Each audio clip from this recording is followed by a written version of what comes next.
Gone shopping. I'll pick the kids up from school at lunchtime, and then I'll come home to get things ready for Jason's birthday party. Don't work too hard. I love you.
I better take a shower and get dressed before I go downstairs.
I've got some time before Grace and the kids get back. Better get some work done. Nice day outside. Maybe I could squeeze in a little garden time.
I could go for a cup of coffee.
I hope Grace found a present for Jason's birthday.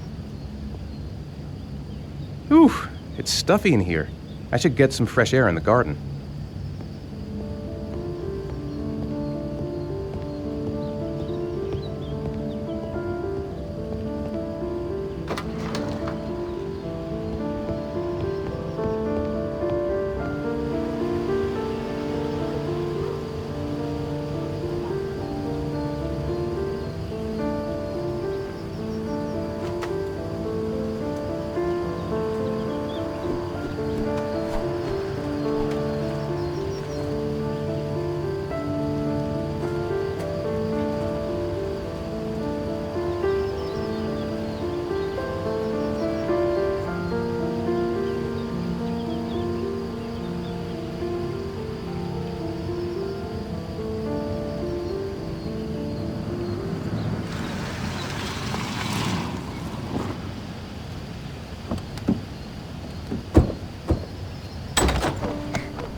Hey, take it easy, you're gonna knock me over.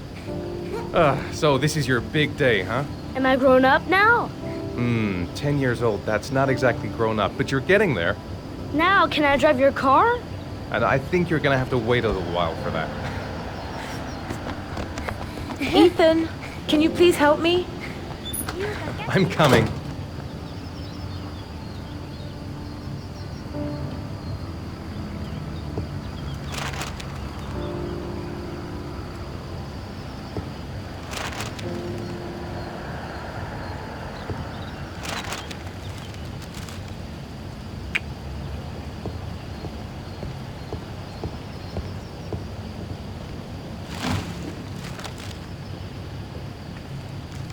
They've been so excited since this morning. I could hardly keep them in line in the supermarket. How's your day been? Managed to get any work done? Not really. I tried, but I didn't really nail it. I hope I get inspired because we're supposed to be presenting the plans to the client next month. Ugh, I've got a billion things to do. It'll never be ready before Jason's pals arrive. Can you please help me? There should be plates in the living room cupboard. No problem, leave it to me.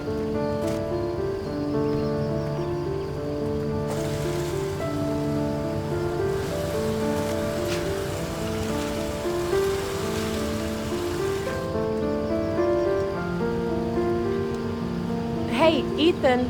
I thought I asked you to take care of the plates. I forgot. They're in the living room cupboard, right? That door's always sticking. Give it a big tug.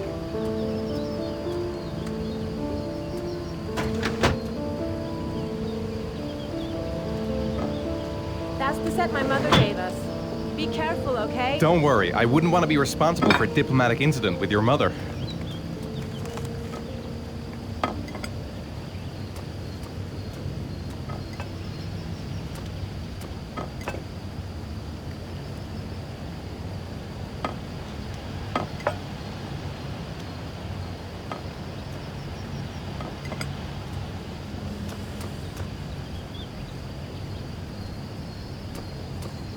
How about some music?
The plans are coming along nicely.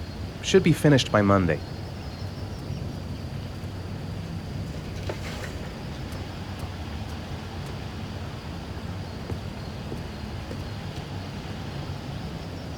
I think I'll go outside and play with the kids.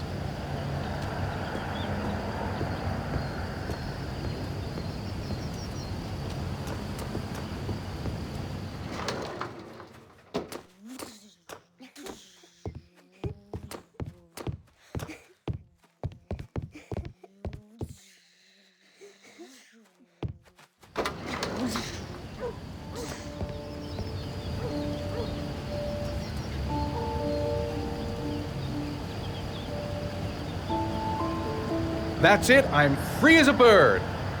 Hey, 5 minutes, boys, okay? After that, we've got to eat because your friends are going to be here soon. Okay, we promise, Mom. Who wants to go first? Me first! No, me me first! Easy, fellas. You can both have a turn. Me first! Me first! No, me first! All right, Jason. Let's do the helicopter.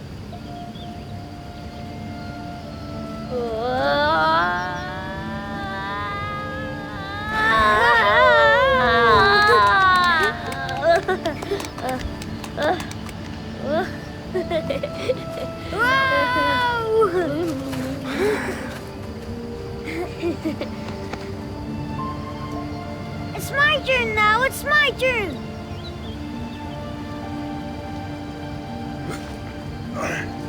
Okay, Sean, get ready. Here we go.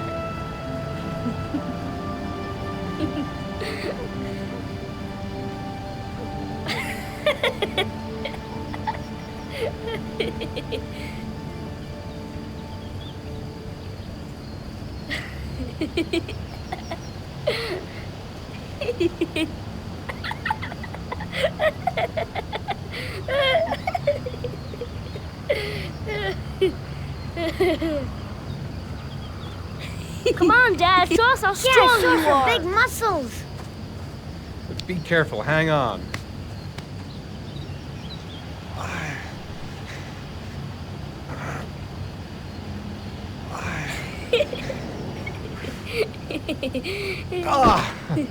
Oh.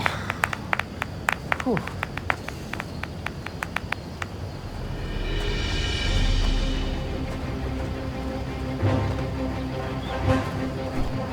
This time you're done for. You're gonna pay for all your crimes, evil one. Ha! Surrender, weakling. Say your prayers.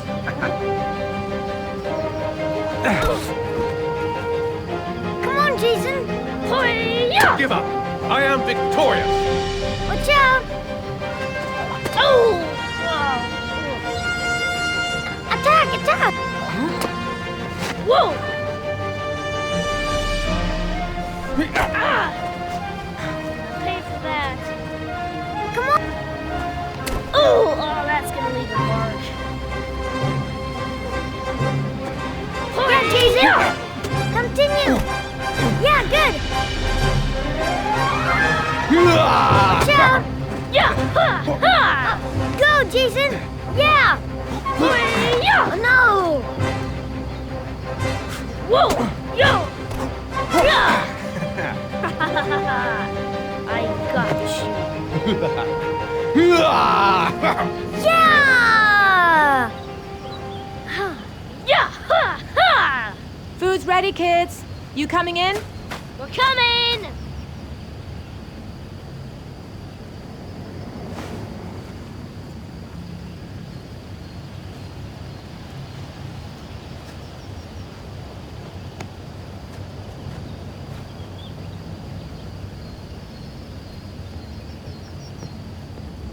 Sean? Lunch is ready. I'll go get him.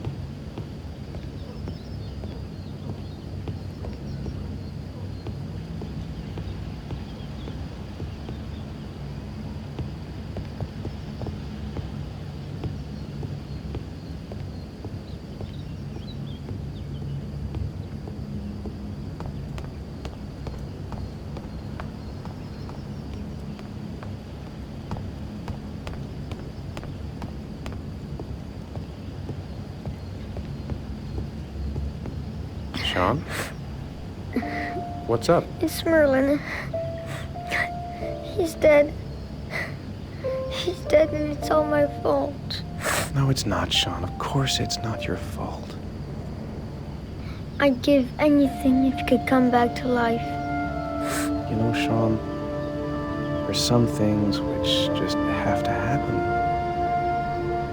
Even if you don't want them to. It's not fair, Dad. It's not fair. I know. I know.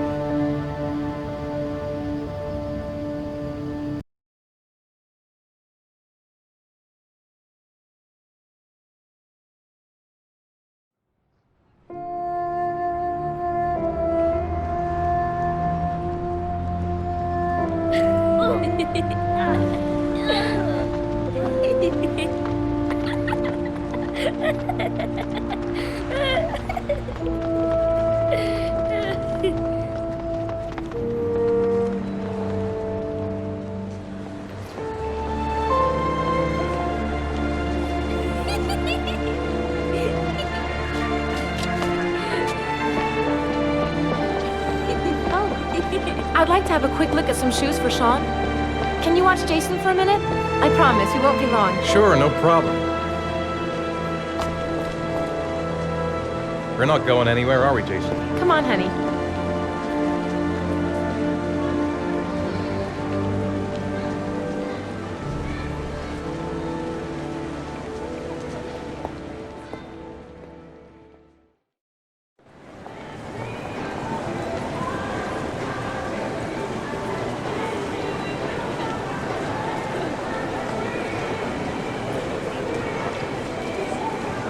Jason! Jason! Jason! I'll bet he's gone to see the clown.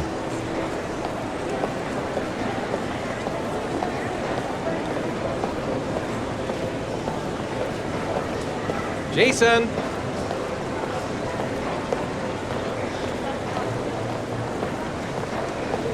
Jason!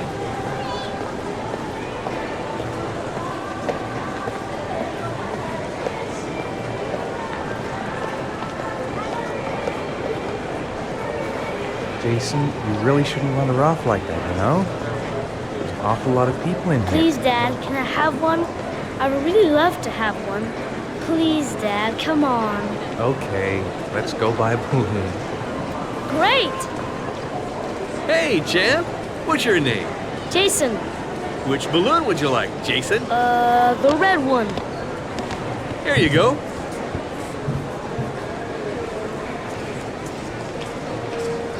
That'll be $2, sir. Jason, wait for me. Wait for your dad, son. It's really crowded in here.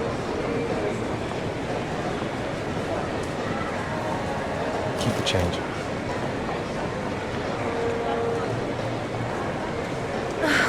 It is impossible to try on a pair of shoes with this crowd.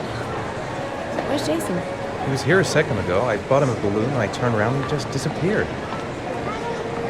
Disappeared? What do you mean disappeared? Stay here. I'll go get him. I'll be right back. Jason! Jason! Jason!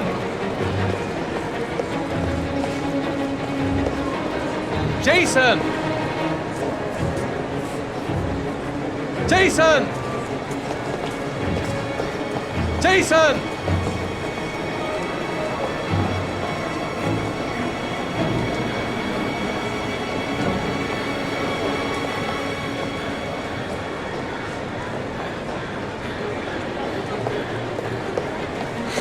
Jason!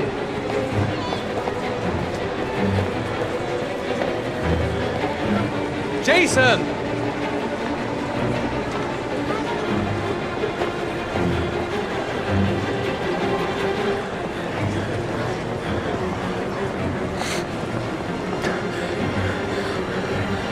Jason!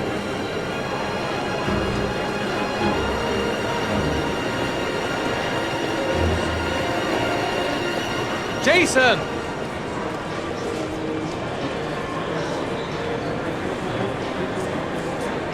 Jason! Jason!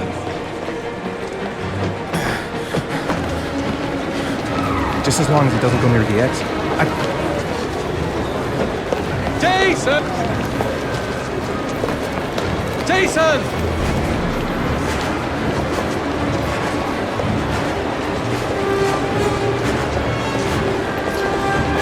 Jason! Hey, watch it! Jason!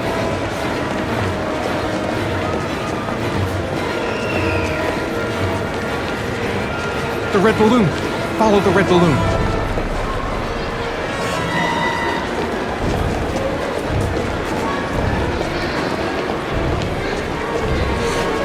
Jason! Man, are you nuts? What's your problem? Hey, what's the matter with you?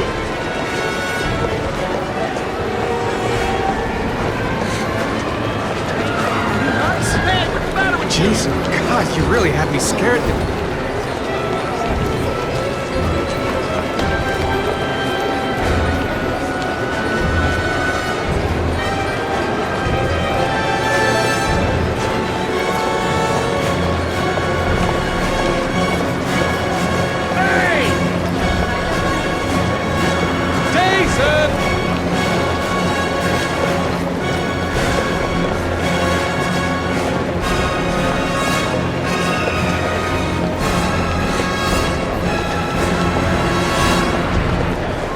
Jason!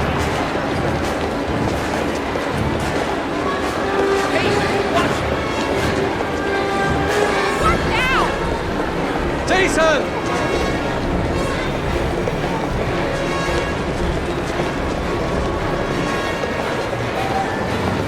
Jason!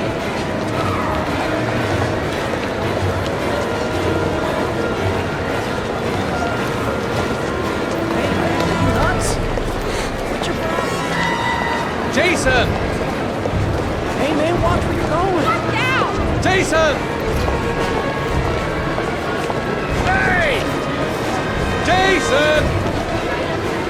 Hey, man, watch where you're going!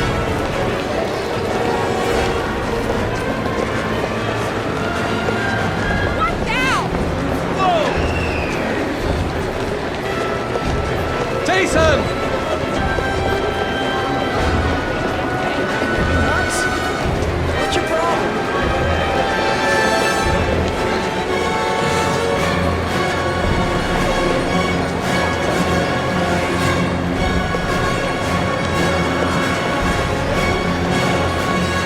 Jason!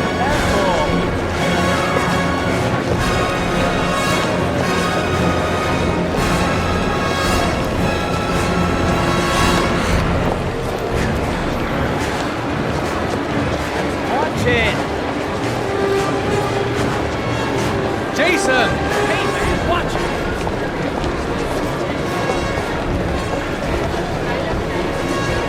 Hey, man, watch it, dude! Fuck, I'm gonna lose him. I'm gonna lose him! The red balloon! Follow the red balloon!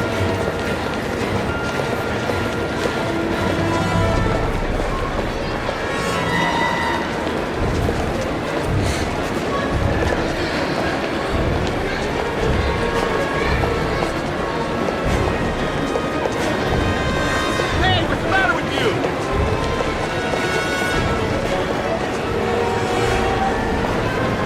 Careful! Hey!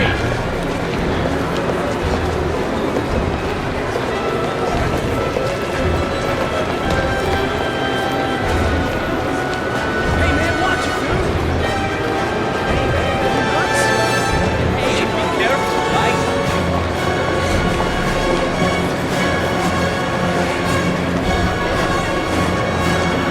The red balloon! Follow the red balloon! Where is he? He must have gotten swept away by the crowd. Jason!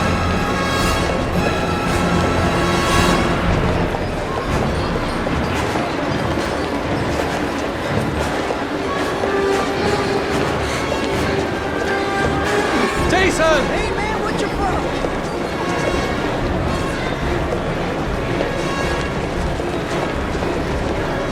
Jason!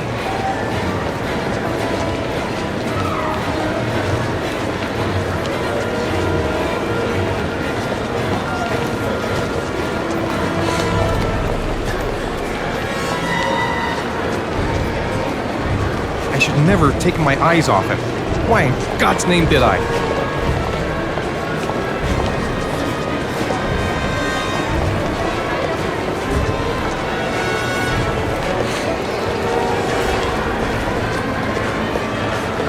Jason!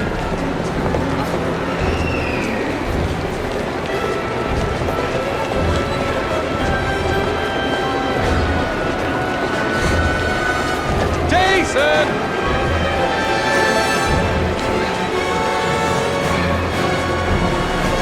The red balloon I bought should make it easier to spot. I'm gonna find him. I have to find him. The red balloon! Follow the red balloon!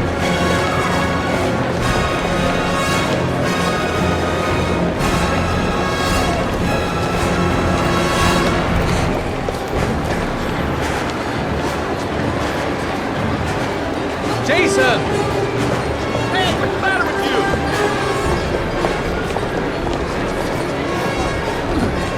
Hey man, what's your problem? Hey man, what's your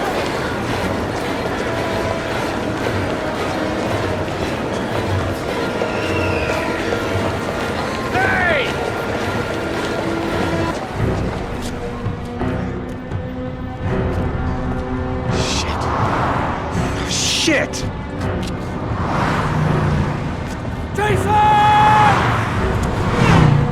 Dad!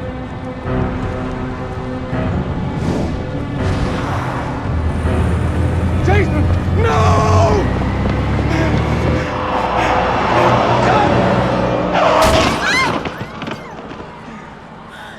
Jason!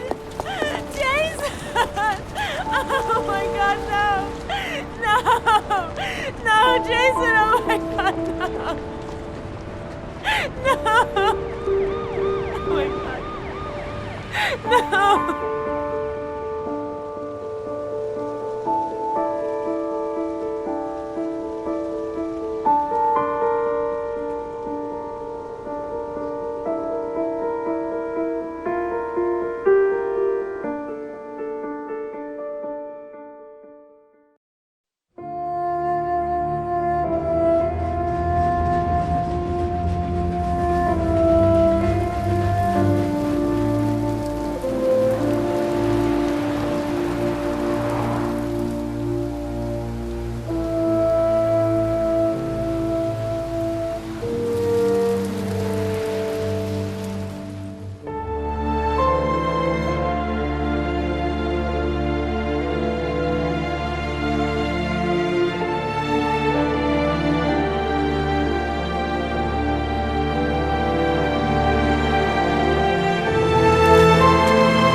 Hi, Sean.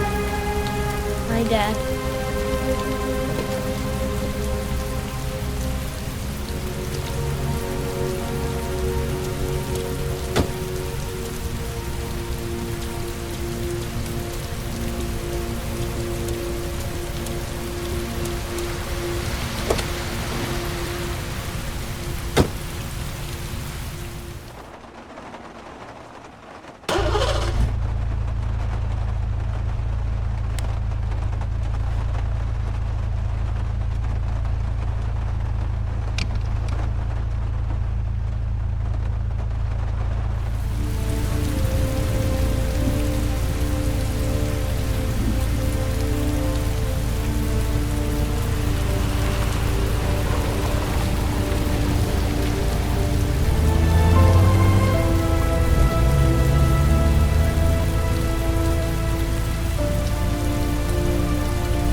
Sean hasn't done his homework yet. Do you want me to get your dinner? No thanks, I'm not hungry yet. What do you say we play together for a while? I'd rather watch TV. Sean's sneezing. I think he's catching a cold. How are things at school? Is your teacher nice? Everything's fine, Dad. You've got a cold coming on. I'm gonna see if I can find some medicine for you.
So, do you want to talk a little? Talk about what? I don't know, about you, your friends, how things are going. Nothing special. Do you want me to get your dinner? Oh yeah, I'm really hungry. Okay, I'll go see what I can find. I'll call you when it's ready.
Here, take this. It'll make you feel better. Thanks, Dad.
You can come now, Sean.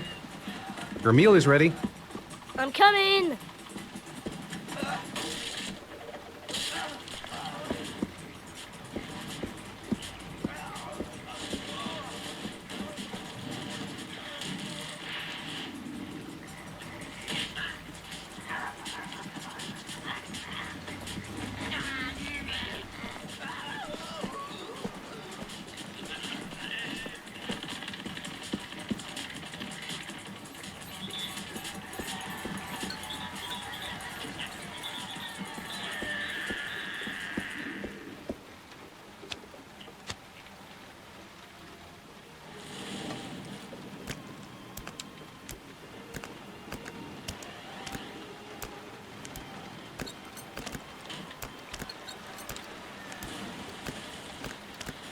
Hey, Dad, I didn't know you could juggle. I haven't tried it in a long time. Do you think you could teach me too? Sure.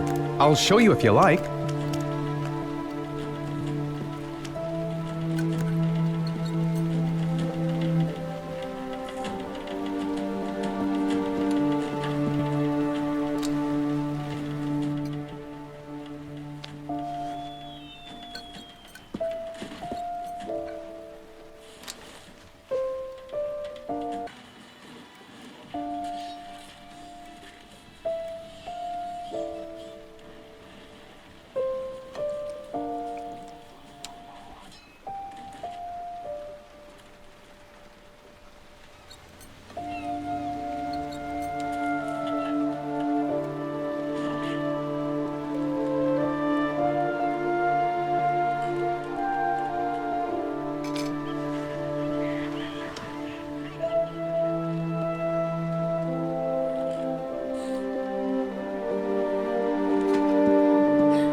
Come on, Sean.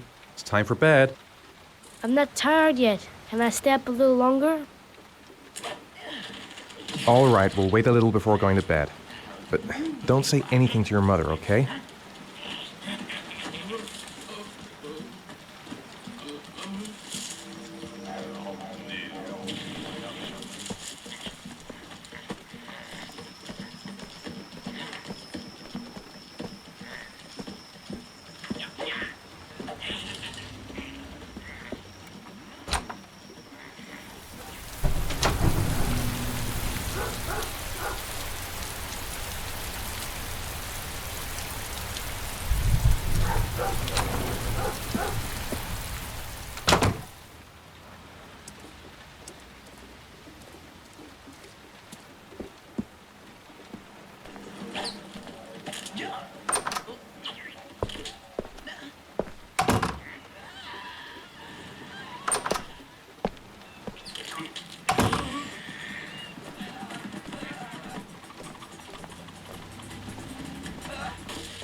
When the parents came home from church, all their children were gone. They searched and called for them, they cried and begged, but it was all to no avail. The children had never been seen again.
stop messing around or I'll never be able to film you. What do you want me to do? I don't know. Oh, yeah.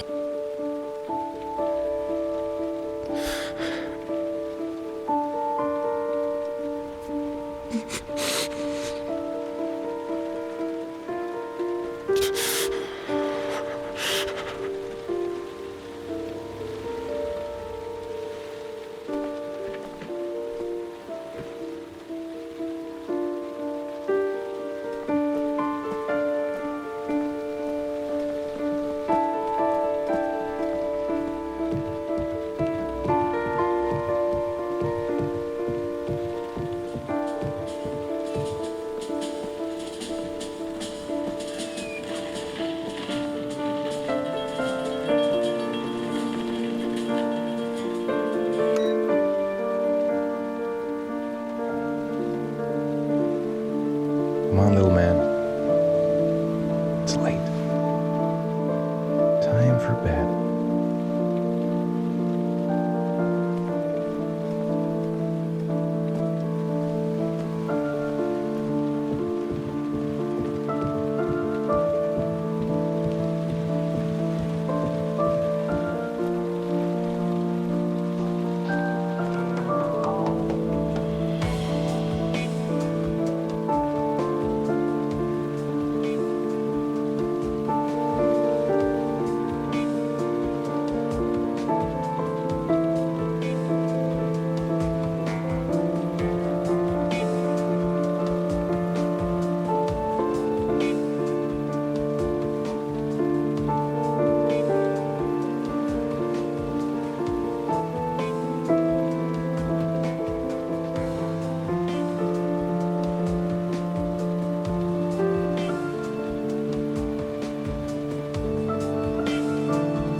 Lauren Winter.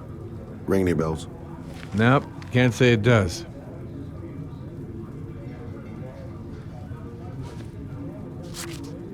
Oh, that Lauren Winter. 3rd floor, last door on the left at the end of the corridor.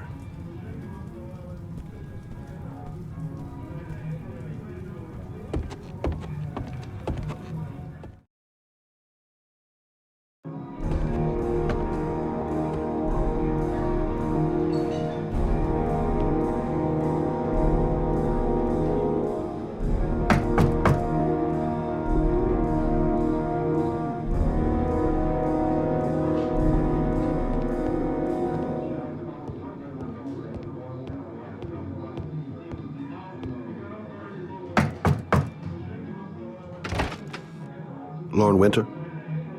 Sorry, I only see clients by appointment.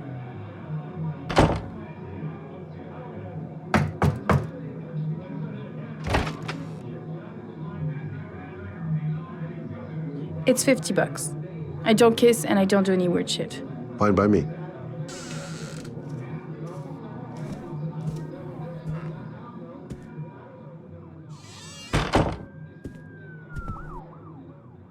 Put your money on the table. You got exactly 10 minutes. When the alarm rings, it's over, okay?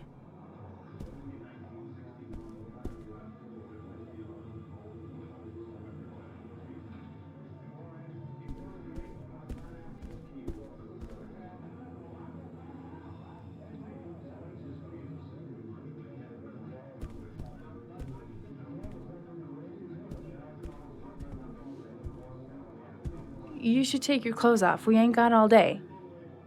Actually, I'm not a customer. Shit, a cop. I should've known. What you want, a freebie? Is that it?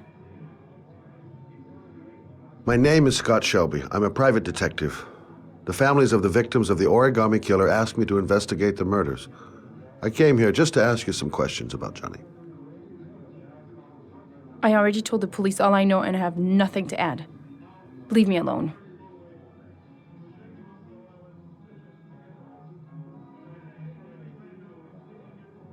Are you deaf? I have nothing to say to you. Get out of here. There'll be other victims if we don't stop the killer. You have got to help me, Lauren. You may know something that can aid the investigation. Help you? There's nothing you can do. My son's dead. Do you hear me? He's dead. I understand, Lauren. I know what you're going through. Oh yeah? You know what it feels like to find your own son's body on a wasteland? I'm sorry, I don't believe you have the slightest idea what I'm going through, Mr. Shelby. I bought 10 minutes of your time, didn't I? All I ask is that you use that time to answer some questions. You want to pay me to tell you about my son? Is that it? You can buy my body, Mr. Shelby, but my son is not for sale. Get out of here. Get the fuck out!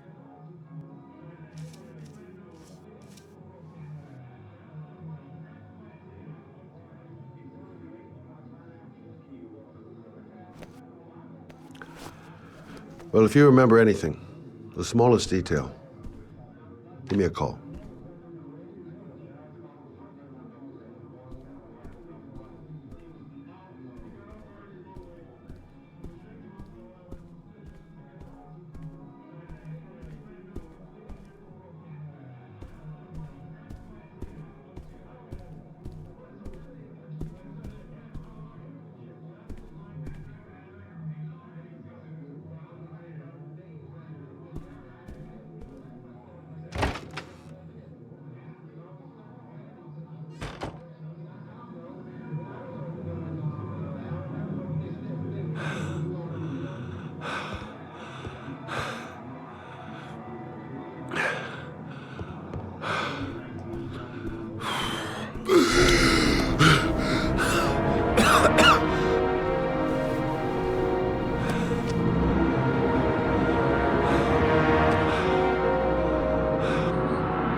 and open up, baby.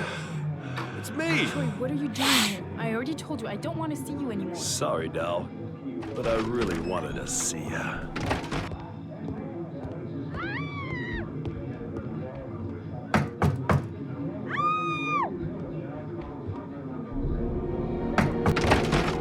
What do you want, asshole? Lauren, is everything all right? She's just swell. Now beat it, loser!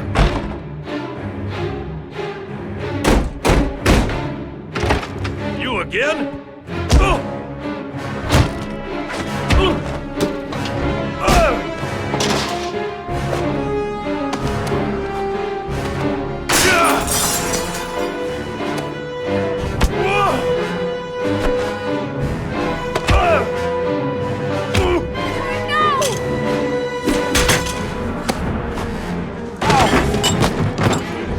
Troy, stop or I call the cops! Troy, I will call the cops!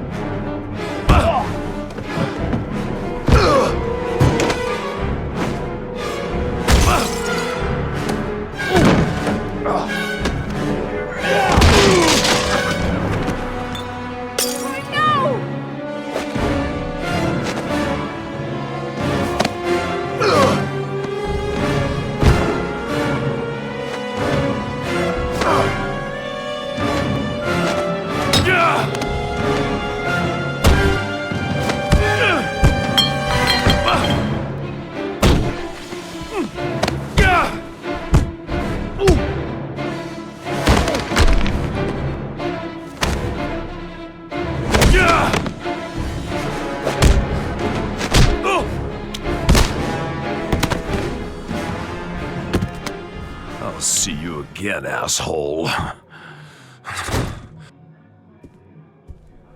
Are you alright? Better than him, I guess. Who is he? An ex-client who thinks he owns me. He was getting violent and I told him I didn't want to see him anymore. Well, you should be careful. He'll probably be back. Sorry about the mess. Mr. Shelby, Yeah. thanks.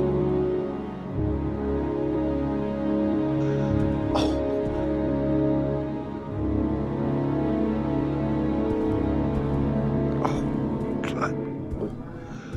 Oh.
A body was found here on this patch of wasteland early this morning. The police are still searching the scene and questioning anyone who might have seen something, but no information has filtered through yet concerning the identity of the victim. Of course, Everyone's wondering if the body is that of Jeremy Bowles, and has the Origami Killer struck again? In any case, our team is on the scene, and we will keep you informed with a live report as soon as we have any information. I'm Brittany Sanders for ICN.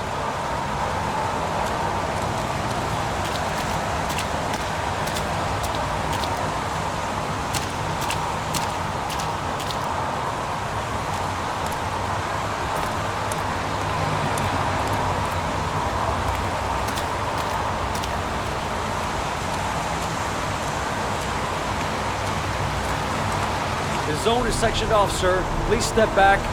Agent Norman Jaden, FBI. You got a badge or something, Mr. Jaden? Yeah. Yeah, of course.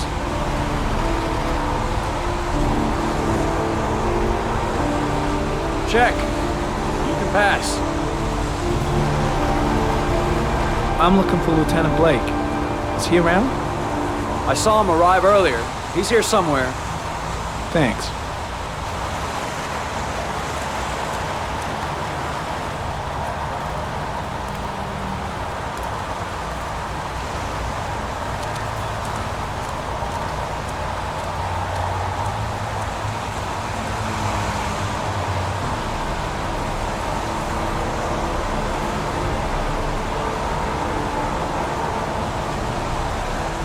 Video memo recording, Agent 47023, Norman Jaden, Tuesday, October 4th, 2011. Time is 8:14 a.m.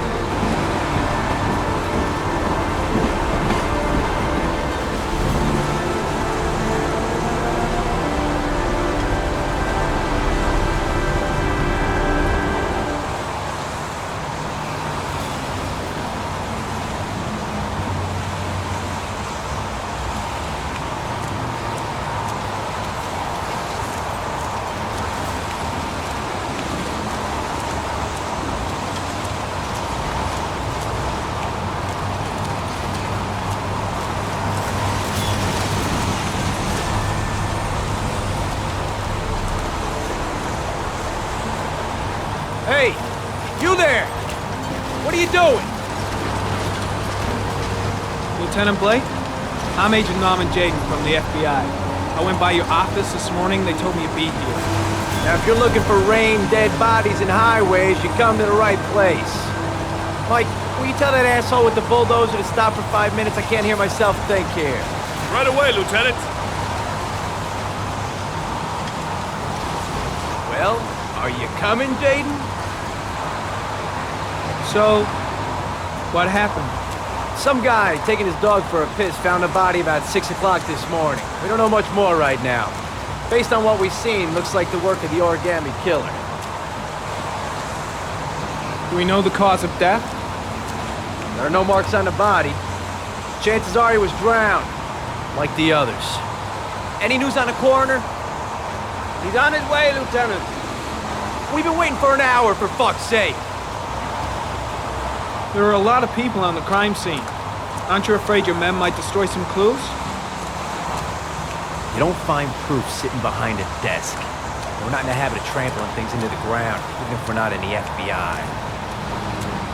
No, of course not. That's not what I meant. Has the time of death been established? Based on the rigor mortis, must be less than 6 hours ago. We should know more once the coroner has had a look. Tony, I don't want to see a single shit-stirring journalist within a mile of here. You got it? Yes, Lieutenant. Has the body been identified? No, not yet. We should know more later today. The case seems to be attracting the attention of the media. Yeah, a greedy pack of vultures.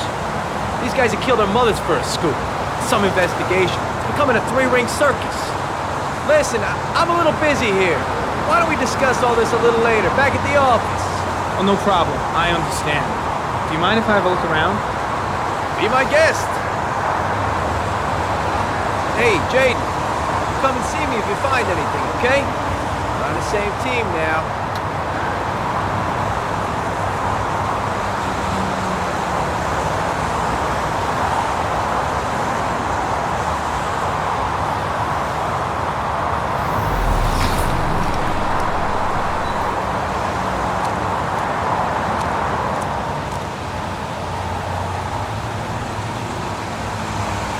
Harry comment. Sample of no interest. Comes from one of the policemen present on the wasteland.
Harry comment. Sample of no interest. Comes from one of the policemen present on the wasteland.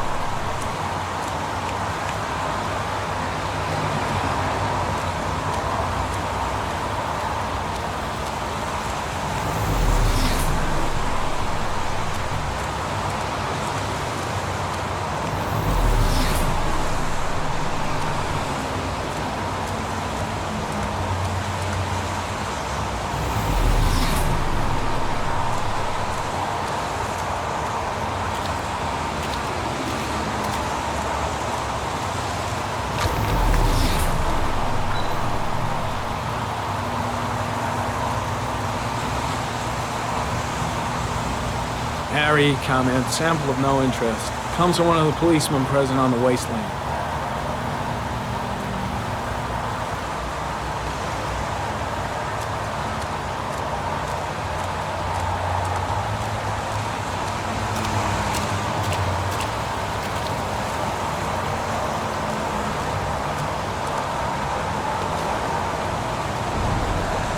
Harry comment. The victim is lying on his back. No visible signs of violence.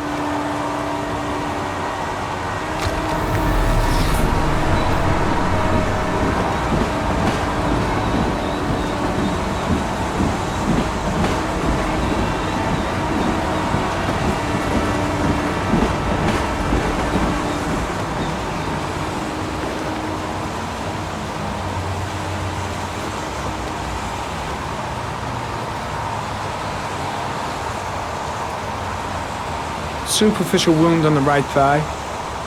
Blood analysis suggests it could be post-mortem. Probably a scratch that occurred when the body was being moved. The blood report indicates an advanced and long-lasting state of exhaustion.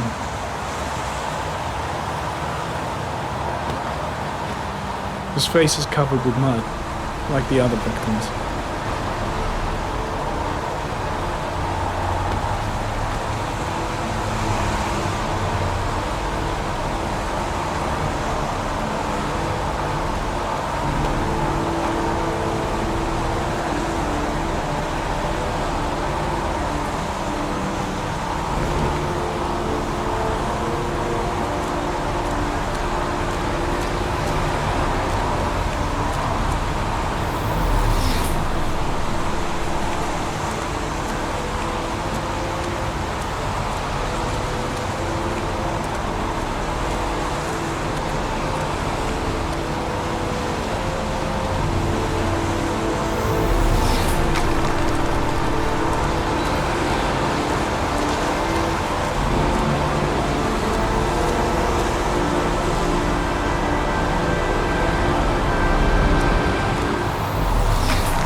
Harry comment. Traces of blood on the railroad track. Analysis confirms it comes from the victim.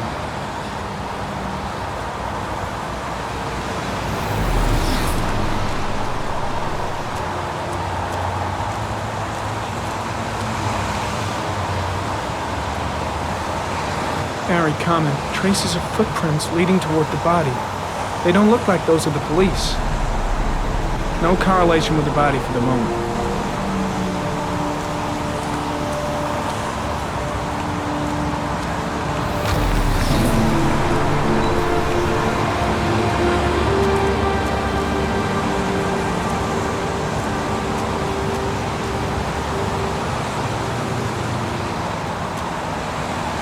Very common. There are traces of blood on the fence behind the railroad line. It comes from the victim. The killer came this way with the body and probably grazed it on his way through the fence.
There's a good chance that they're the killers.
Tire tracks on the side of the road behind the railroad line.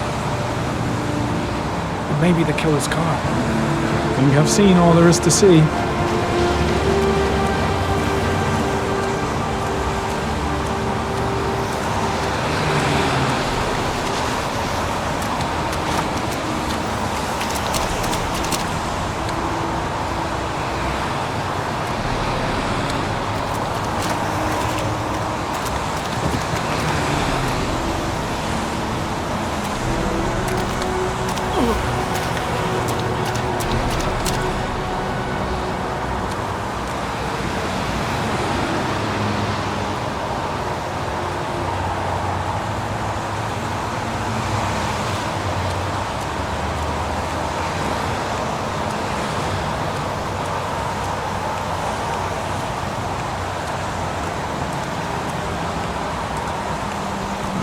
I'm heading back to the office. You staying? No, I've seen enough. I'm leaving too.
A bat.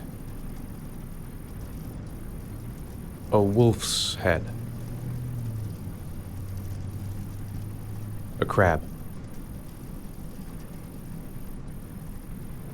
Death. Death.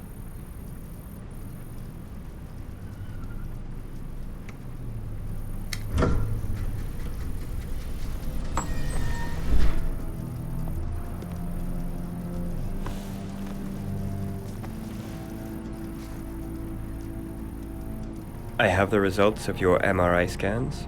Everything seems to be normal. There is no physical damage from the accident. However, I am worried about your psychological condition.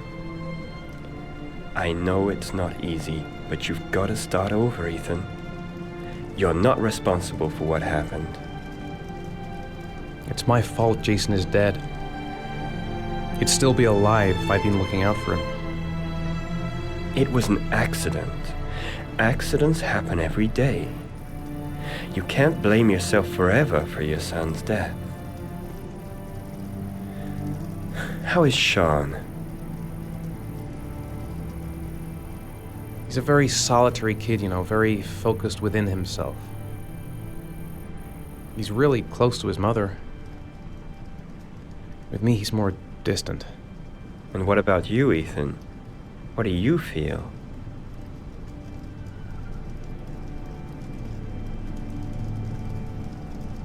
I no longer want to live. I have no reason to continue. Not even for your son, Sean. I couldn't save Jason. Sean doesn't need a father like me. Is there something else you wanted to tell me, Ethan?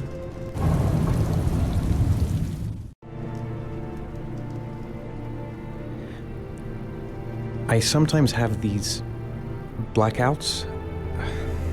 Times when I don't know what I'm doing. I recover consciousness sometime later, but I'm someplace else. And I have no idea how I got there. Do you think this could be related to the accident? You suffered a massive concussion and were in a coma for 6 months. We really don't know what effect a shock like that can have on the brain. That's the end of this session. We'll continue this conversation next week.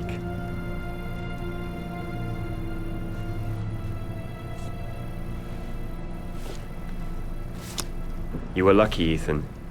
It's very rare to survive such a traumatic accident. I don't exactly feel lucky, Doctor.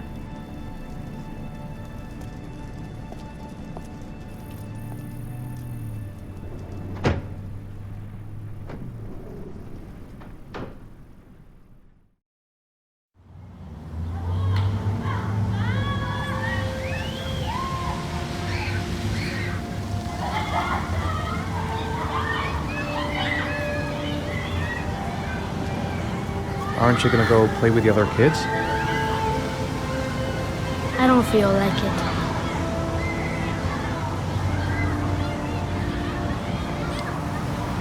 Is something the matter, Sean? No, I'm all right.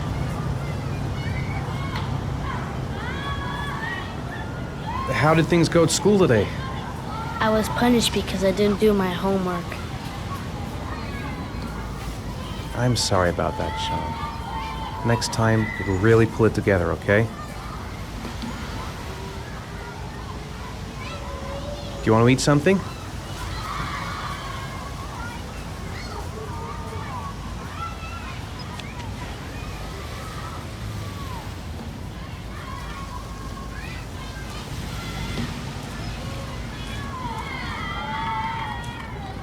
A boomerang? You know how to use it? No, not really. I can never make it come back. Can I give it a try?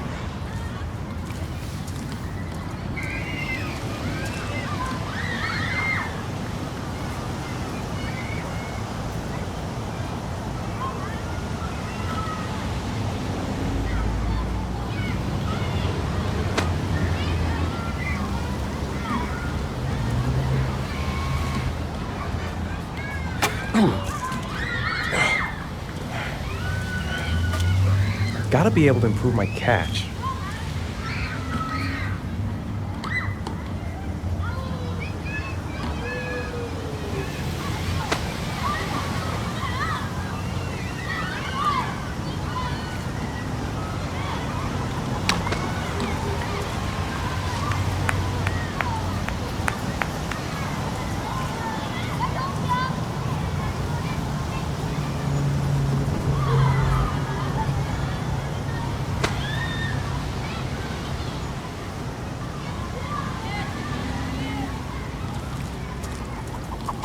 Whoa! You did it, Dad!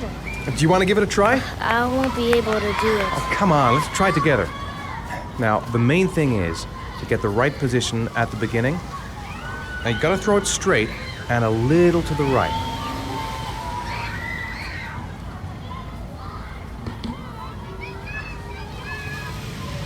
Now, throw it!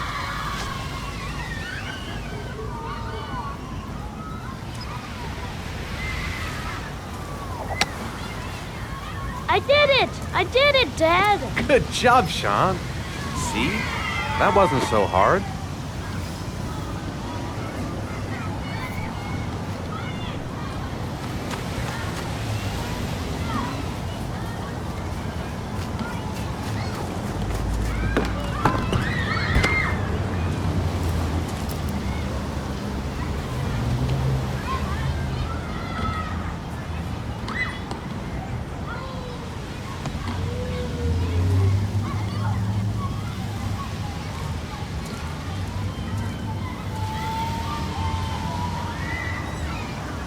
I haven't been on a seesaw in a long time.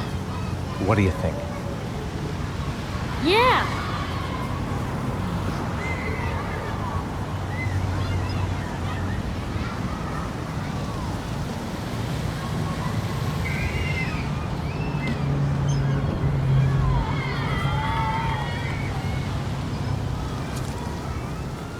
Come on, Dad, make me fly!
What about that merry-go-round? I bet I can push you so fast you won't be able to stay on it. Great!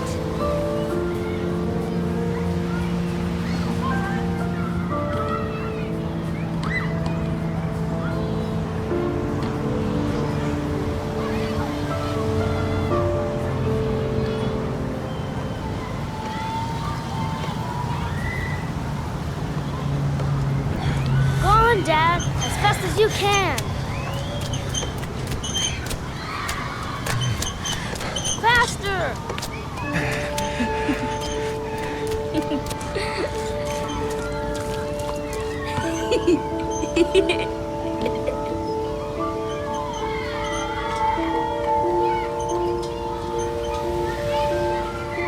Whoa!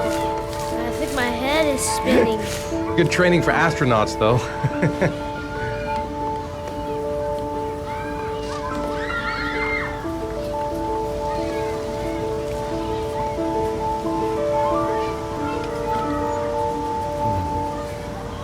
Looks like rain's coming. I think we better go. Okay.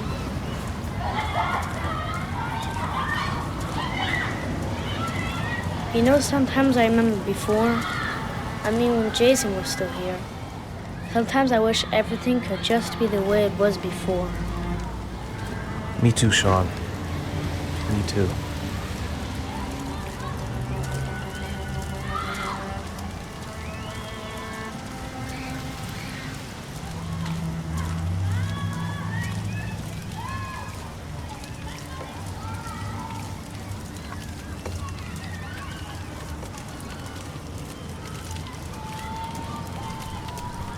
Hey, Dad, can I have a ride on the carousel? Can I?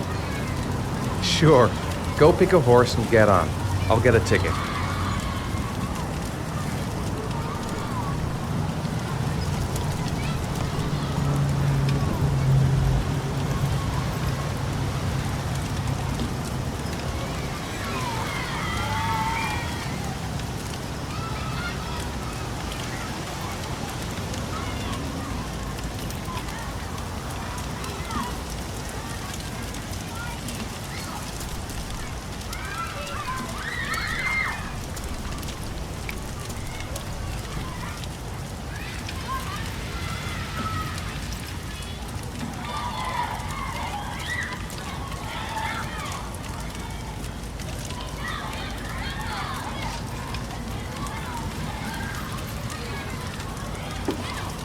One, please. That's $1.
Do you think it's gonna take long? No, he should be finished soon.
I'm off, Charlene. I'll look at the reports later. Oh, cancel all appointments for this afternoon. Okay. Oh, Captain. Agent Norman Jaden from the FBI is here. Jaden, of course. We've been expecting you. I'm in a bit of a hurry. Do you mind tagging along? We can talk as we walk. Yeah, of course. I wanted to introduce myself before getting started, but perhaps there's a better time. No, it's fine. I just have to get to the press conference. We have them every day now. Believe me, it's not always easy finding something to tell them. Fortunately, today we have some news. Have you met Lieutenant Blake yet? Yeah, we met this morning. He has his own methods, but he's a good cop. I'm sure you'll get on well together. Do you know how to tie a knot in a necktie? I guess. To be frank with you, I could have done without the FBI on this one, but the press are all over us. This Origami Killer case crept up on us, and it's fast becoming a national concern. There are hundreds of killers in this country, but what do you know? This guy is exotic. He leaves flowers and origami figures. Work that one out. Then the press get onto it, and we suddenly become the center of the universe. I'm here to arrest a serial killer.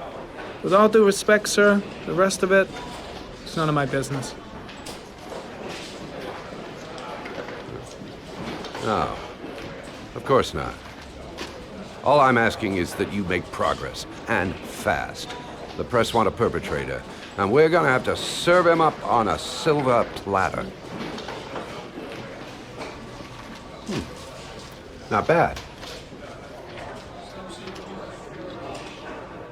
Oh, go see Charlene. She'll show you to your office. Yeah, check in on the press conference if you're interested. It'll give you an idea of the political climate around here. Thank you, sir. Welcome to the club, Jaden.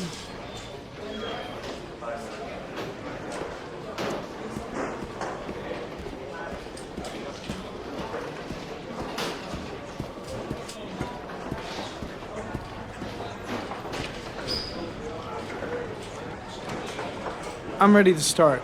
Maybe we should kick off by talking about the case? I have some work to finish here. Let's talk about that later, if you don't mind. Okay. No problem. Just let me know when you're available.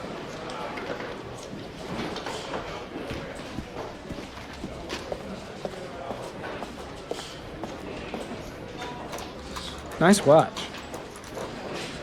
Oh, it's the present we offer to our new lieutenants. We bought the same model each year for the past 20 years for each promotion. It optimizes everybody's time, and it's the kind of thing that always goes down well. You can contribute to our fund if you like. We're still a few dollars short. Congratulate Larry on my behalf. I'll be sure to do that, sir. Captain Perry said you could show me to my office? Yes, of course. Follow me.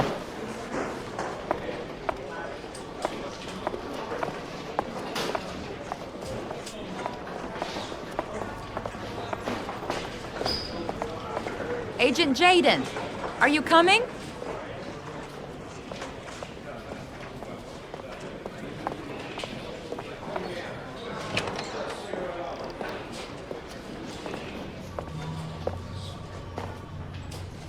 This is my office? That's where I was told to take you. If you need anything, you know where to find me.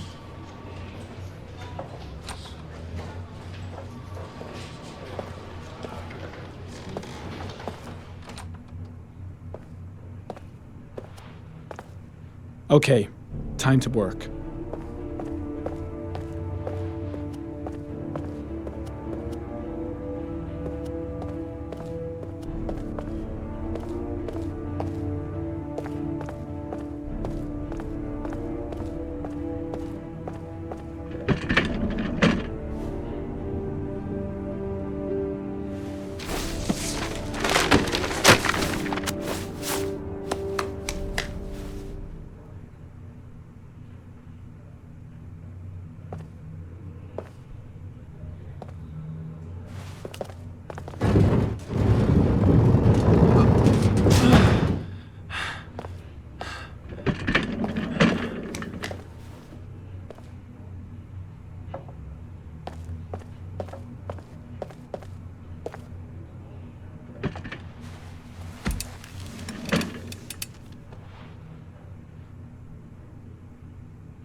Step 1. Change the office.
Eight victims in the last 3 years. All boys, aged between 9 and 13. No signs of violence. The victims disappear from public places in broad daylight. No one notices anything. Bodies are found 3 to 5 days later, drowned in rainwater.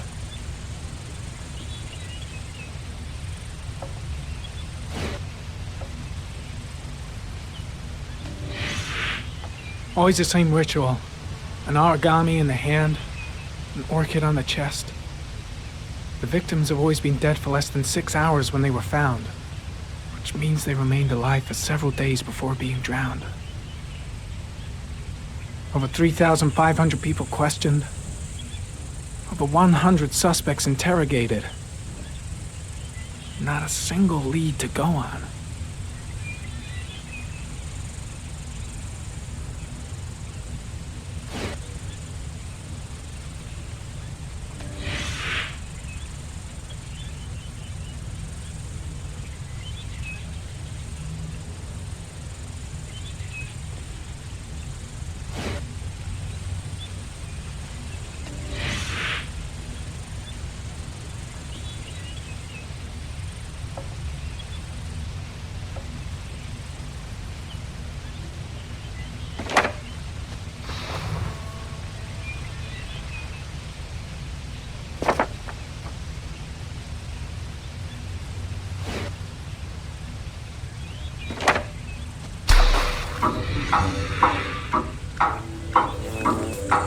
The killer has a large comfort zone. He gained confidence rapidly and moved away from his base. This won't make the geoprofiling any easier.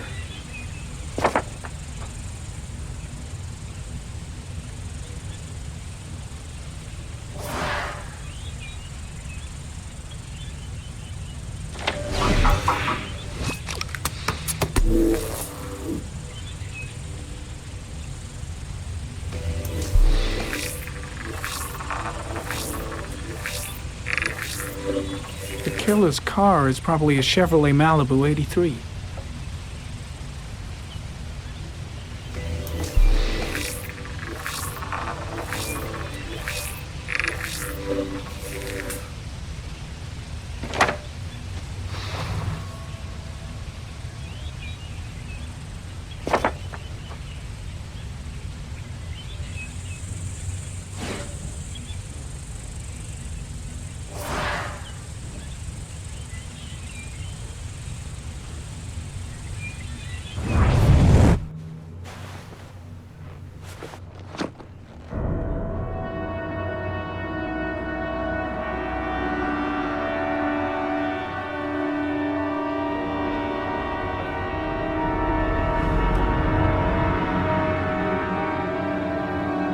Here we go again. I better go wash my face.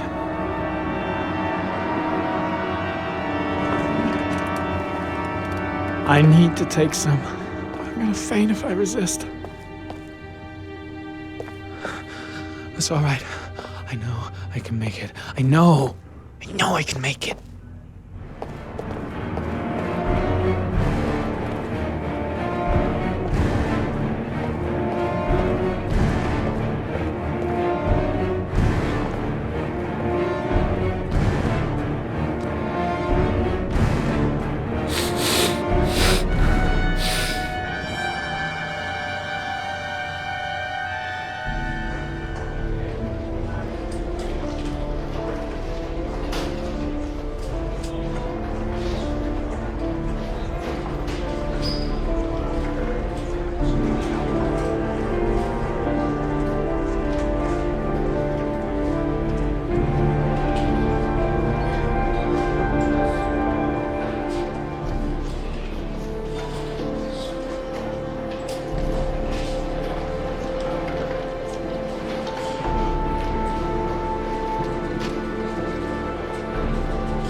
This is Lieutenant Blake, Mr. Marshall. Could you please tell him what happened? It was this afternoon. I went to the park with my son, Sean. We played together for a while, and then he wanted to go on the carousel, so I put him on one of the wooden horses, and when I turned back, Sean had disappeared. Exactly what time did you arrive at the park? Try to remember exactly, Mr. Mars. Every detail can be important. It must have been about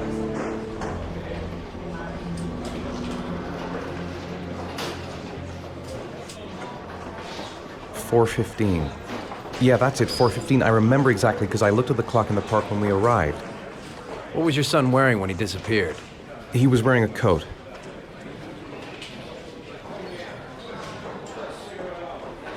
a green coat,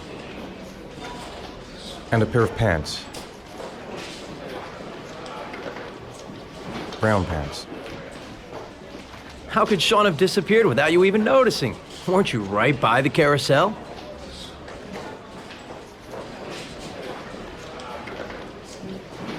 I can't remember exactly. It all happened so fast. You say you took your son to the park after school, but you didn't report him missing until 8:15.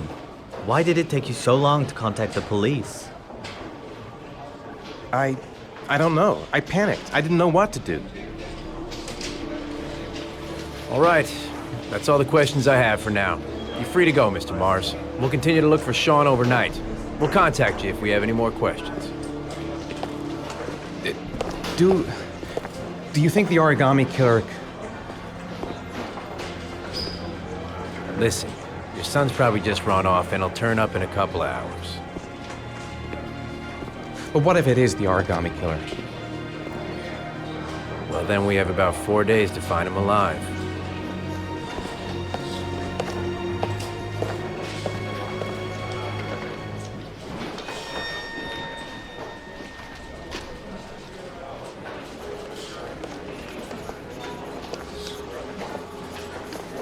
Did they find something? No, nothing yet, but they're gonna keep looking through the night. Do they think it's the Origami Killer? It's still too early to say, but it is a possibility.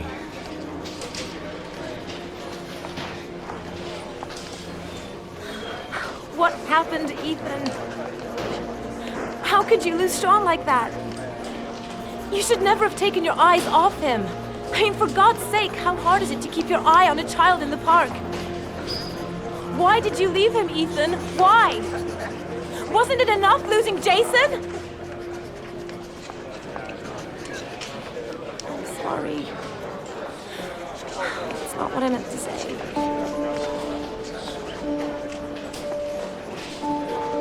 I miss him so much.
Good evening. Good evening to you, sir. Can I help you, sir? Well, I hope so. My name's Scott Shelby. I'm a private detective. I'm investigating the case of the Origami Killer. I'd like to ask you a few questions. My son is dead, Mr. Shelby. I have nothing more to say. I also lost someone I loved. I know what you're feeling. Then you will understand that I do not wish to talk about it. You may know something that could help save other people's lives. I was unable to save the life of my own son. I do not see how I could save the lives of other people. Oh, do you sell inhalers? I'm all out, and at least I won't go away completely empty-handed. In the back of the store, to the right. Thanks.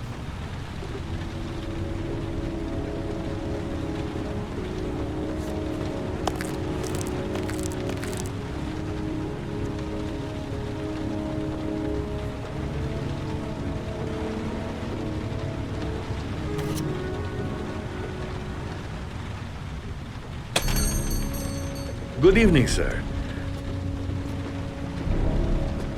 Are you looking for something in particular? Give me what you got in the register. Don't fucking try anything. Open the register, you dumb fuck! Put the money on the counter. Shit, are you deaf or what? Are you gonna open that fucking register or not? No, sir. You do not have the right to steal that money from me. I have worked very hard to earn it. You cannot have it. What did you say? You're out of your fucking mind, man! You don't get it, do you? I'm gonna put a fucking bullet right between your eyes if you don't do what I say now! You shall not be robbing my register, sir. That money is mine. I ask you now to leave before it is too late. Christ, goddamn idiot! Open the register! Don't make me fuck! Drop it! Now! Don't move! Hands up! Put your fucking hands up or I'll shoot!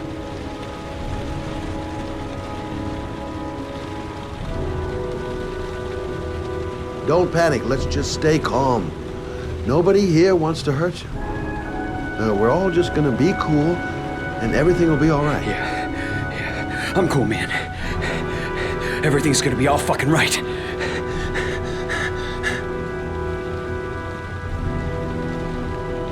My name's Scott. What about you? What's your name? Andrew. My name's Andrew.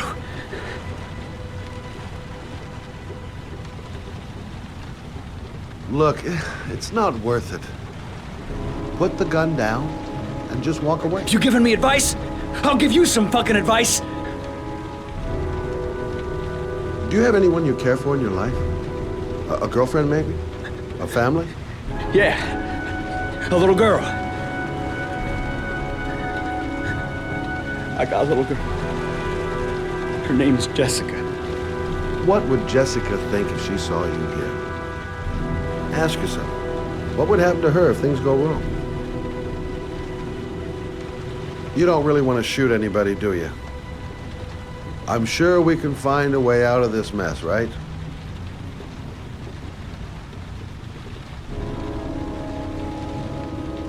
Now, I want you to put the gun back in your pocket and quietly walk out of the store. My friend and I will forget about what just happened, and you'll have earned a second chance not to fuck up your life. What do you say?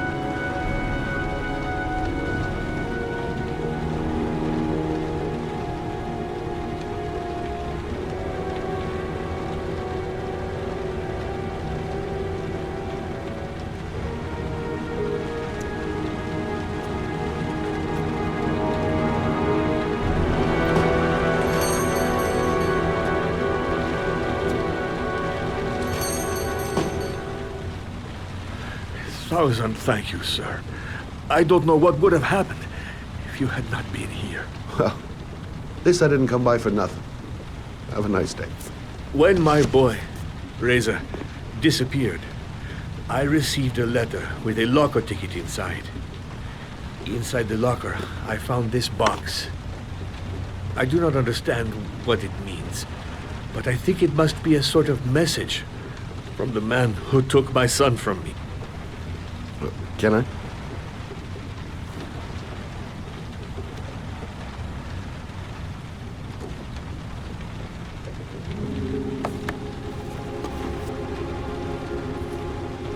Please, take the box if it can be of any use to you at all. It did not help me to save Reza, but maybe it will help you find the other little boy.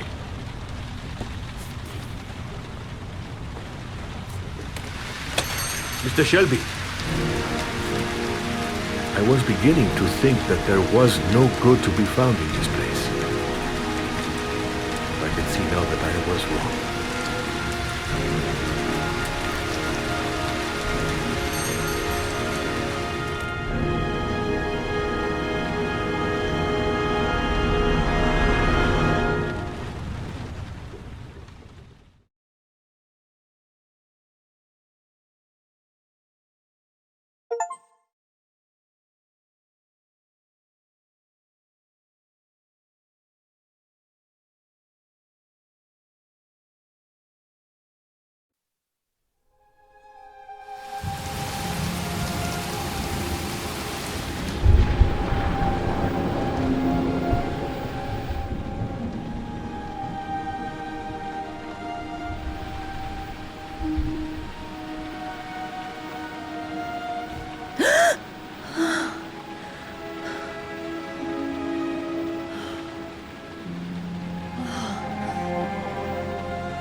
There's someone here. There's someone in the apartment. The phone on the desk. I could call for help. The front door. It's the only way out. If I can reach it, I still have a chance.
When the parents came home from church, all their children were gone. They searched and called for them, they cried and begged, but it was all to no avail. The children have never been seen again.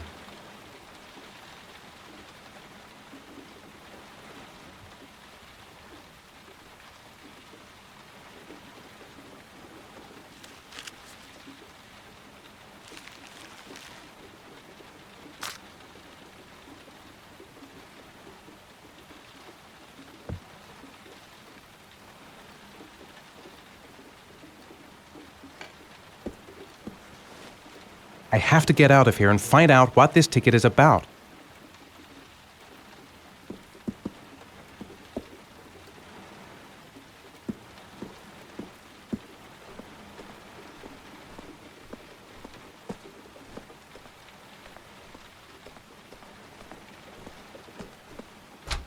Mr. Mars! Mr. A few Mars! words! Mr. Mars! Goddamn reporters.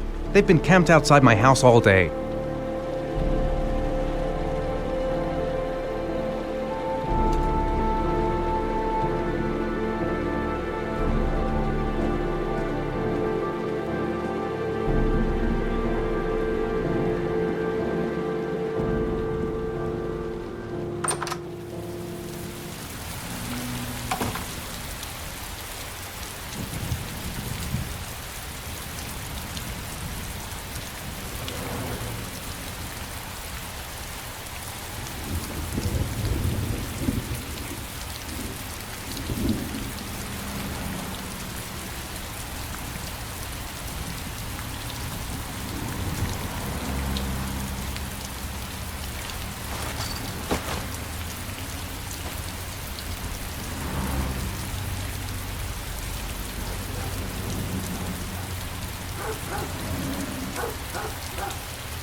Mr. Mars! Affect anyone, Mr. Mars. Did your son disappear? Mr. Mars, can you confirm that your son has disappeared? Do you think your son is still alive?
Gonna have to make it through the crowd. I can't take crowds. Just can't handle it.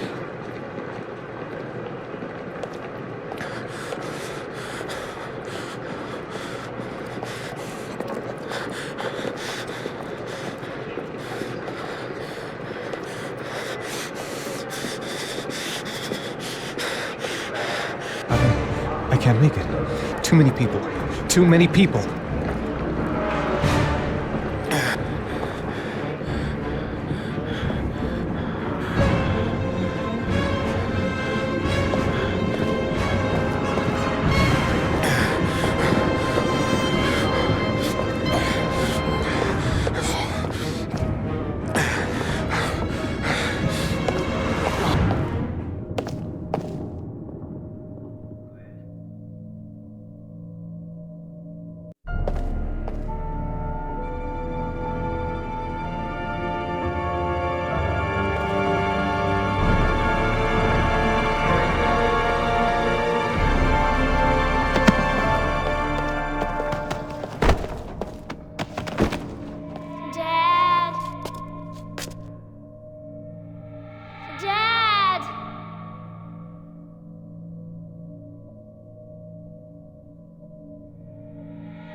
Jason!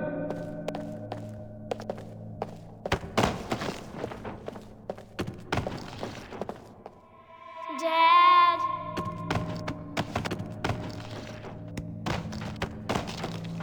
Jason! Dad! Jason!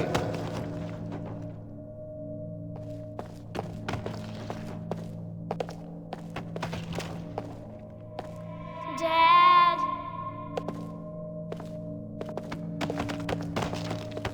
Jason!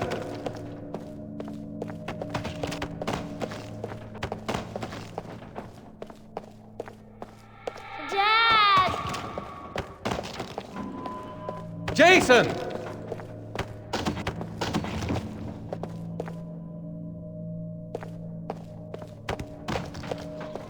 Dad!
Line 18, box number 3.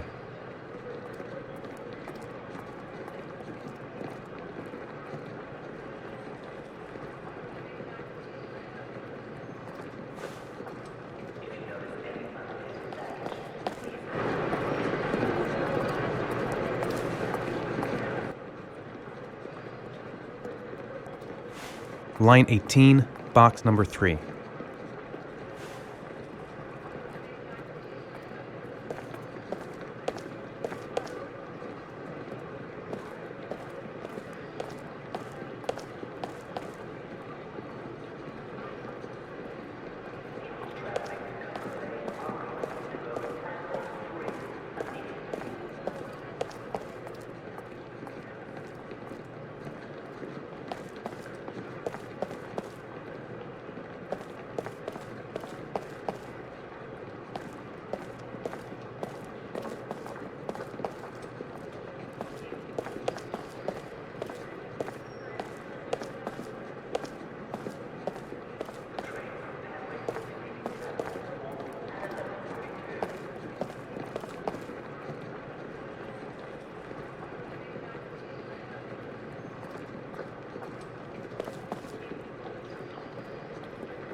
According to our sources, a child disappeared from the Stanton district yesterday evening. He was last seen playing in the park with his father.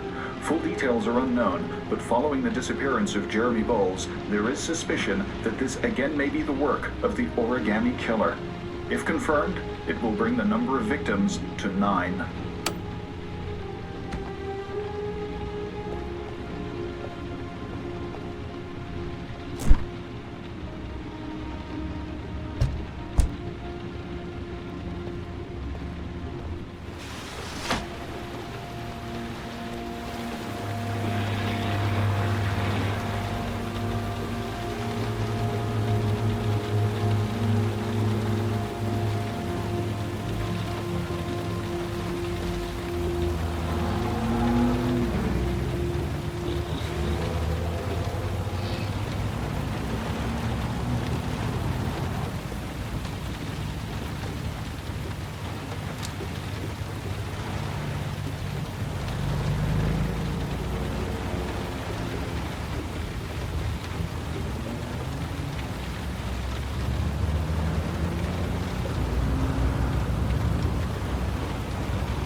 Dad! Sean.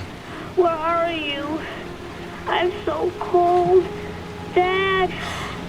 Dad!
The killer is white, aged between 30 and 45. He doesn't act on impulse, but plans his crimes in a very meticulous fashion. He doesn't have anything personal against the victims. That's why he covers their faces with mud, to make them anonymous. Why does he kill them if he doesn't have anything against them? For him, they're more of an image, a symbol. That's probably why he gives them an origami figure and an orchid as gifts to apologize for what he's done to them. Very interesting. And where does all that get us? The best way of tracking a predator is to be familiar with his behavior. That may be true in novels, but there's a child's life at stake here. Continue, Jaden. Then I studied the geographical distribution of the murders. Generally, a killer commits his first murder near to where he lives, so he has a safe place to flee to if any complications arise. The more confident he becomes, the further he roams from his base. By analyzing the locations where the victims disappeared, I was able to isolate a zone where the killer might live. And what size is this, zone? For the moment, about 10 square miles. Oh, great. There must be 10,000 people live in that sort of area. You gonna question them one by one? The more clues we get, the more we can reduce the zone. We can then cross-check it with our list of suspects and identify the killer. One detail attracted my attention. The interval between the time when a victim disappears and the time when the body is found ranges from 3 to 5 days. But the rainfall is always at 6 inches, give or take 10%. What on earth does that mean? All the victims were drowned in rainwater. The killer kills only in the fall when there is plenty of rain. It could be that he puts them in some sort of well or tank that is open to the skies and that fills up with rainwater. The more it rains, the less time the victim has to live. So what's next? There are 2 suspects whose psychological profile might fit and can be connected to the comfort zone. I'd like to question them. God damn it. We're wasting our time with this bullshit. The killer's out there somewhere, and we gotta get off our asses and find him. The killer is no ordinary murderer. He is intelligent, organized, and methodical. You won't find him by patrolling the streets. Tell me, Agent Jaden, did you get your vast experience on the job, or did you just fucking read about it in some school book? I came here to find a killer. And that is exactly what I'm gonna do. With or without your help. Fucking asshole! That's enough! You said it took 6 inches of rainfall before the victim died. How much time do we have left? If the weather forecasts are right, less than 72 hours.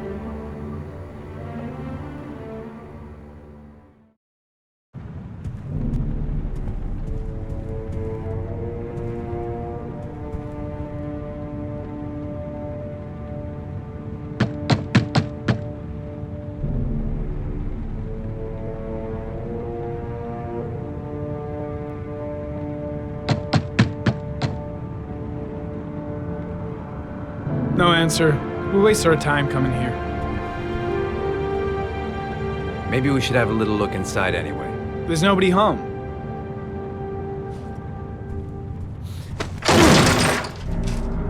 There is now.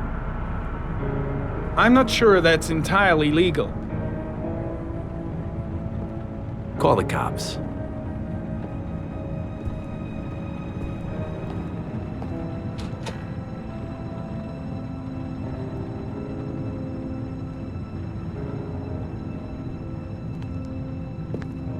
Looks like Nathaniel Williams is a pretty religious guy. He's a God-fearing idiot, waiting for the end of the world. We questioned him a few months back because he was causing a disturbance in the park. He was ranting and raving. Said he heard voices. Had this idea in his sick little head that I was the Antichrist, that I'd come to Earth to persecute him. Real twisted.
Good timing, Nathaniel.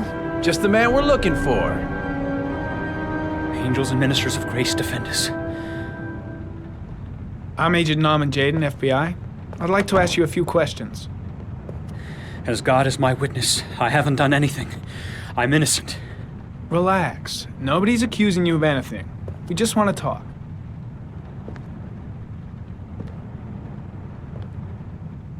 Why all the crucifixes? You afraid of something? The hour is nigh, and the wrath of God shall strike men down. I'm preparing for the end of the world. Where do you work, Nathaniel? Do you have a job? My sole occupation is praying to the all-merciful Lord for the salvation of humanity. Nathaniel, do you remember where you were last Tuesday at 4:30 p.m.? Here? I was here. I was praying.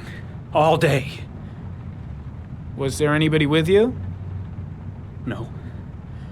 No, I was alone. What about the voices, Nathaniel? Do you still hear the voices? We know who talks to you, don't we, Nathaniel? Or we both know who talks to you. Don't speak that name. What does he say to you, Nathaniel? Blake, what are you doing? I can't talk about it. You mustn't talk about it. He orders you to go and find new prey, Leave him doesn't he? alone. He needs more and more.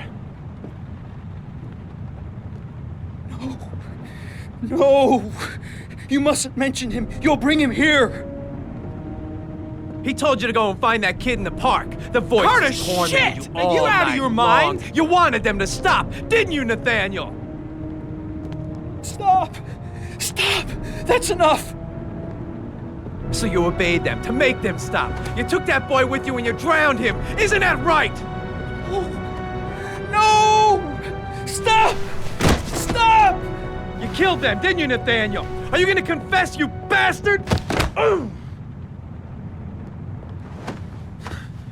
You are the Antichrist. Put down the gun, I shall Nathaniel. dispatch you to your father in hell. He is the son of Satan. He was sent to Earth to destroy us. For Christ's sake, shoot! Drop the gun, now! Concentrate on my voice, Nathaniel. Listen only to my voice. Team, you shall regret confronting the emissary of the Lord. You shall know divine power. I'm here to help you, Nathaniel. To get rid of the voices in your head, but you have to trust me. Christ, all powerful, defend us in our battle with the forces of evil. Protect us from the cunning and wiles of the demon. May God Almighty manifest the power of His empire, and may divine power cast Satan and all the other spirits that prowl the world in search of souls into the darkest depths of hell. Enough, Nathaniel! Put the gun down! Immediately! Back away, slowly.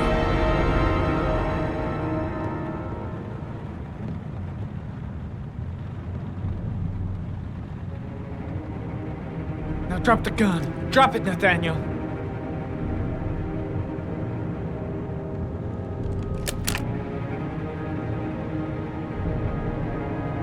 Put your hands on your head.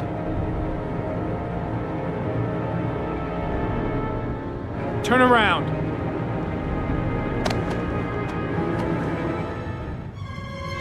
Motherfucker! In the name of the Lord, I exorcise thee, Satan. Okay, freak, the show's over. You're under arrest. Pretty damn cool under the circumstances. I would have just shot him. A gun isn't the answer to every problem, Blake. Maybe not, but most of the time it helps.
No answer.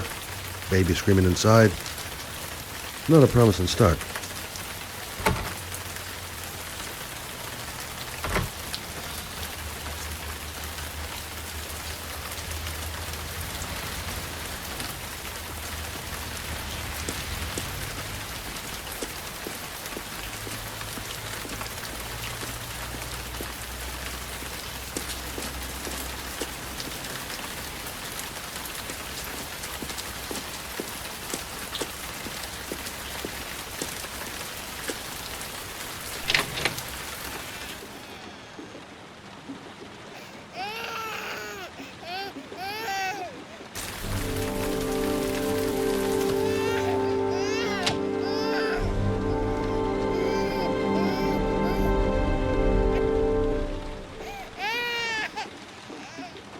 Mrs. Bowles.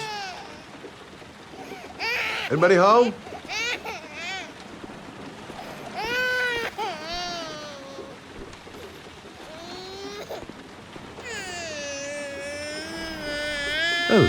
Cutie? No? You looking for your mama?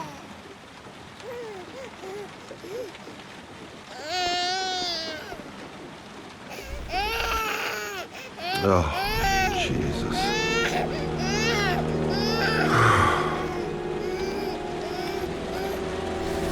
Wait a minute.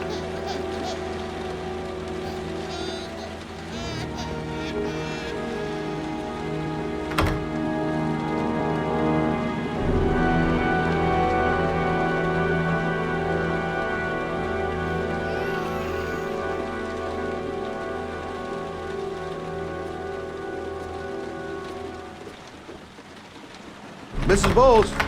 Mrs. Bowles, are you there?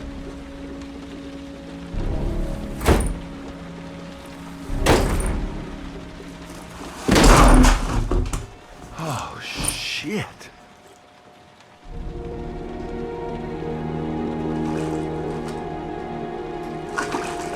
Mrs. Bowles! Mrs. Bowles, can you hear me? Wake up! Wake up!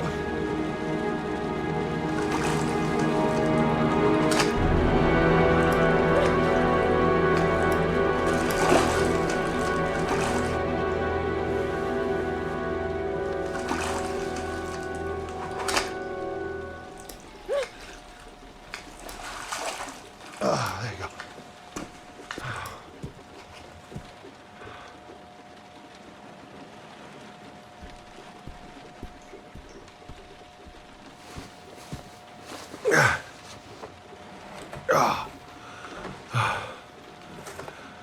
I'm gonna call an ambulance. No, I don't want to go to the hospital. Please.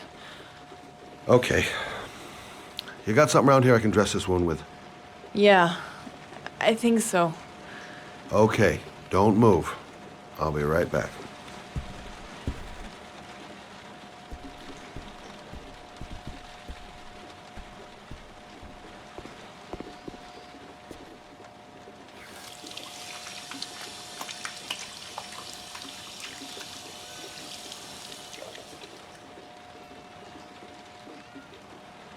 Let's see. I need this, and this, and this.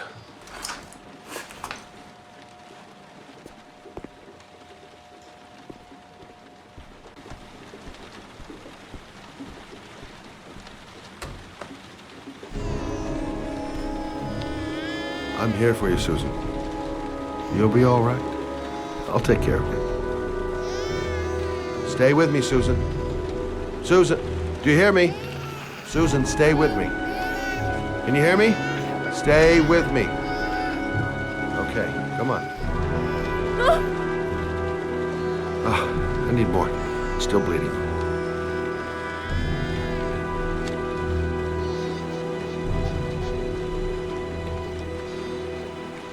Not perfect, but it'll do.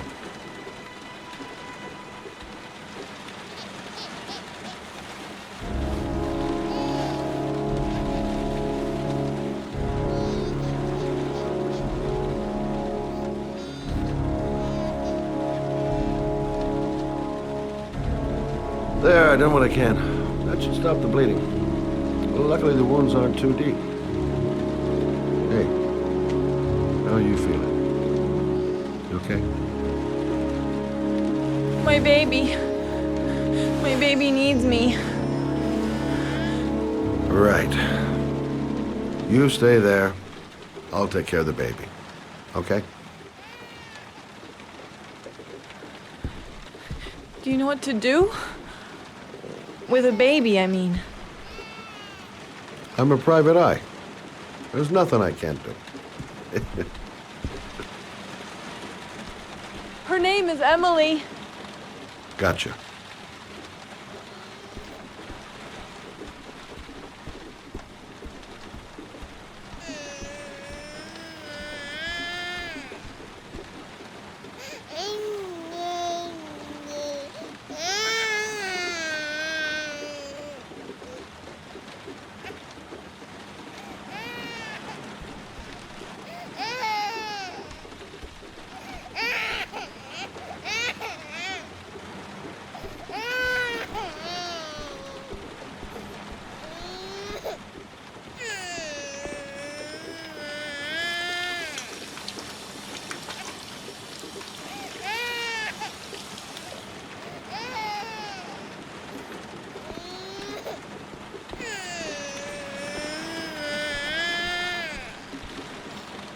Hi there, Emily.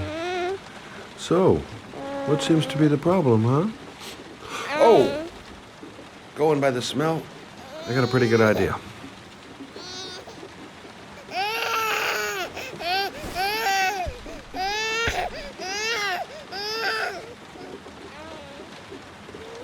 Okay.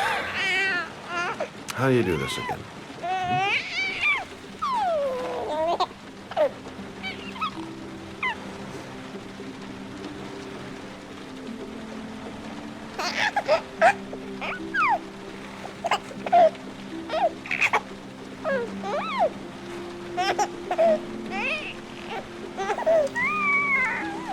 No, brother, that's not the right way.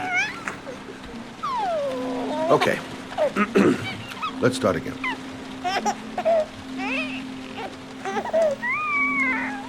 No, brother, that's not the right way.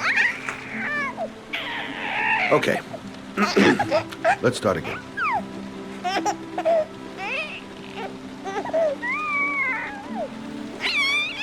There you go, fresh new baby.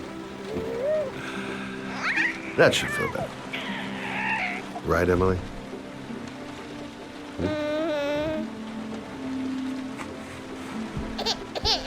Hey, what's the matter? I thought we solved the problem.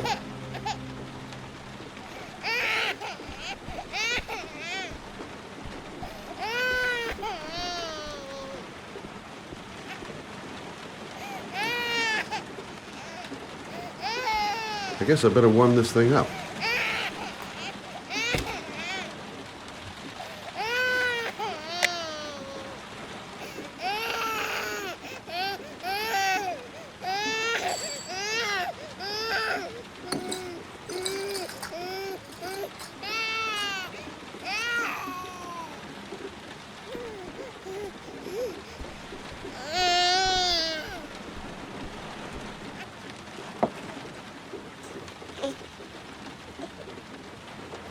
Oh, Emily, are you hungry? Huh? You hold on. I'll just tilt this bottle a little bit so you don't choke.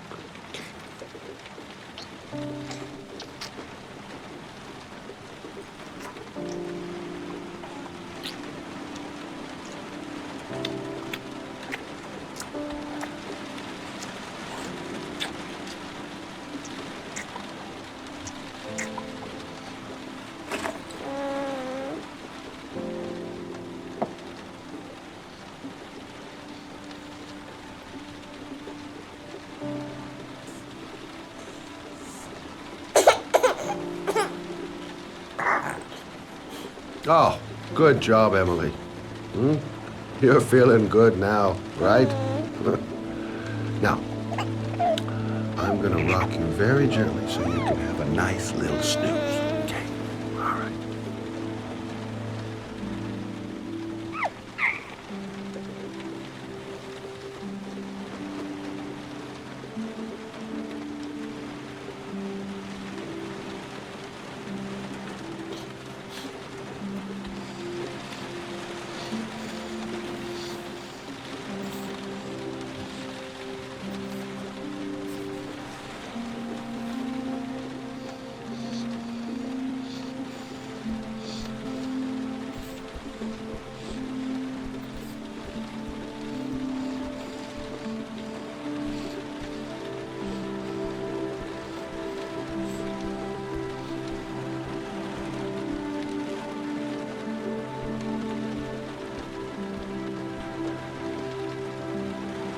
Thanks for looking after my baby.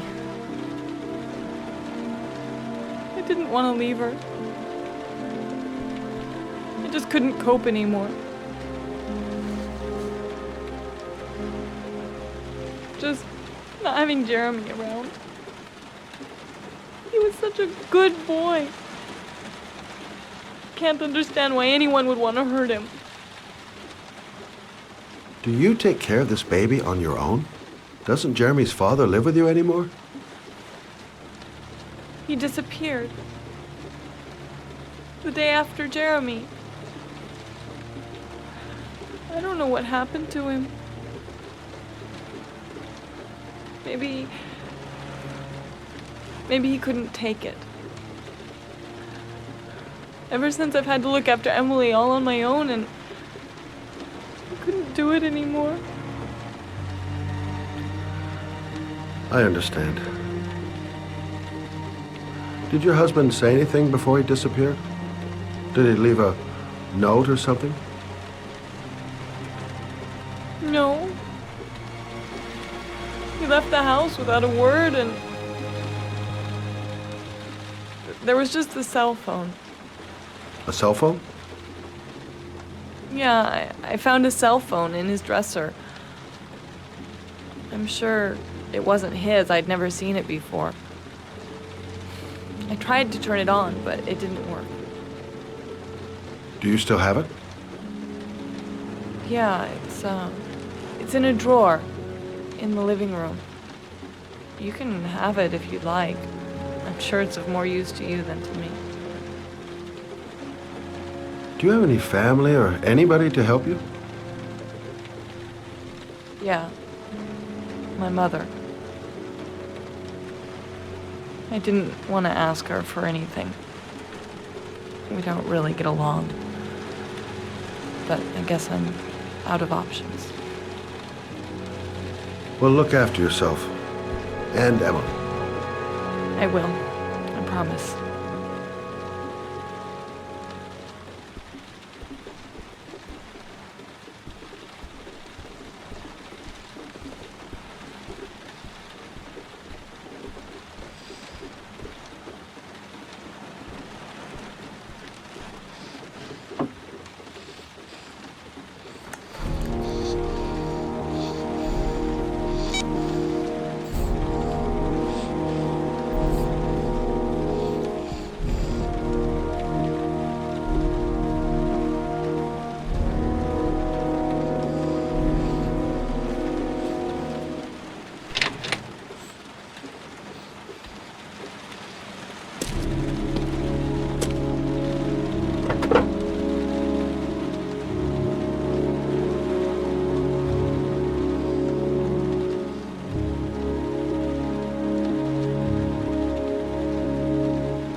Excuse me? Hey! Oh! Huh. Sorry. Didn't see you. What can I do you for?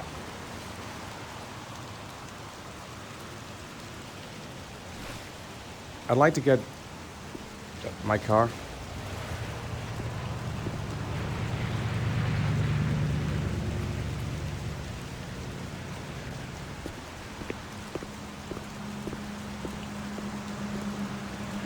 Hey, you're a pretty patient guy, you are.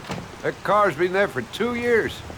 We took it out for a drive every month and checked the tires and batteries, just like you said. Here, it's the 3rd floor down. The service elevator is at the far end of the garage. Thanks. No, you have yourself a good one, Chief.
Your destination is 4 miles from here. Leave the parking lot and take the first right.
Have reached your destination.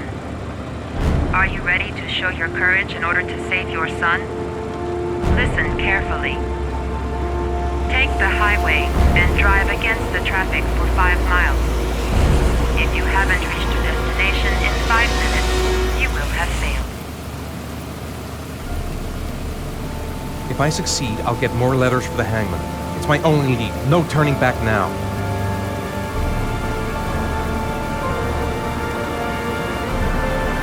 I can do it. I'd do anything to save my son.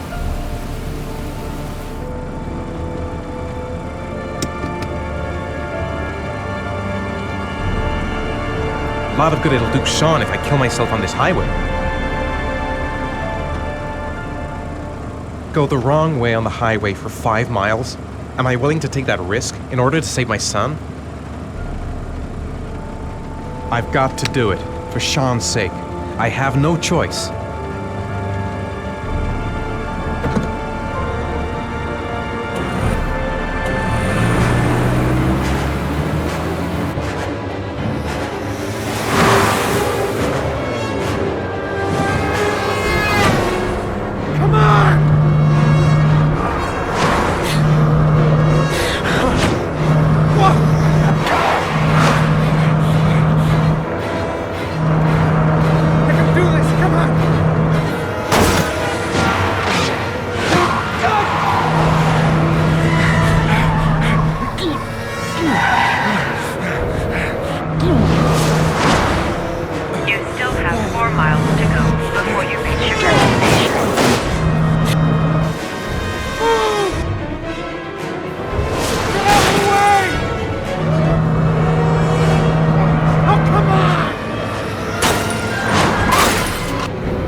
The atmosphere here is one of concern, as there is still no news of 10-year-old Sean Mars, who disappeared yesterday. A recent report indicates that the police are now treating this as another kidnapping by the Origami Killer.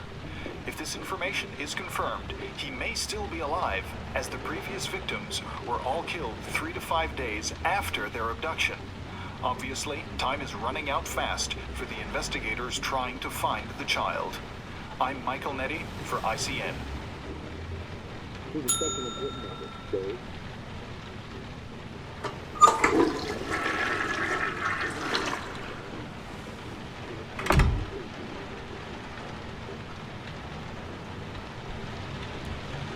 Hello there, sweetheart.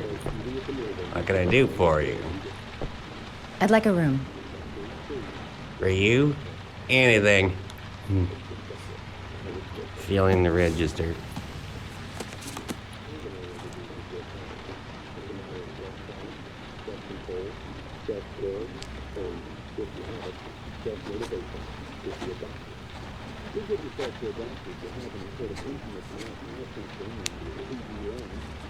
Madison Page, 27, single.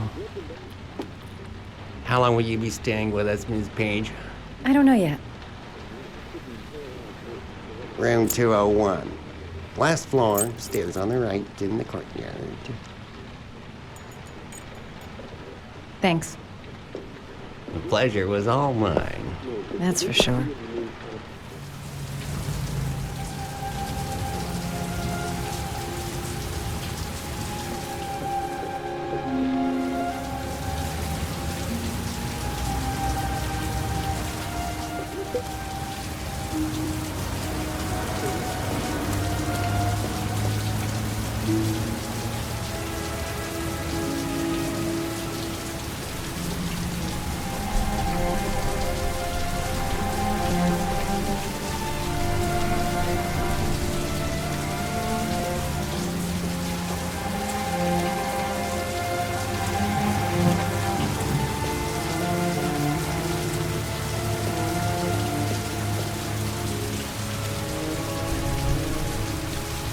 Room 201.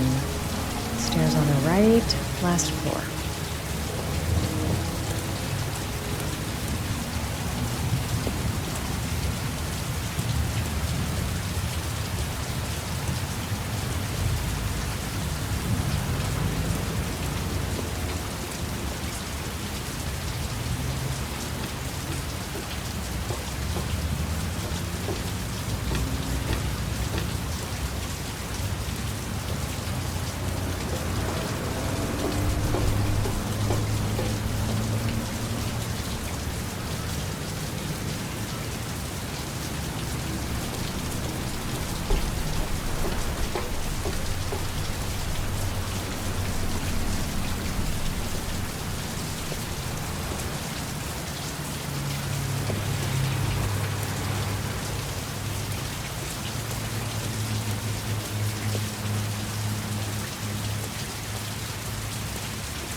Sir? Are you all right? I'll call an ambulance. No ambulance. You're badly hurt. You need a doctor. Please, just help me to my room. It's number 207.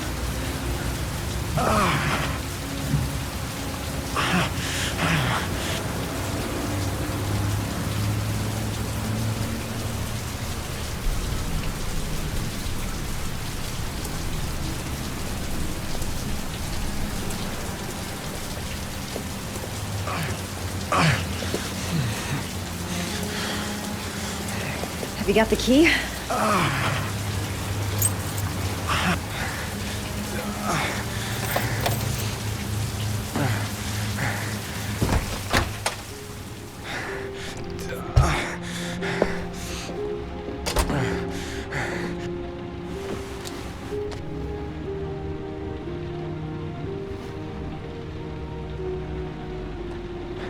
You're really in bad shape. You should see a doctor. Must have one, maybe two broken ribs. It's not fatal. But it's sore as hell. Your head is bleeding. It looks deep.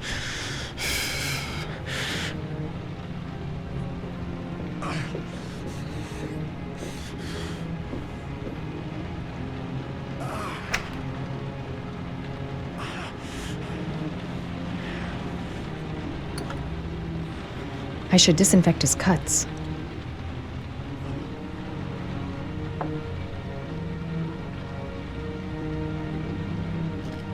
Paracetamol painkiller. Administer in cases of intense pain. Do not take more than 1 pill every 24 hours.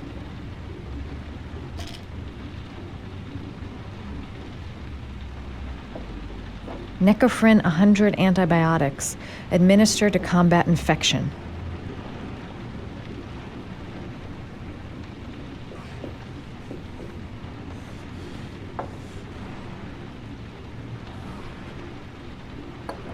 Paraphenol anti-fever.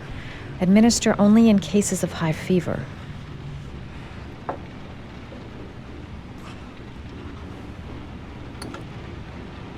I should disinfect his cuts.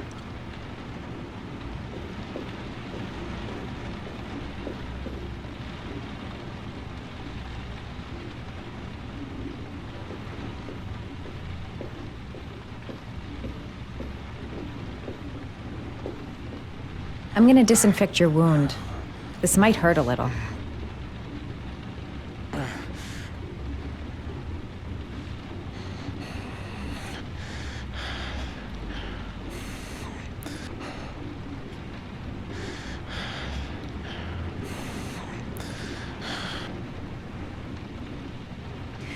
There. At least it won't get infected. Thanks.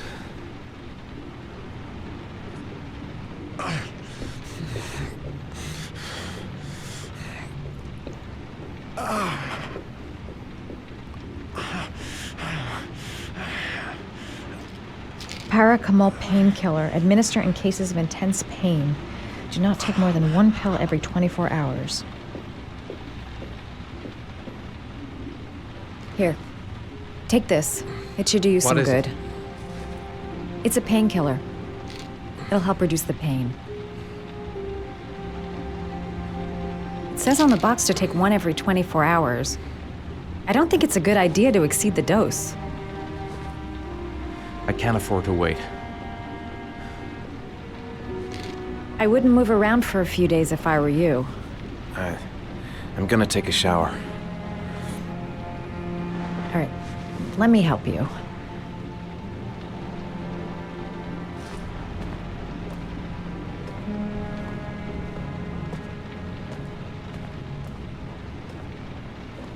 I'll wait here until you come out. Let me know if you need anything.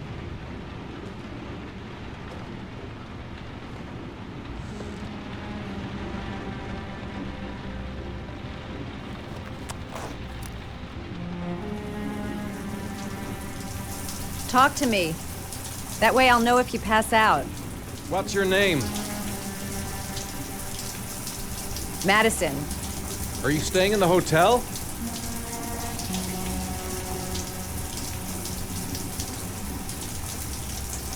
Are you still there?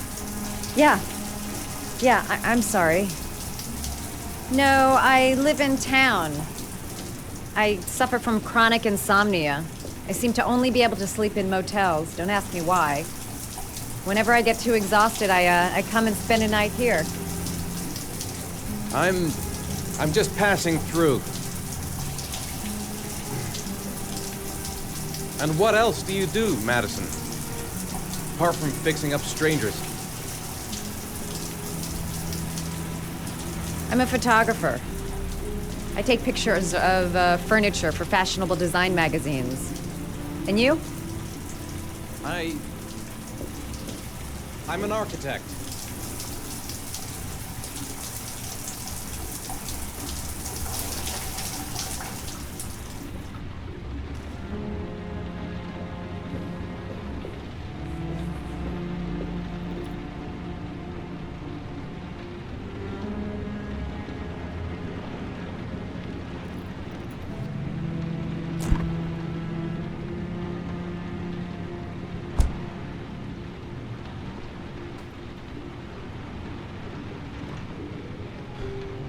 Thanks for staying. I feel a lot better now. Okay. I better get going then.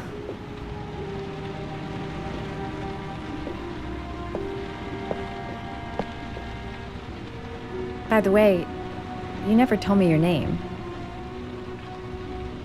Ethan. Be careful, Ethan.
Why didn't you shoot?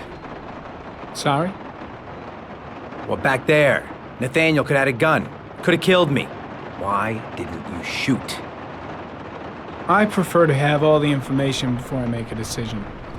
I try to make rational choices when possible. Come on, you had a fraction of a second to react. You could have whacked me before you had time to move. Oh, I'm sorry. I thought you were a tough guy. A street cop who's been through the mill. I didn't think you'd scare so easily.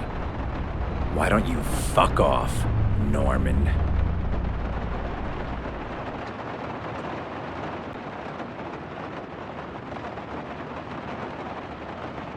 That's him.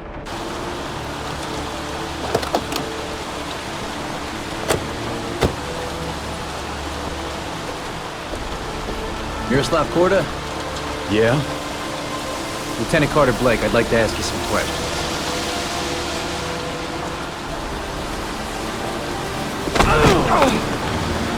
Shit, don't just stand there, he's gonna get away!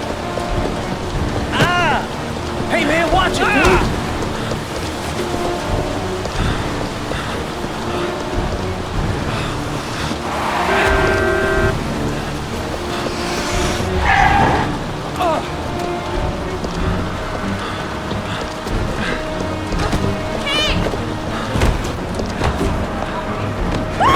Hey, watch it, man! Whoa!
place is freezing. My hands are numb. Shit! Where'd he go? I can't see anything here. No way he's escaping. I'm gonna get that bastard. Where the fuck is Blake? Come on. Show your ugly bastard face.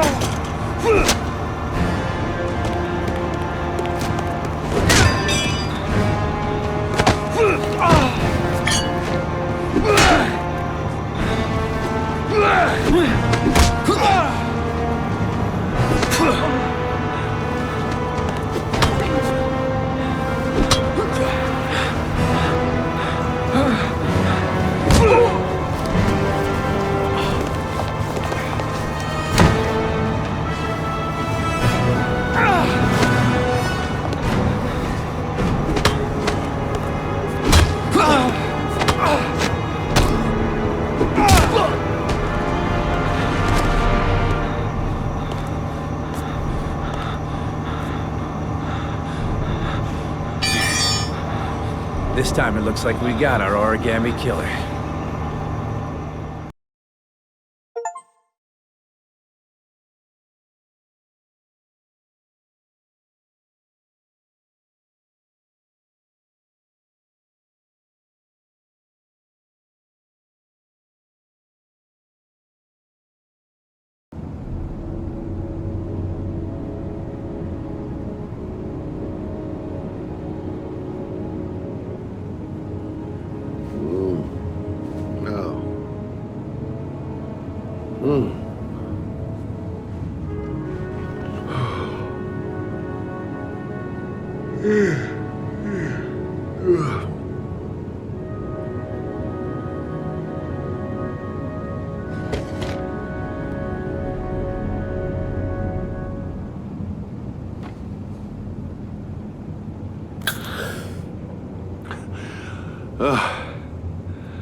You said I could contact you if I remembered anything. Can I come in? Sure.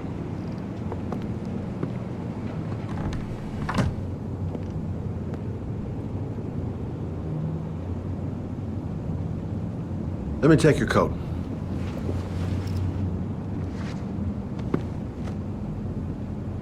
You want a drink? Yes, glass of water, please. Take a seat, I'll get it.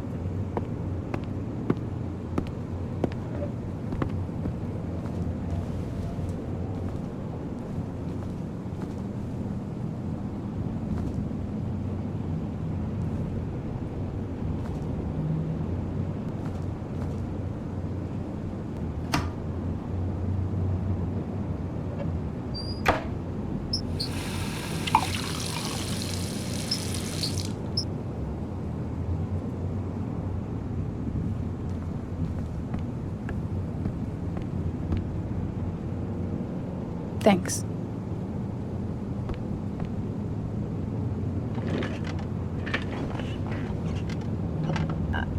I just remembered something. Maybe it's not important, but a letter arrived in the mail the morning Johnny disappeared. A letter? What kind of a letter? It was addressed to Johnny's father. I don't know what was inside it, but he read it and then he left. That's the last time I saw him. And you think there's a connection between that letter and Johnny's death, is that it? Do you remember anything else about the letter? Well, I don't know why, but I kept the envelope.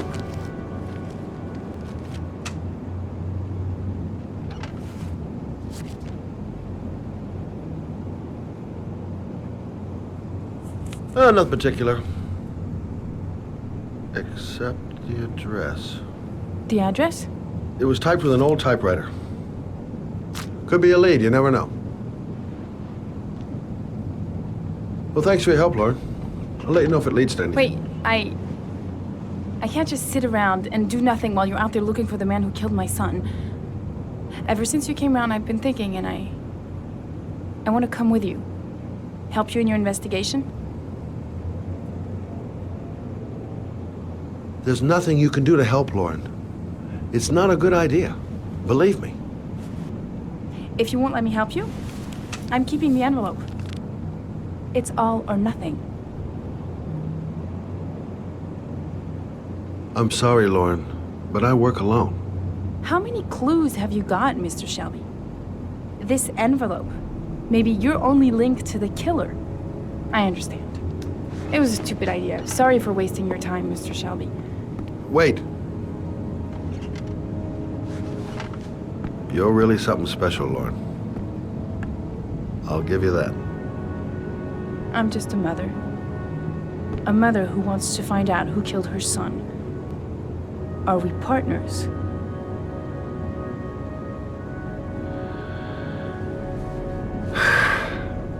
We're partners.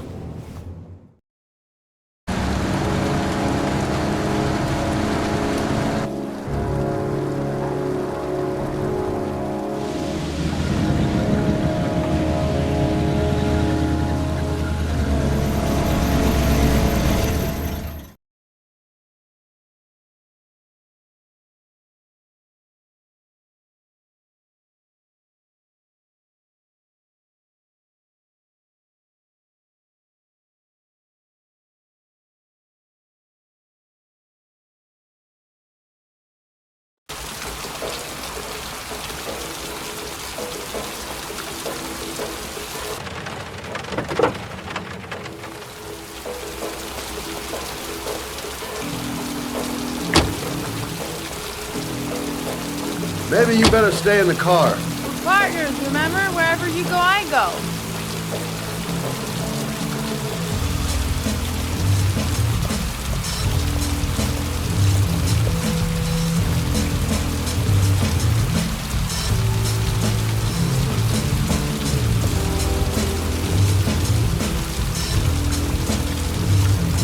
What are we doing here? We come to see Gordy Kramer. Kramer? The bigwig tycoon from Kramer Construction? No, his son. You think maybe he's the Origami Killer?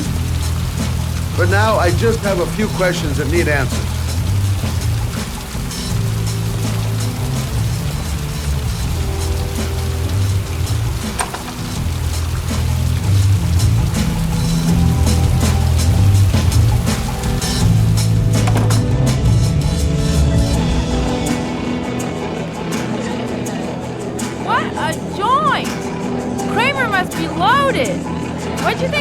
for all this shiny crap? We'll discuss Kramer's decor another time. Are we gonna be here long? This place gives me the creeps. I'm gonna go find Gordy Kramer. You stay here till I come back. Okay? Okay. Let me know if you need me.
Seen Lauren for a while. Let us see what she's up to. Hi! Great party, huh? Hi! I haven't seen you. Well, let's get better acquainted, pal. You're my kind of guy. I like you. My friend. Maybe this job does have its perks. Now I got me a new friend.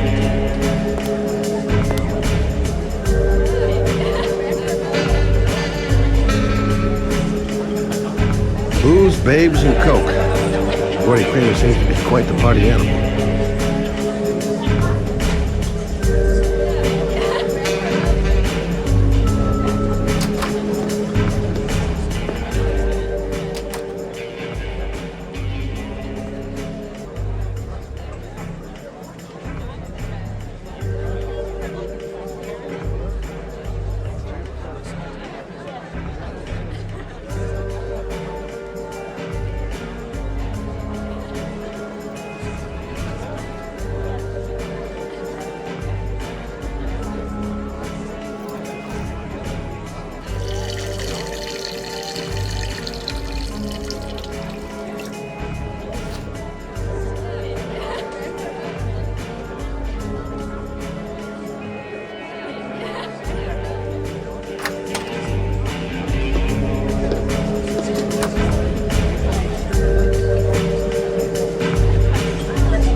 Okay, gotta find Gordy Kramer. Hey, good-looking girl. Keep your mind on the job, Scotty.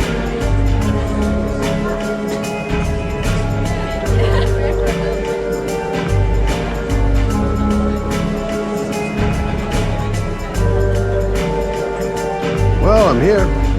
Might as well have it.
Whiskey straight up, no ice.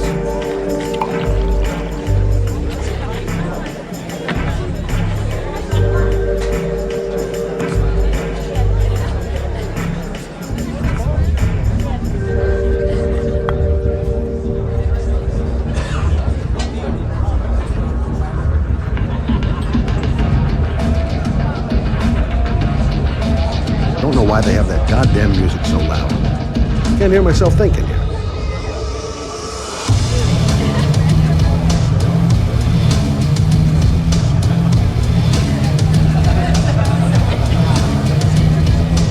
Finding someone who isn't smashed or doped up to the gills would be a miracle.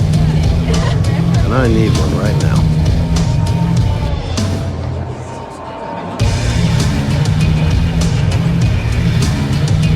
Have you seen Gordy? Sorry, no.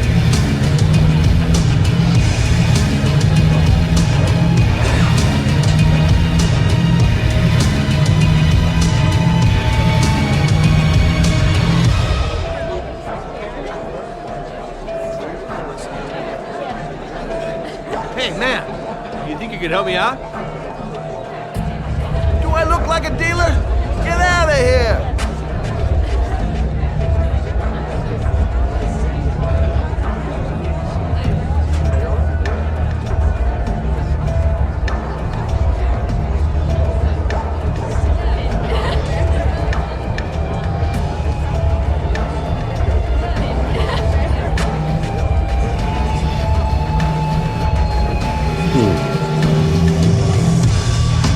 Not gonna be easy to find Gordy behind that big wall of paid gorillas.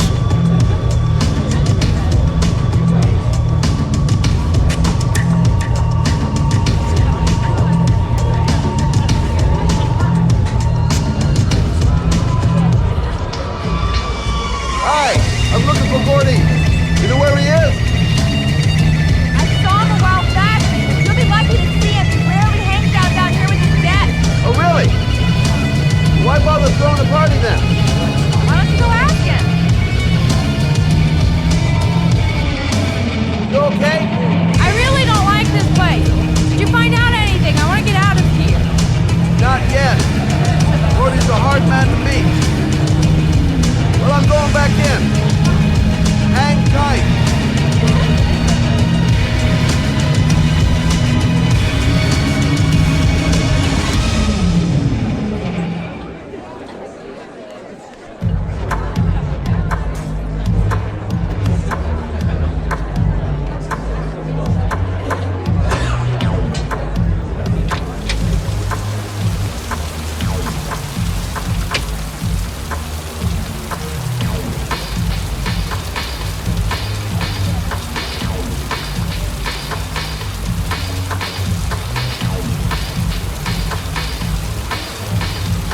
Okay, gotta find Gordy Kramer.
Excuse me?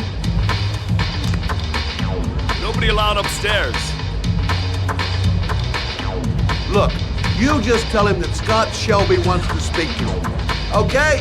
You're starting to piss me off, man. Now beat it before I get angry. If I want to see Gordy Kramer, I'm gonna have to go about it some other way.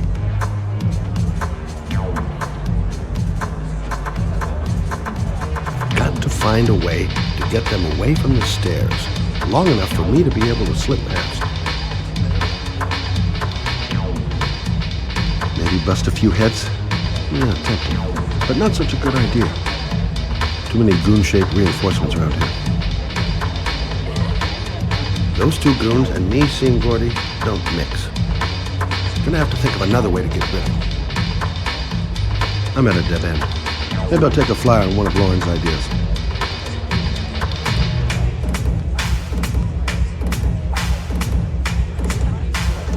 So, did you find Gordy? He's upstairs.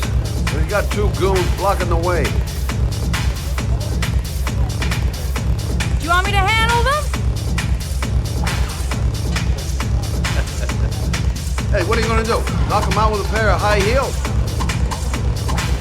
Leave it to me! Just be ready to go as soon as they leave the stairs.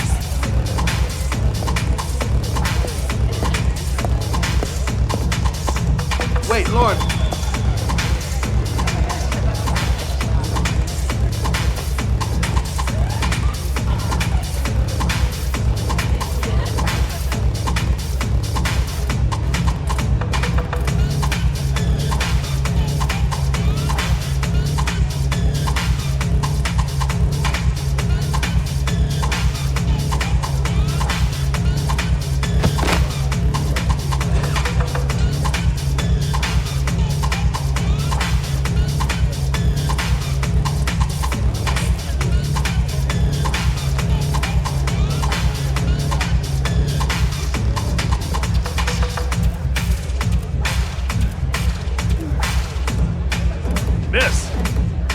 Miss, are you all right?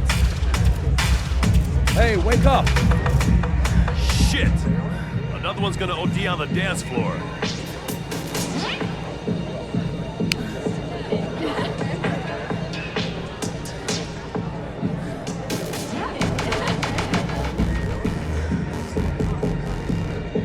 Gordy must be up here somewhere.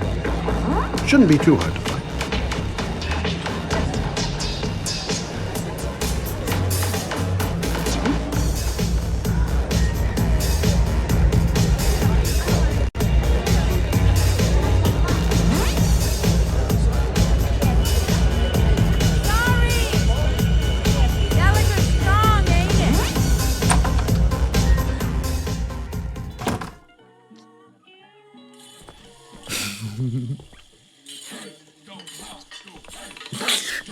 Mr. Kramer? Shh! This is the best part.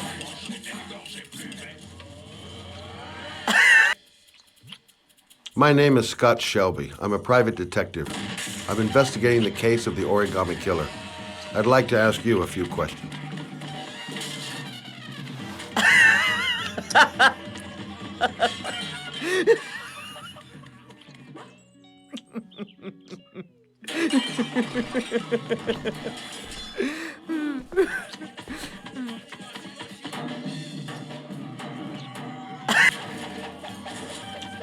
I'd like to know exactly what happened to little Joseph Brown.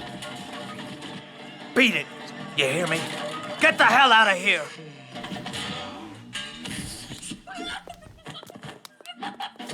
What do you want? A witness saw little Joseph Brown get in the back of your limousine. That was the last time anybody ever saw it.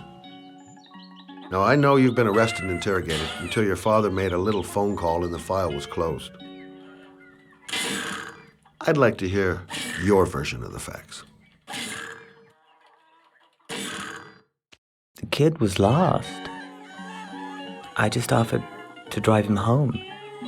The police arrived, I explained the misunderstanding, and I was released. End of story. Nothing to get excited about, right?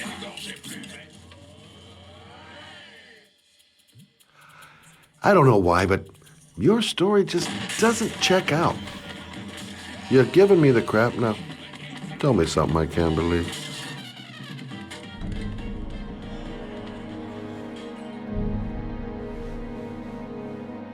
Very well. I'm the Origami Killer.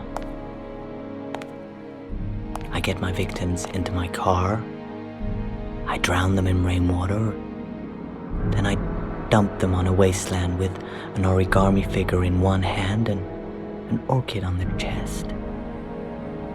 I do that because I'm bored, Mr. Shelby. And it's a creative and entertaining way of having fun. Is that good enough for you? Or do you want more? This interview is over. Get rid of this clown!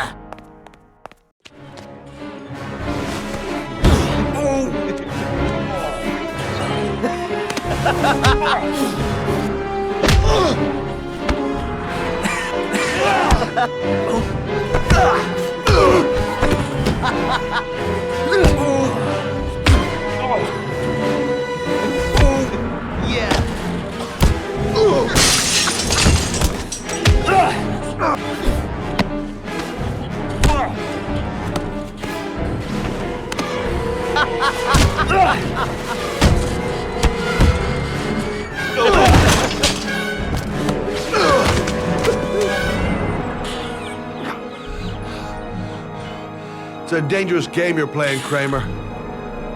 Do you know who my father is? He only has to lift one finger and you won't wake up tomorrow morning. You're the one that should be afraid, Mr. Shelby, not me.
Where's this pipe go?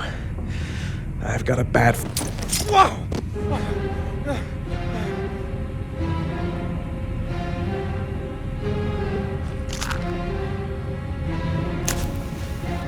Glass. Broken glass.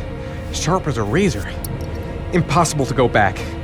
I'm gonna have to crawl through it, slowly, so I don't tear up my arms. Stupid fucking pipe! And Sean is gonna die because of me!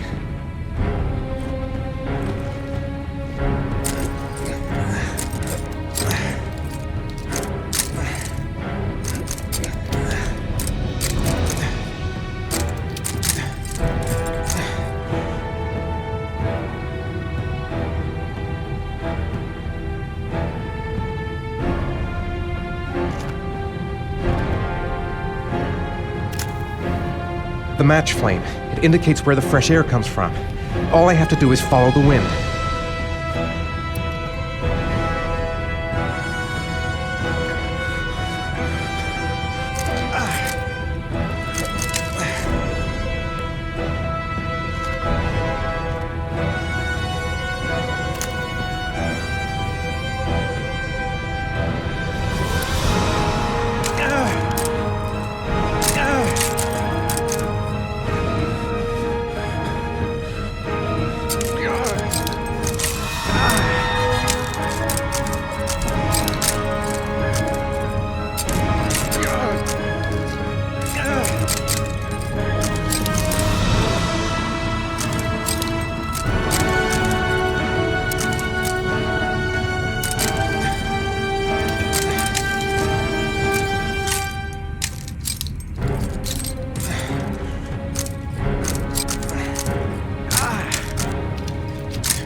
A dead end.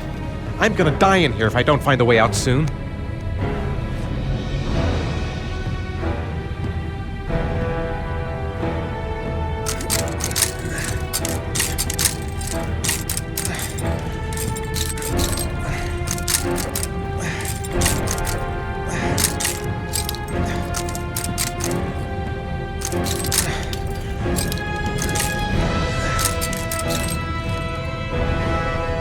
Keep it together, Ethan. Come on.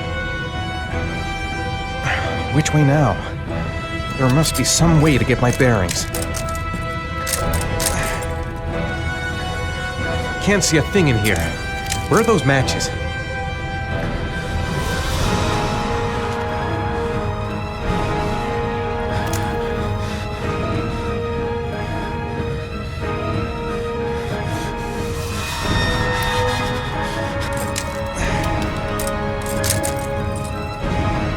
A draft. There's a slight draft. If I could figure out where it's coming from, it could lead me to the exit.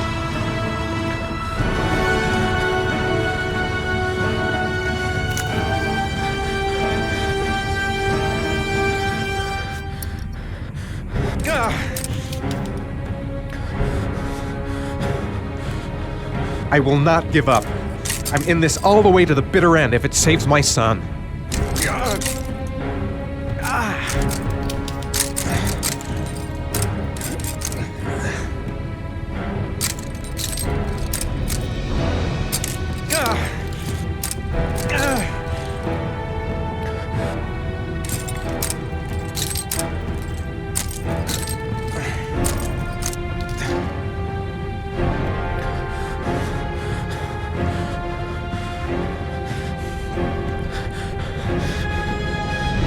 I've got to get out of here.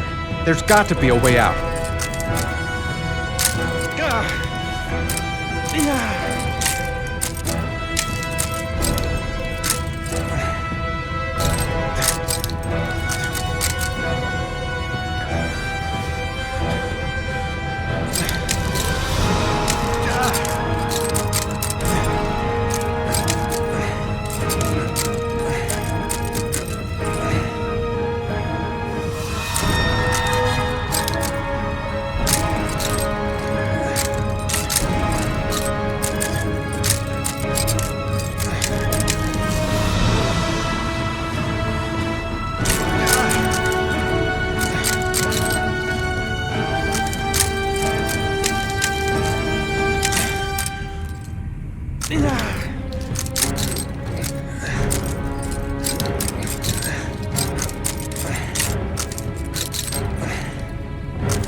The match flame. It indicates where the fresh air comes from. All I have to do is follow the wind.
Right.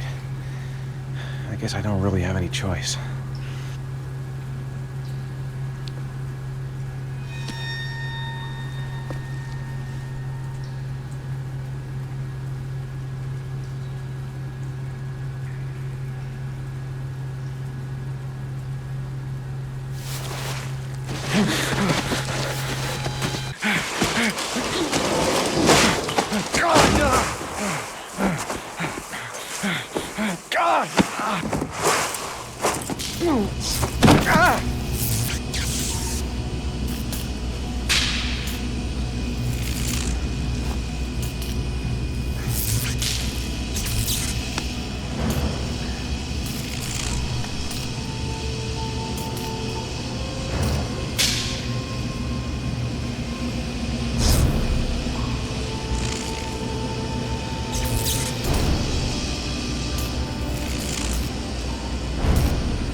It's over for me.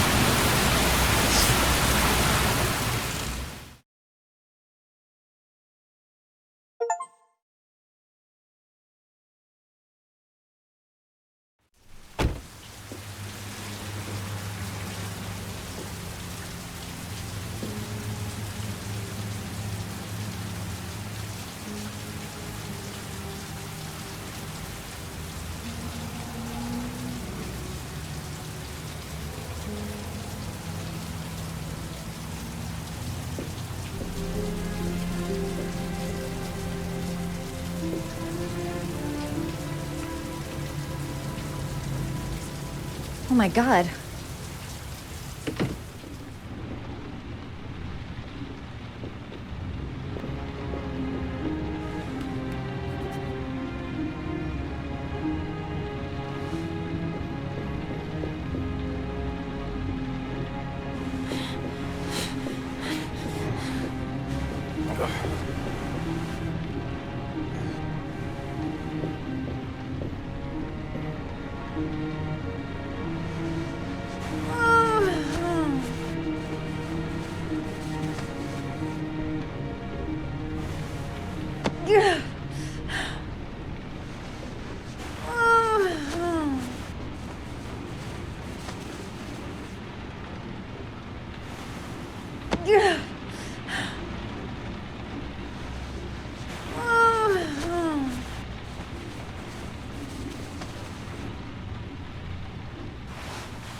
Ethan. Ethan, can you hear me?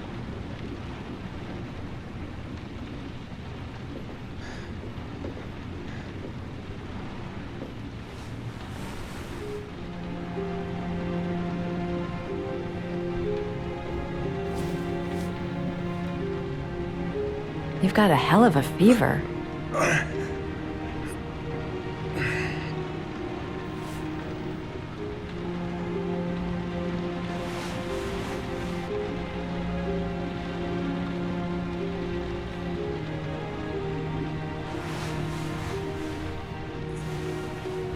I'm gonna have to get your clothes off to disinfect those wounds.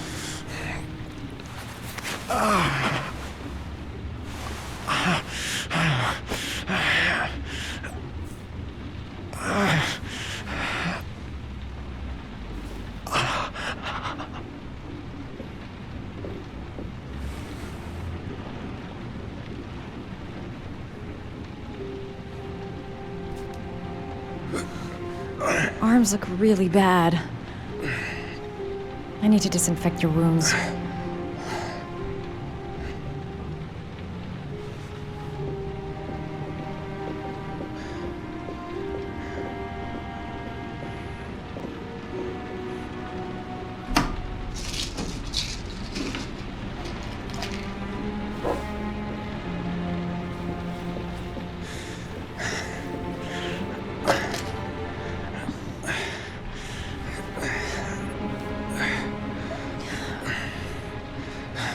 I'm no doctor, but I'll do what I can.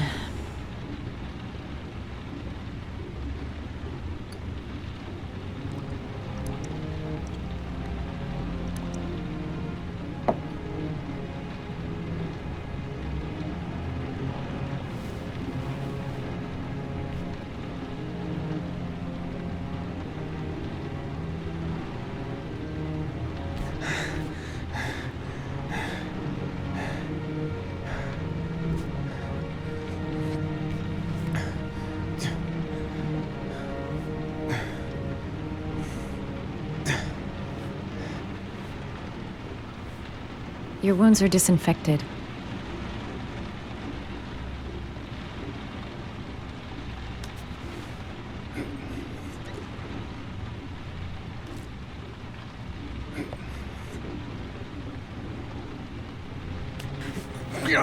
Sorry, I'm stupid. I'm using anti-burn ointments on your cuts.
He's unconscious. Now I'll just have to wait. And hope he wakes up.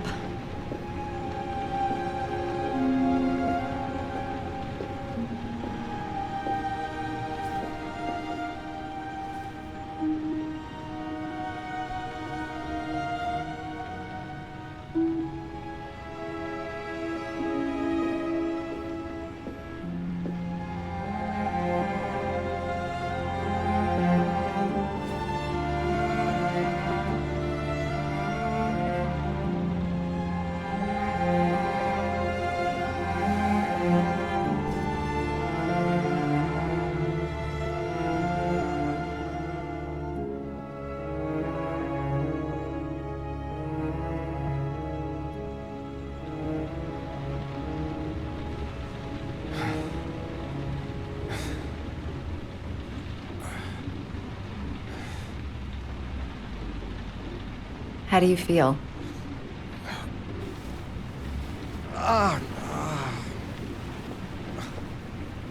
I've been better. Was I out for long? About 3 hours. Why the guardian angel act? You don't even know me. You didn't really leave me any choice. I couldn't just leave you like that.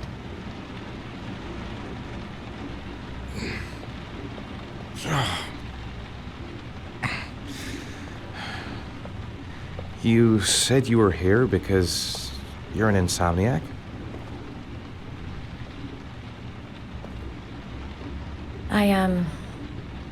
I've been going through a bit of a tough patch the last few months. It's the kind of stuff you prefer to forget. I do what I can to live with it, but it's not easy. That's the second time I found you in a bad way. You always seem to be running for your life. What's happening, Ethan?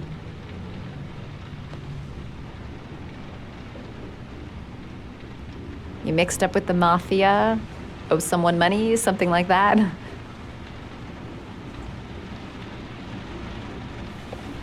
Listen, I'm truly grateful for your help, but for your own sake, I think it's better if you don't ask any questions. Maybe I could help you. No one can help me. You've already done a lot, Madison. Right. I'm gonna go. Take care.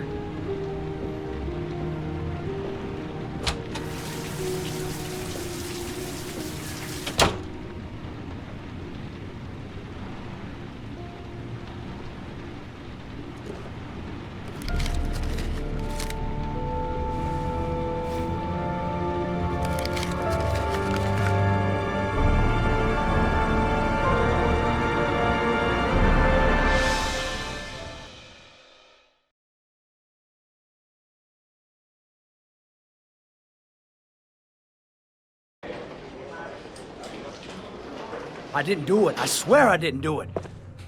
I've got nothing to do with that business. I never killed nobody. Oh, no? Then why did you run away when they came to question you? I already told you I forgot to report to my parole officer. I didn't want to go back to prison. When I saw the cops, I just bolted. I wasn't thinking straight. We checked out his statement. He has an alibi for at least 3 of the murders. Fuck, that bastard was a perfect fit. Shit!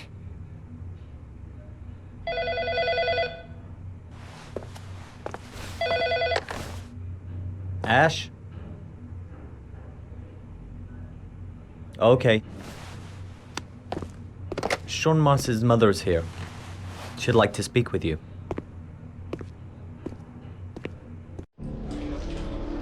It was a few months back. The middle of the night. It was pouring down. Ethan came home completely drenched at about 3. I asked him where he'd been. He spoke about drowning, the rain. He didn't make any sense. There was something in his eyes. As if it wasn't really him. There may be no connection, but the next day there was that announcement about another victim of the Origami Killer. Find my son. I'm begging you.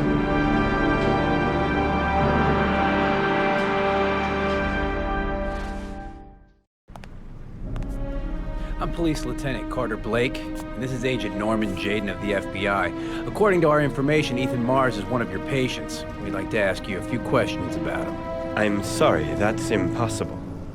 I beg your pardon? I'm bound by an oath of secrecy. Under no circumstances may I discuss my patients. My job is to find Sean Mars alive, and I don't give a damn about any bullshit oath.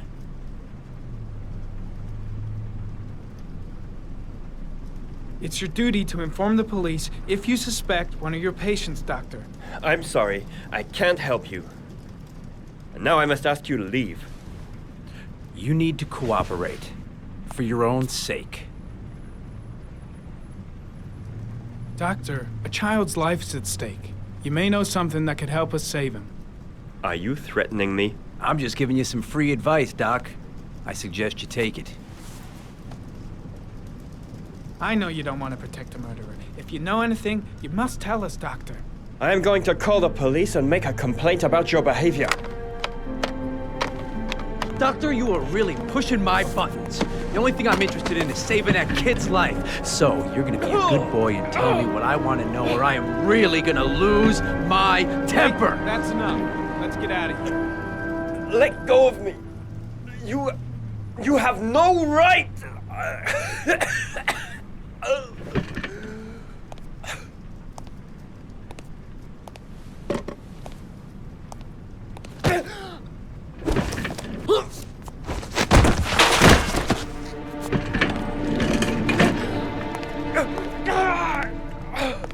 Come on, Doc.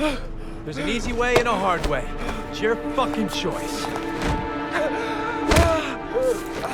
You have no right to hit him. I'm saving a kid's life for Christ's sake. If you don't like it, leave. If you don't let go of this man immediately, I'll report you and you'll be off the case. What the hell's the matter with you, Norman? Were you getting cold feet? You don't want to save Sean Mars anymore? I want to save Sean Mars just as much as you do, but that doesn't give me all rights. So you're gonna stop this shit right now! Ethan Mars has had psychological problems since his first son died. Feels responsible for his death. A sort of morbid neurosis. He is haunted by visions of drowning bodies. A few weeks ago, after one of our usual sessions, I found this on the floor. It must have fallen out of his pocket.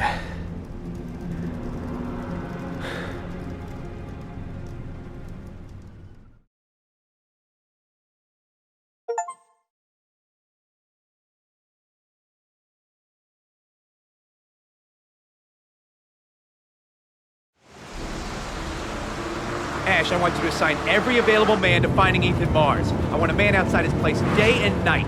Notify all agencies to start looking for him. I want you to keep an eye on the train stations, the airports, the bus terminals. I want every cop in the city on his ass, so that if he moves, we know about it.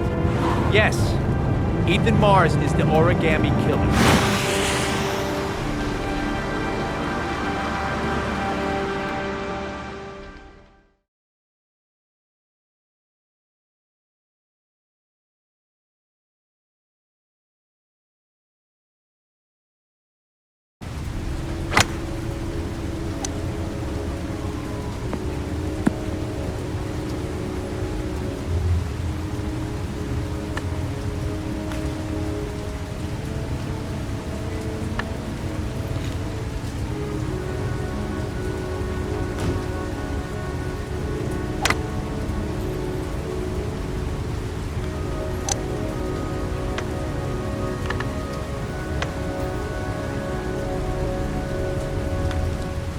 Nice shot. Thank you. Please come in, Mr. Shelby. Would you care for a coffee? Oh, no thanks. Do you play? I tried once, but I think the owner of the course is still looking for me. It's an interesting sport. It requires strength, but also a cool head and absolute precision. Would you care to hit a few balls with me? There's no danger of damaging the greens here. Okay. Take off your jacket and grab a club.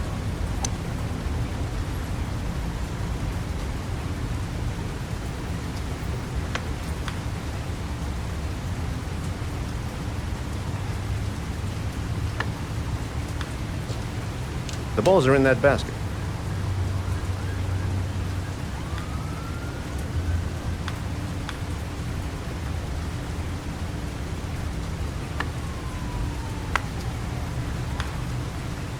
The most important thing is to grip the club correctly.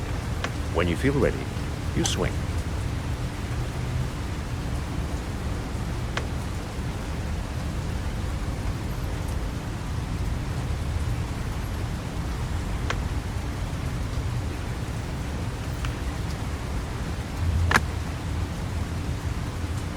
Well, it's only your first ball.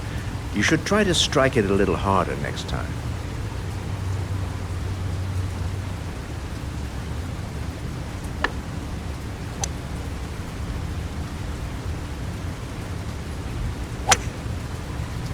I'm assuming you didn't invite me here just to play golf, Mr. Kramer.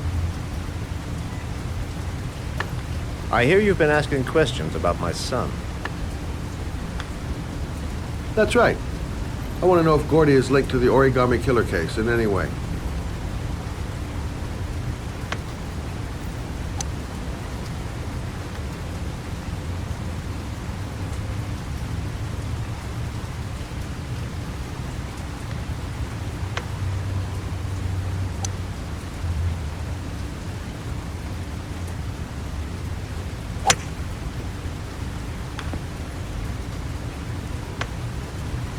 My son had nothing to do with that sordid case. Well, then he has nothing to fear from my investigation.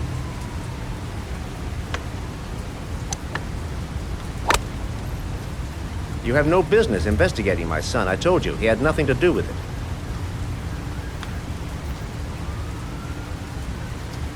With all due respect, Mr. Kramer, it's up to me to decide who I want to investigate.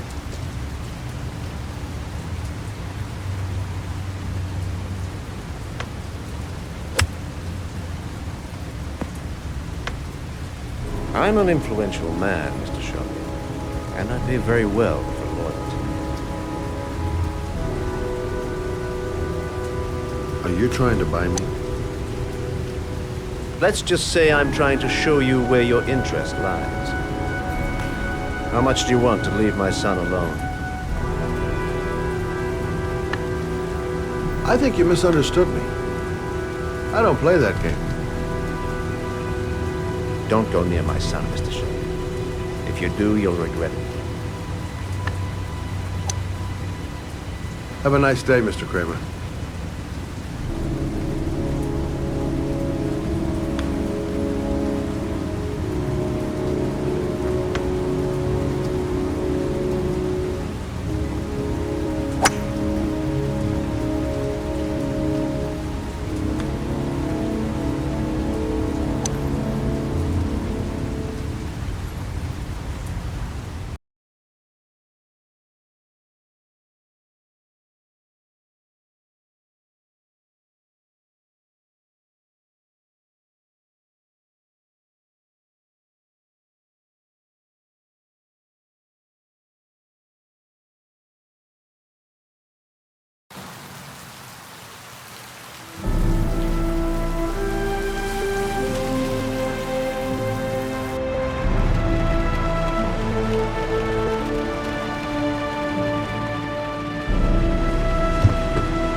Porcelain lizards?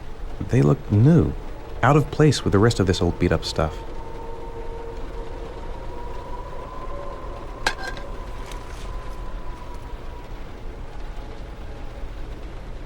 There's been a fire in here. Everything is all burned up. Still feeling weak. I can hardly stand. The pain's coming back. Drugs are beginning to wear off. 9711 Marble Street. It's the right place, but what am I supposed to do in this dump? Where are you, Sean?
Are you prepared to suffer to save your son?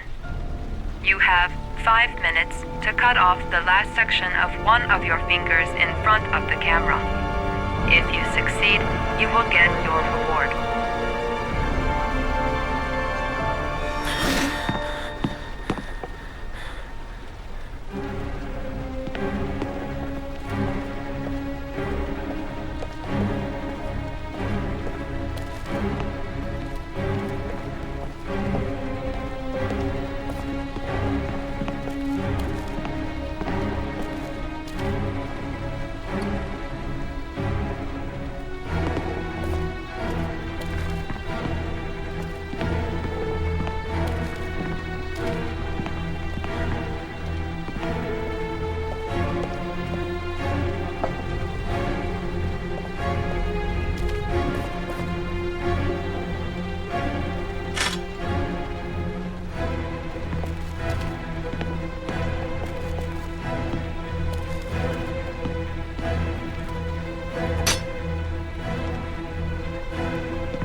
You have 4 minutes and 30 seconds left.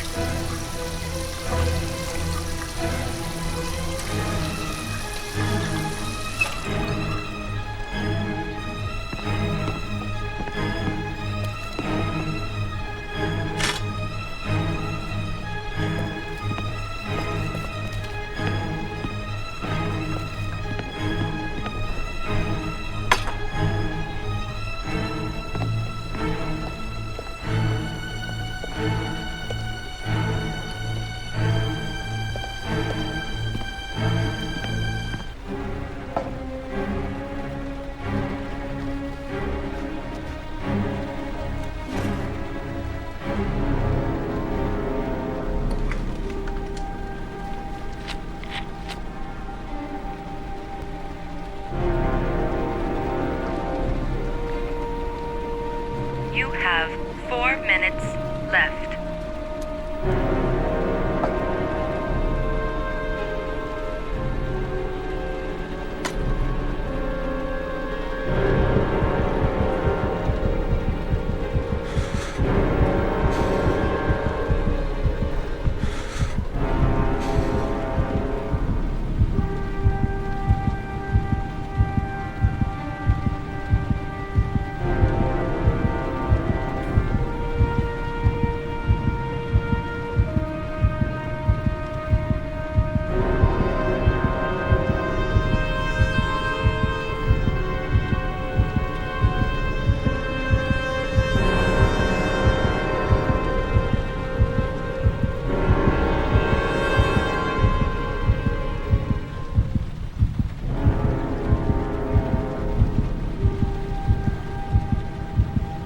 You have 3 minutes and 30 seconds left.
You have 2 minutes left.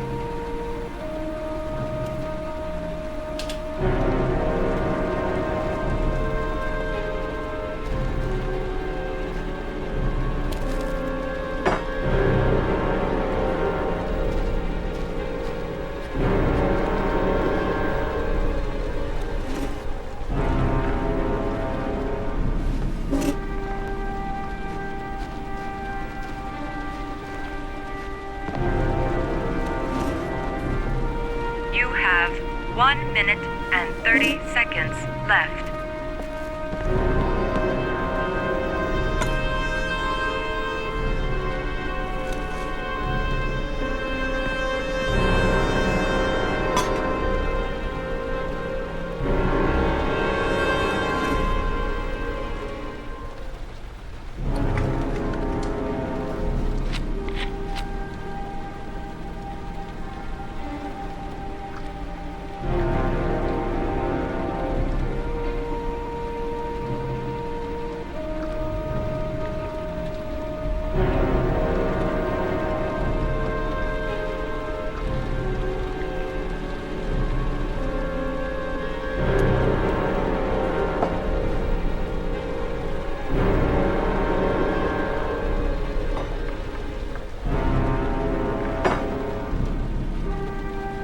You have 1 minute left.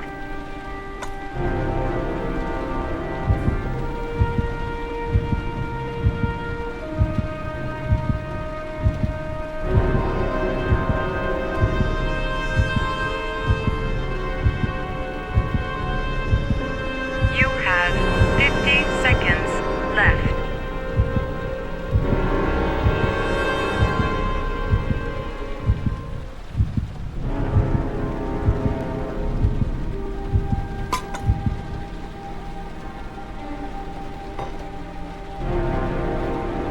You have 40 seconds left.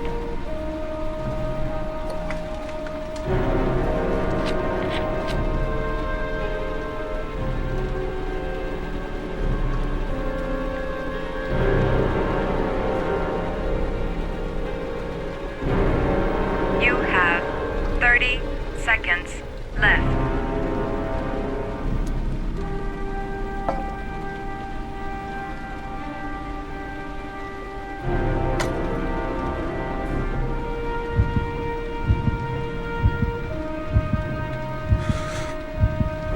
You have 20 seconds left.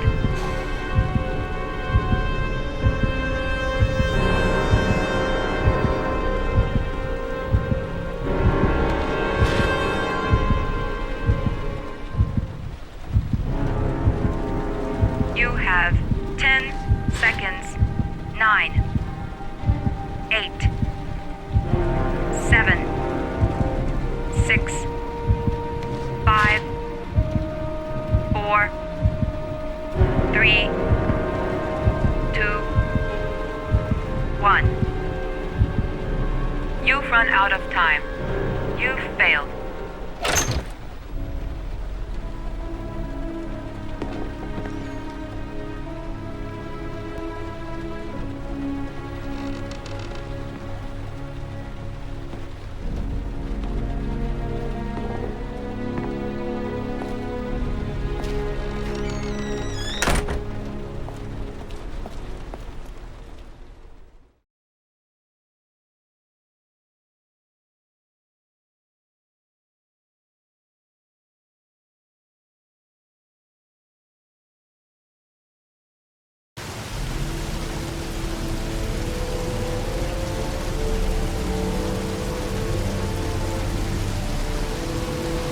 That's affirmative, Lieutenant. We're in position. Perfect. Nobody moves until I give the signal. Is that clear? We nail him as soon as he sets foot outside. Right, Lieutenant. Lucky that patrol spotted his car. What's he doing in there? Beats me. You're the profiler, right? I thought you were supposed to be right inside the killer's head. Well, that's just it. What I know of Ethan Mars doesn't match the killer's psychological profile. I know what the jury's gonna choose between your theories and concrete proof.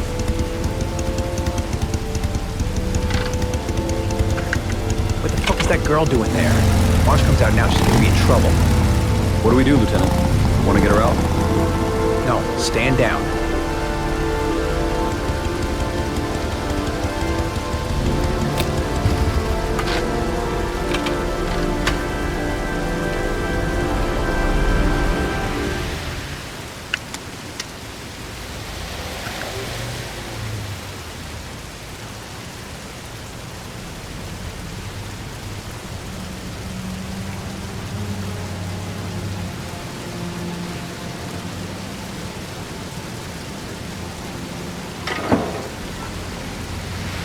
Going inside. Maybe she lives there. Well, it's just as well. We don't want anyone hanging around if Mars comes out. The police. They're out there. I think they're here to arrest you. What are you doing here? You followed me? I'll explain later. Come on, we've got to find another way out of here. Shit. What's he up to in there? Wait for a go on my word.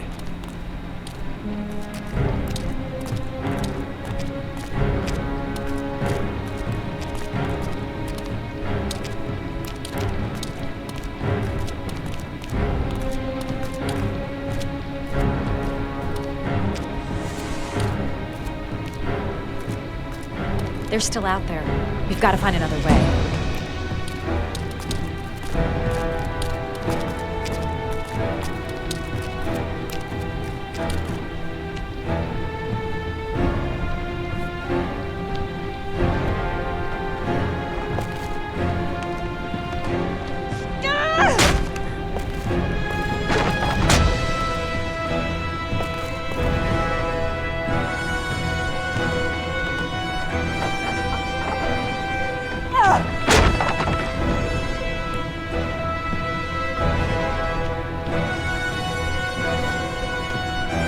Shit! It's too high.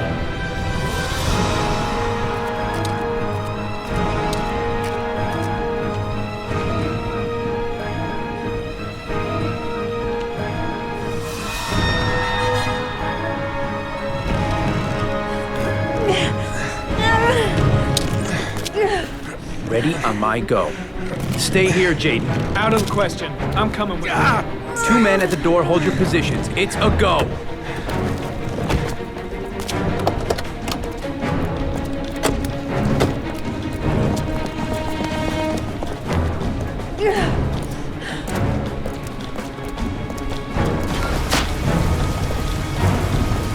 Come on, let's go this way.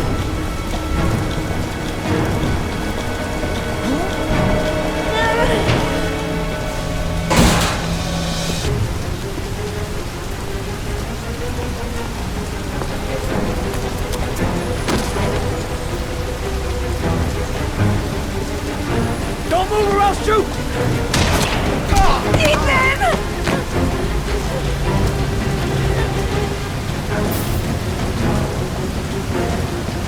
Hurry. They're coming. Lieutenant, there's a man and a woman exiting the alley. A woman? Shit! It's that girl who went in! Everybody downstairs! They're in the alley! Follow them! The subway.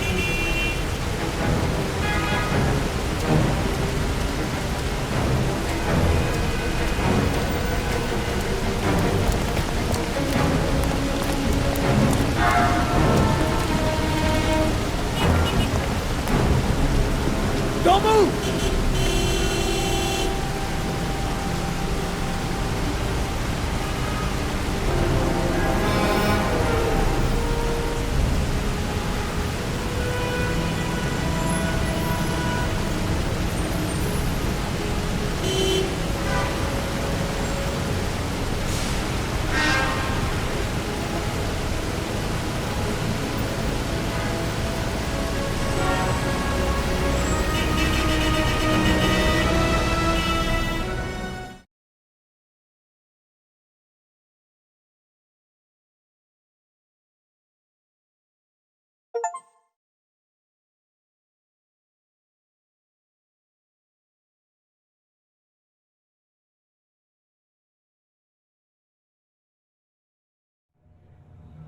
I'm not here to judge you, Ethan.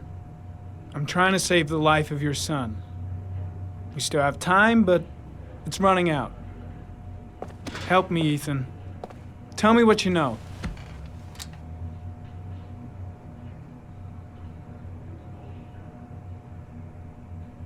I'm sure you had your reasons for doing what you did. You didn't think you were doing any harm. You just wanted the pain to go away. I'll help explain all that to the judge. Don't let Sean die. Tell us what you know, and we can still save him.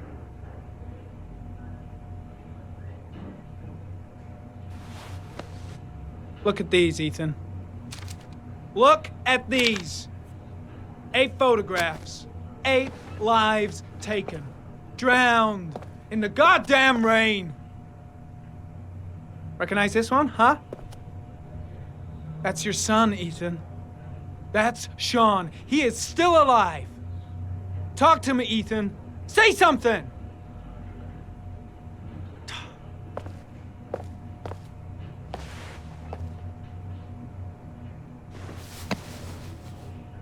You've lost, Ethan. What will you gain with one more victim? Huh?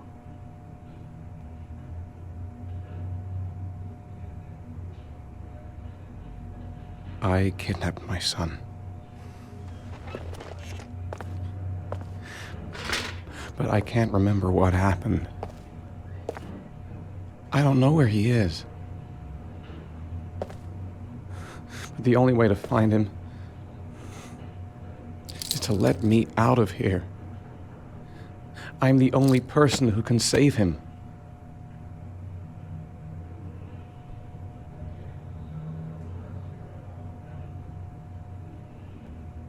You say you can save him, but you don't know where he is.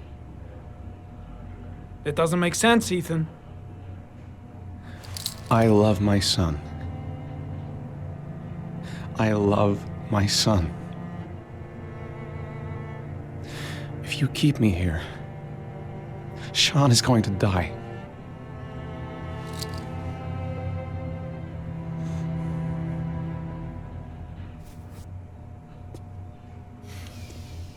Time's running out, Ethan. And frankly, I don't care why you did it. The only thing I want to know is where you've hidden Sean. I don't know. I would already have saved him if I knew where he was. Okay. This is your last chance, Ethan. And this time, I suggest you think carefully before you answer. Where is Sean? I told you I don't know. Ah! If you beat him, his confession's worthless. They'll throw the case out. Carter, stop! I'm gonna report you for this. Go ahead! Get the hell out of here! I couldn't stand you from the very beginning, Norman! Now get the fuck out! You fuck! Are you gonna tell me what I want? Even if he is a killer, that doesn't give you the right to beat him.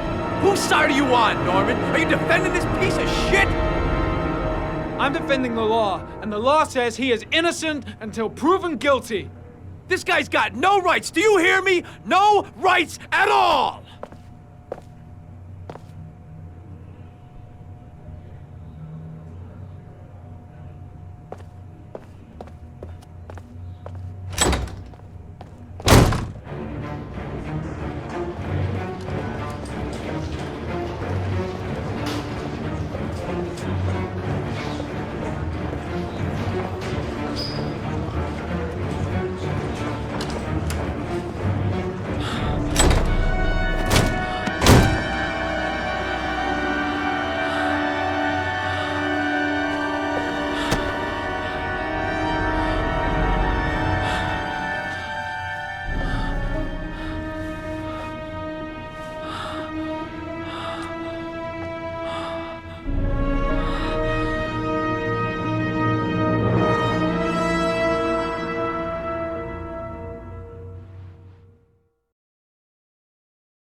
Your vodka, sir. Thanks. You look preoccupied, if you don't mind my saying so.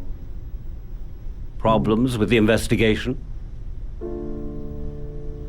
Blake is convinced that Mars is the killer. Not you. I thought there was some evidence to that effect. That's true. But it just doesn't make sense. His psychological profile doesn't fit. Neither does the geolocalization. I can't see this father drowning 8 victims before kidnapping his own kid. Mars is not the Origami Killer. I'd stake my life on it. Then who is? I haven't the faintest fucking idea. Maybe you should review the evidence in your possession. That's just what I was thinking of doing. Oh, one last thing, sir. You should be careful not to overindulge in you-know-what. It can be dangerous. Very dangerous. I'm trying to keep a handle on it, but that's difficult. It gets more and more difficult. It'll end up killing you if you're not careful. That would be most unfortunate, sir.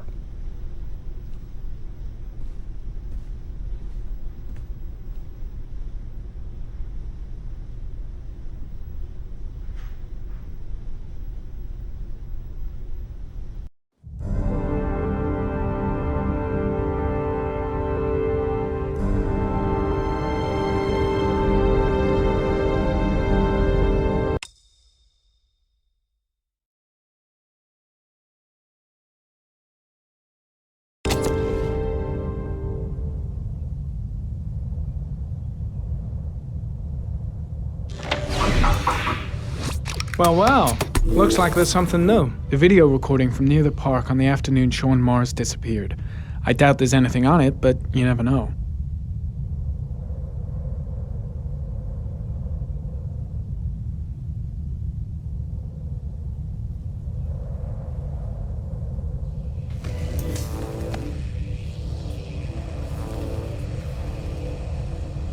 A Chevrolet model corresponding to the tire prints passed at 1602 heading for the park, when in the opposite direction at 1637. That could fit the time that Sean Mars disappeared. Could it be the killer's car?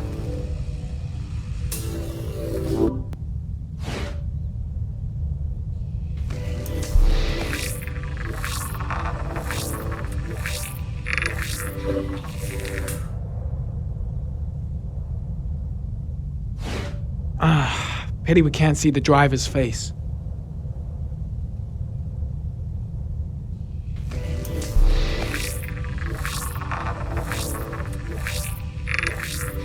The car was stolen. Let's see. A certain Jackson Neville was suspected of stealing it, but the charges were dropped. Not enough evidence.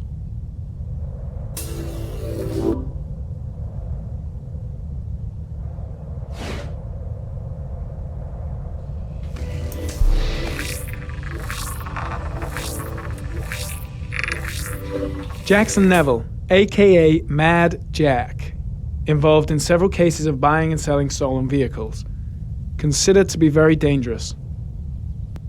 This guy might have provided the killer with a car.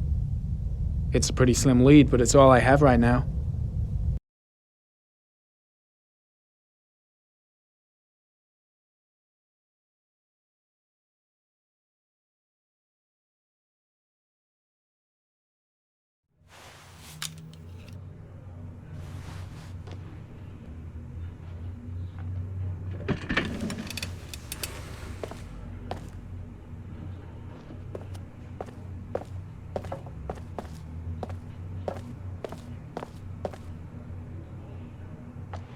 I gotta find some way to get Ethan Mars out of here. Even if there's only a 1 in 1,000 chance he's telling the truth, he may still be able to save his son. I should consult my superiors. Maybe... No, that's stupid. I gotta handle this on my own. He may be guilty. He's acting odd, his statements are all confused, and heck, he never said he wasn't the Origami Killer. I just don't believe he's guilty. Nothing about him matches the killer's profile. No, I can't just stand by and watch. I'm gonna help Mars get out of here. I can't do anything for Mars. These are serious charges he's facing. That shithead Perry doesn't give a damn if Blake beats up a witness or if Mars is innocent. All he wants is to be able to tell the press they've arrested the Origami Killer. My gut feeling is that Mars is innocent and I gotta get him out of here. It's none of my business. If Perry and Blake think Mars is the killer, what can I do about it?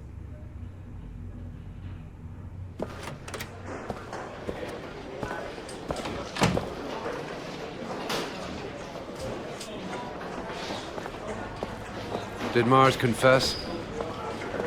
No, not yet. He lost consciousness. We'll give him a break and then we'll get back to him. He must be tougher than I thought.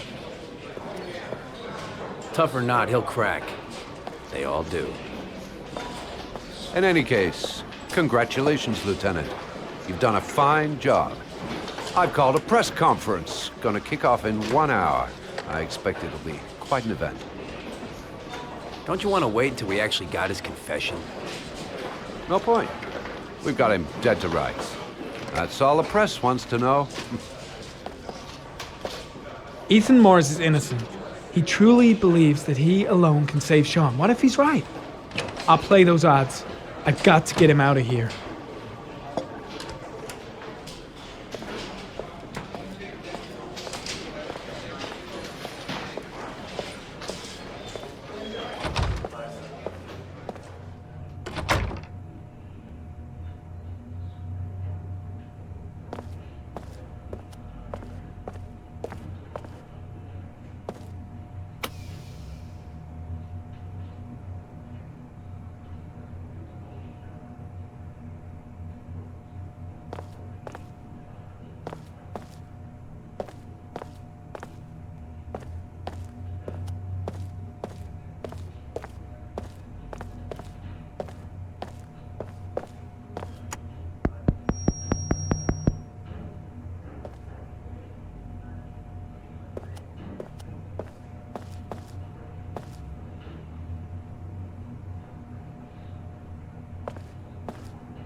Leave us alone.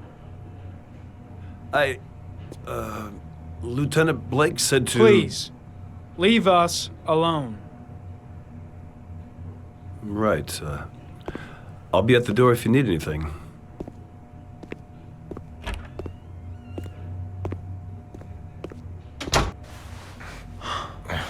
Christ. Are you all right, Ethan?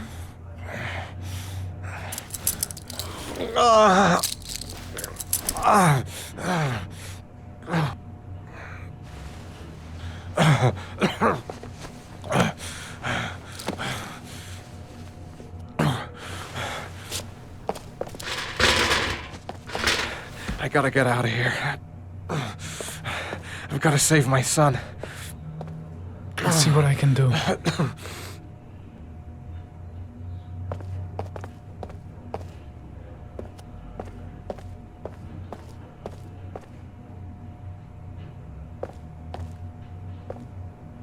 I'm gonna find a way to get you out of here, Ethan. Stay put. I'll be back.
Shit! What am I doing? Helping a suspect to escape? That'll cost me my badge and earn me a 10-year stretch. Should be able to get him out of here without being noticed. Gotta find some way to get rid of the guard if I want to free Mars. I gotta find some way to get him through the police station undetected. First, get rid of the cuffs. There should be officers' raincoats all over the place. Gotta find one and give it to Mars. First, get rid of the cuffs. A camera. There's a surveillance camera in Mars's room. Must be some way to turn it off.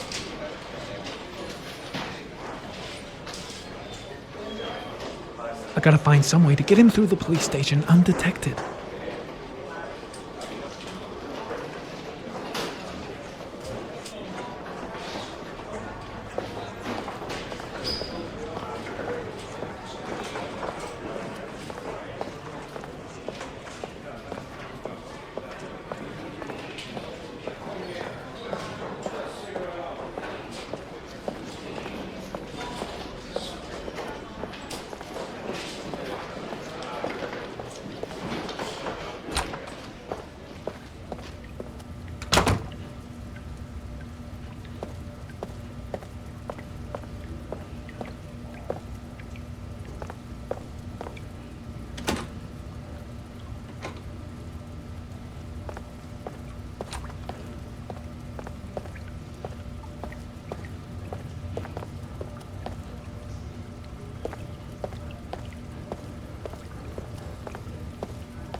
should be officers' raincoats all over the place. Gotta find one and give it to Mars.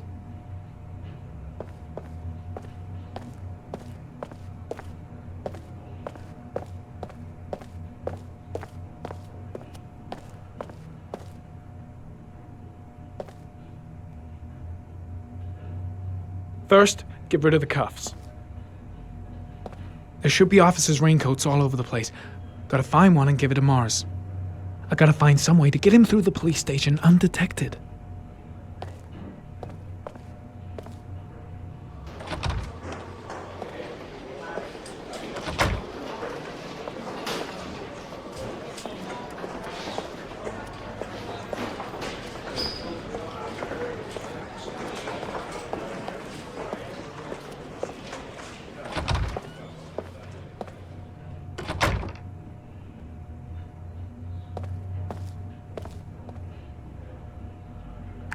Gary, you can take a break.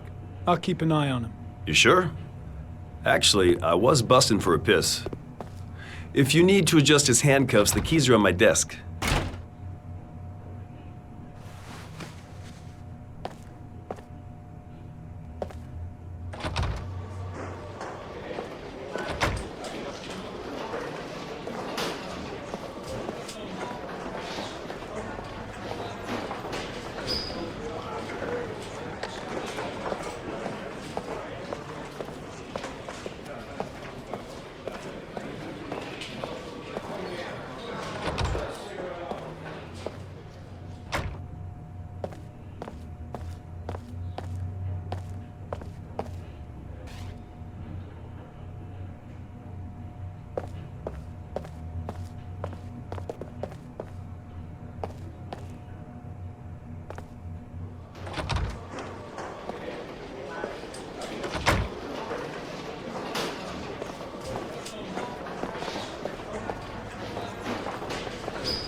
That's it.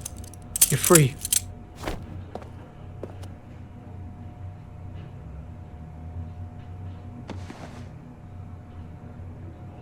Here, put this on. They're having a break. If you're quick, you'll be able to slip out without being noticed.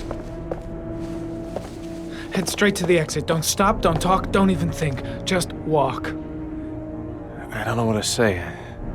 Just say you're gonna save your son. I hope I won't regret that.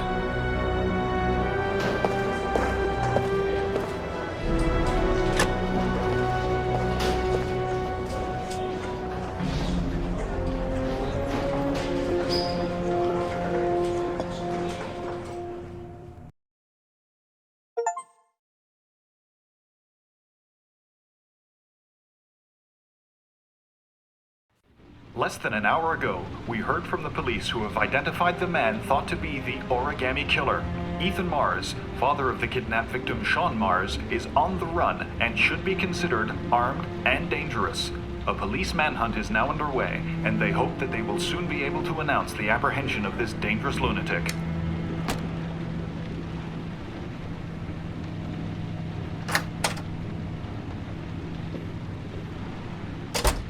I brought some food. I didn't know what you liked, so I brought some of everything. I hope that's okay.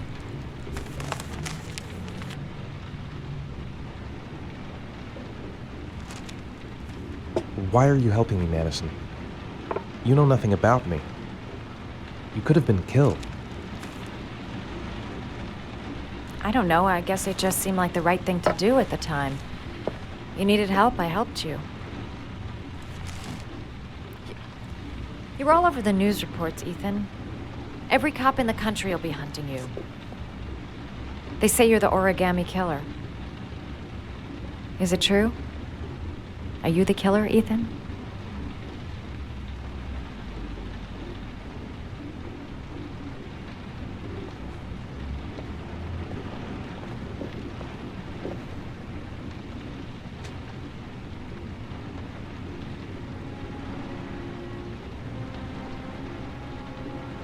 I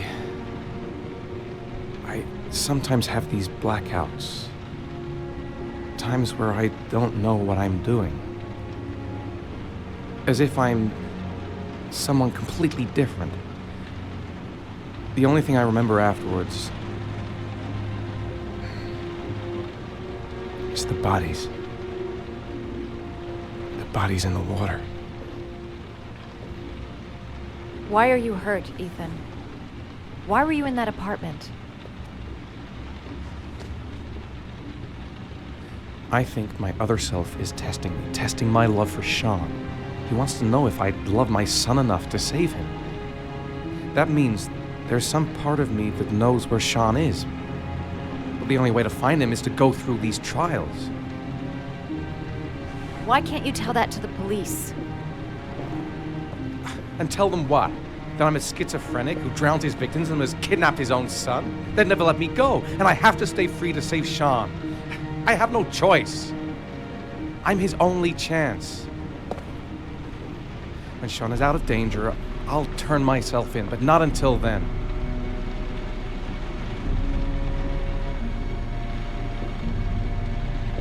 You can't keep going like this.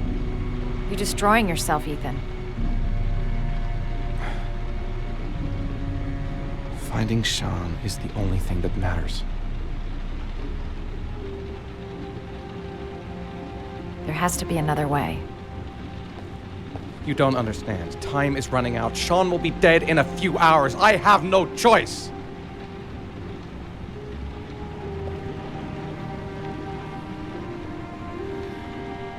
Please, Madison, leave.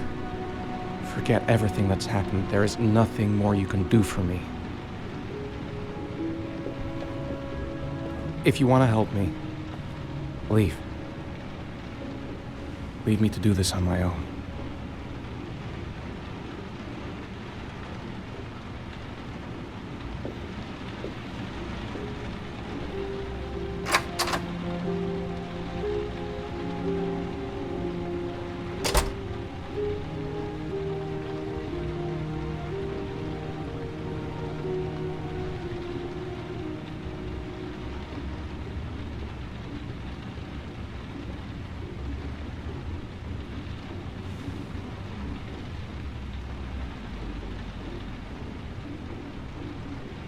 The box. I have to open another origami figure. I'll find you, Sean. I swear I'll find you. I don't have much time. I've got to find my son before it's too late.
Manfred!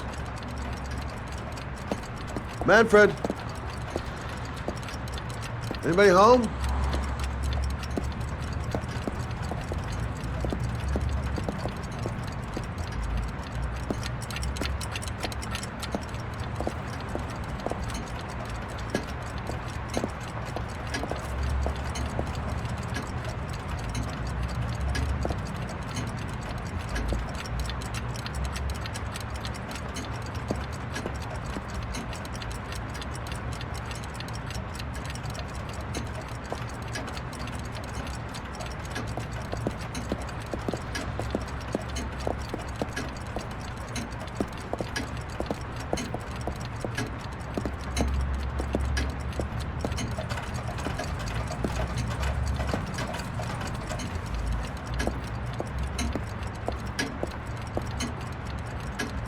What was that meeting with Charles Kramer at the golf club really about? Why is he so worried about me investigating his son? No one in the store. Might be somebody in the back room. Nothing much changed here. Just the dust and the clocks ticking on and on. I was crazy to let her come with me. I was trying to help out, but she just gets in the way. I'll have to talk to her later. No one in the store. Might be somebody in the back room.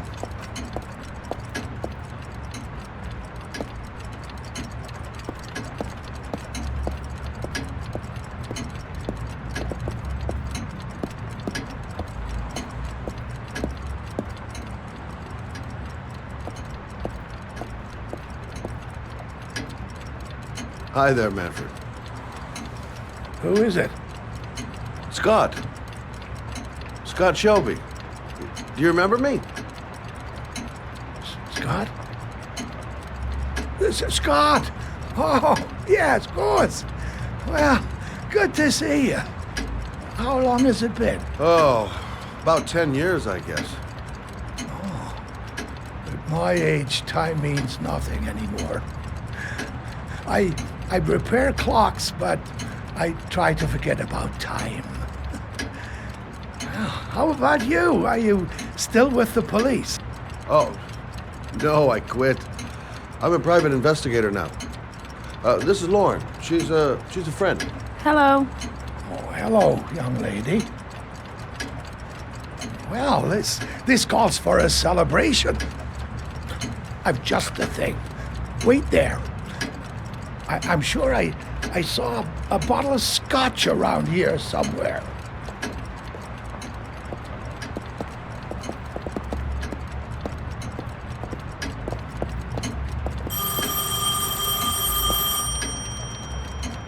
Do an old man a favor, would you, Scott? Tell him to call back this afternoon.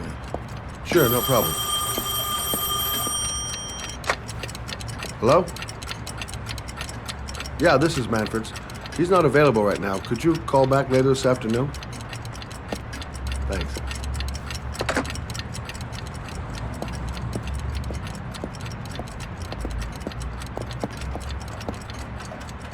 Well, to old friends.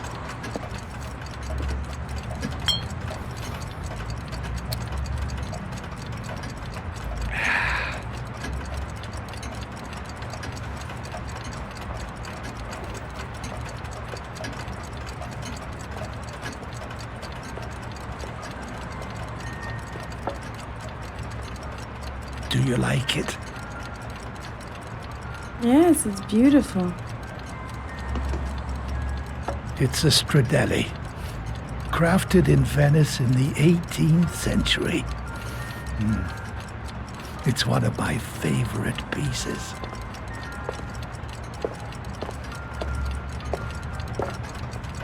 Tell me, Scott, what brings you back after all these years? I'd like you to have a look at an envelope.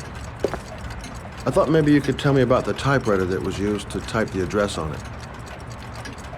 Oh, let's have a look. Could you pass me the magnifying glass from behind the counter, Oh, sure, please? I'll get it. My eyes are beginning to fail me.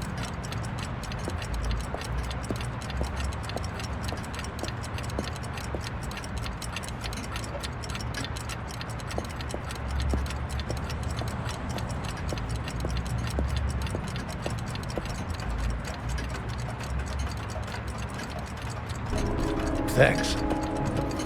Now let's see what this envelope has to say for itself. A Royal 5. Yes, the shape of the T's and the F's is typical of that model. Produced between 1907 and 1924. Yes. No doubt about it. It's a Royal 5.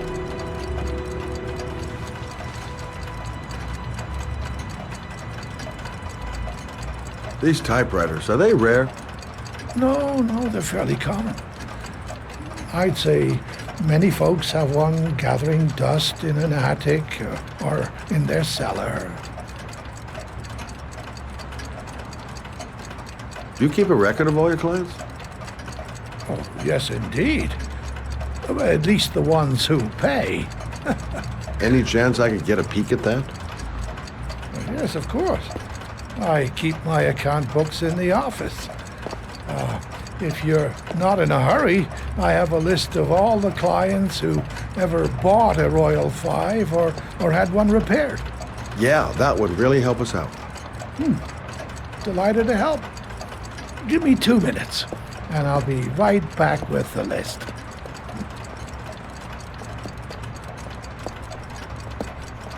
You think the killer's been here? If he has a 1920s typewriter, he may have needed Manfred's services to get it fixed. We'll know when we get the list.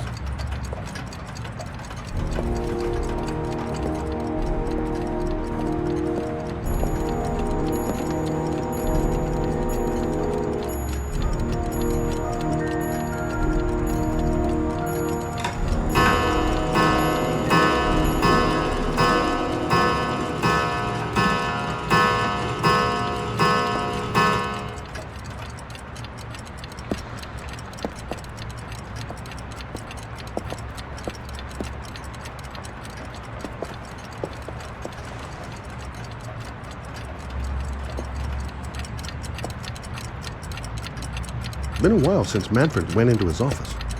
I should take a look.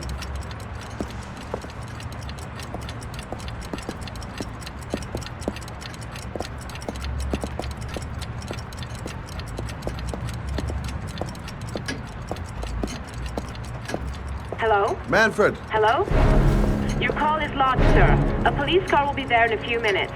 I need to know who you are, sir. Sir? Hello?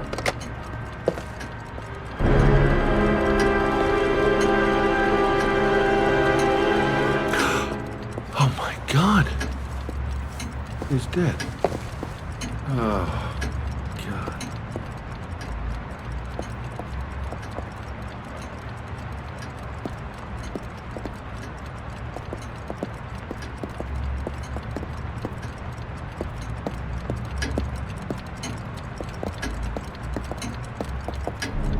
Scott? Oh my God. What are you doing? I'm calling the police. The killer has already called the police. I think he wants us to be his scapegoats. We gotta get the hell out of here. What do you mean? We have nothing to do with his death. We were just here when it happened. Look, we're running out of time to find Sean Mars. The last thing we need is 24 hours in a police station explaining this whole thing. Well, so what do we do?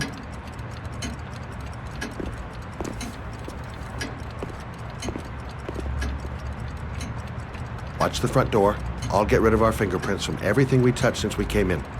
We better work fast. The police are going to be here any minute.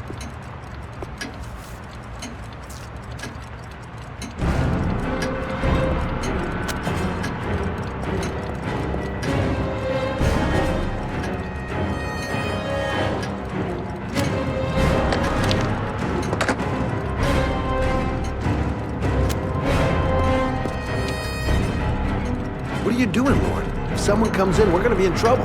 These are Manfred's account books. He must have been looking rightful owners of Royals when he was killed. Forget it. We gotta get out of here fast.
I'm almost finished.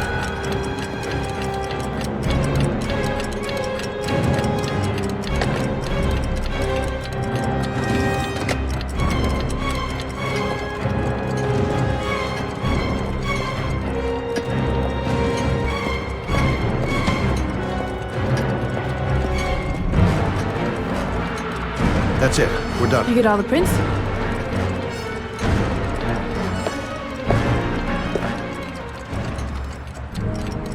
I got what I got. It should be enough to prevent them from finding us. Come on, let's go.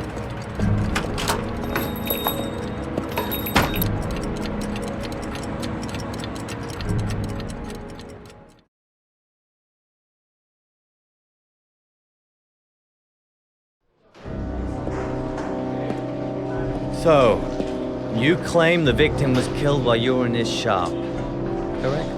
Yes, he went to get something in his office. A few minutes later, I went in to see if he was okay. That's when I found him.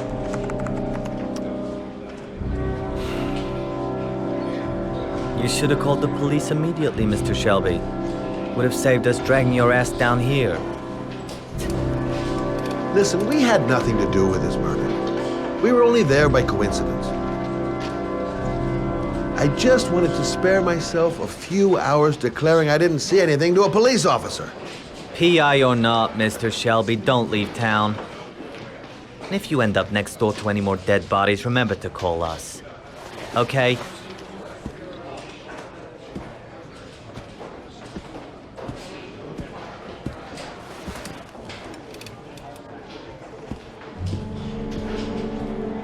Well, well, Scott Shelby. You in trouble again? Wrong time, wrong place. You know what it's like. Don't sweat it. I'll take care of it. For old time's sake. Thanks, Carter. I owe you one. You on to anything at the moment? Well, I got some ideas. Nothing concrete. Well, if it goes beyond the idea stage, you'd tell me about it, wouldn't you, Scott? Sure.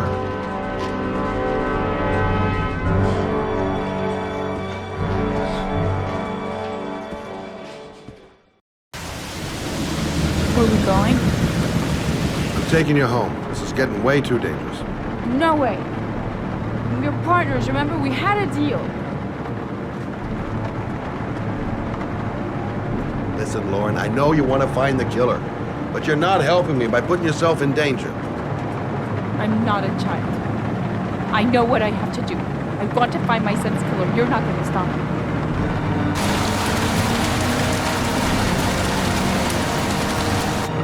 Your son is dead, Lauren.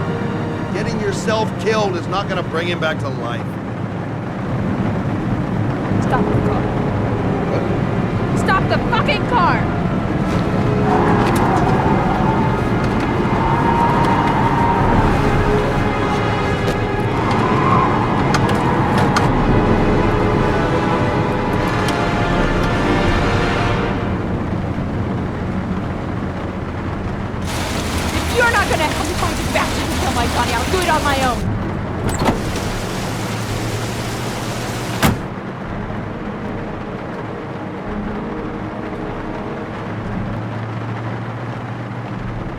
It's all my fault. I should never have let her come with me. I can't just leave her like that. She'd do anything to find the guy who killed her son. This girl's stubborn as a mule. She doesn't let up, with or without me. Crap, I have no choice. I guess I'm doing this to protect her. Such an idiot. I better catch up with her.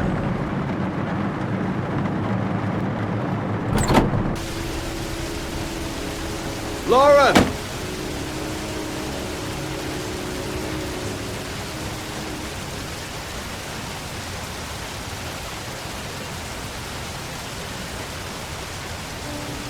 I miss him. Miss him so much. I'd do anything to hold him once again in my arms.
Yeah?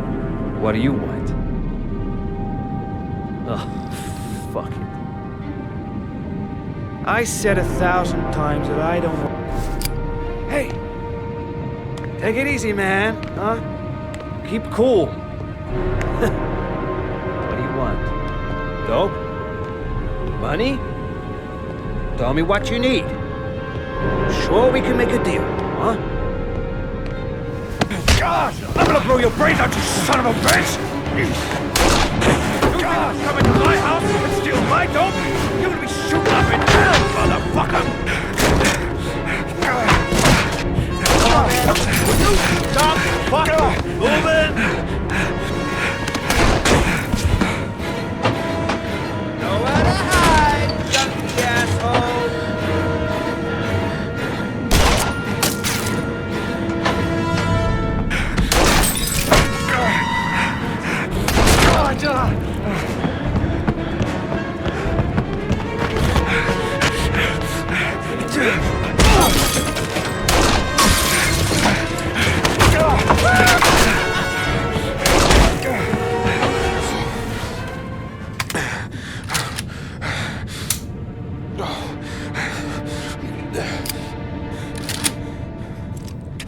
Hold it, man. I give you whatever you want. Got dope? Got cash? You want some dope? Please. Please don't kill me, man. I got children. These my girls, see? This one's Sarah. And the little one, that's Cindy. Please, man. I want to see them again. Please. Please don't shoot. I'm a father too. But I have no choice.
Mad? It's Sam. I got your information. The owner of the apartment in Marble Street is a Dr. Adrian Baker. He's a struck-off surgeon. He used to sell drugs to junkies on the quad. He made some cash and bought up some cheap-ass apartments, including the one in Marble Street. Of course, he got caught. He did a few months in prison and was struck off the medical register. Interesting. Thanks for the information, Sam. I owe you one. Hey, Matt, be careful, okay? I'm on it. Talk to you later.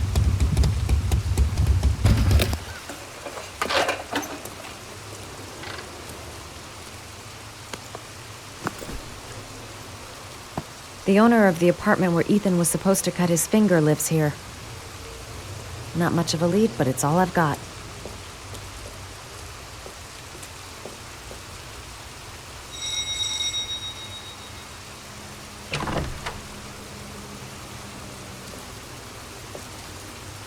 Hi.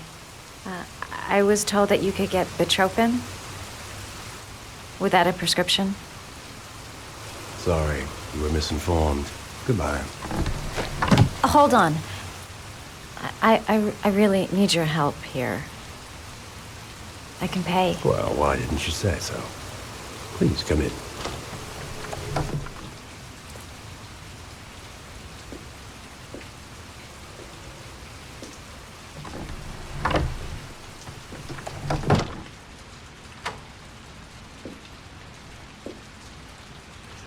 So, you're looking for Bitropin, my dear? Are you having trouble sleeping? How much do you need? I don't know, about 3-4 boxes. Well, no, that shouldn't be a problem. Would you like a drink? I was just about to have one. Sure, why not?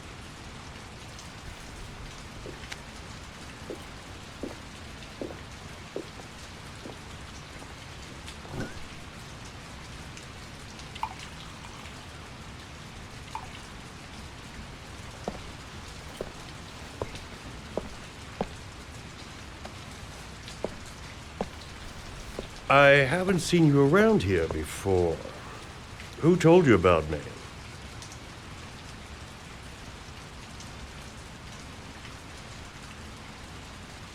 I met a guy at a party. He popped some Bitropin. Told me he got it from you.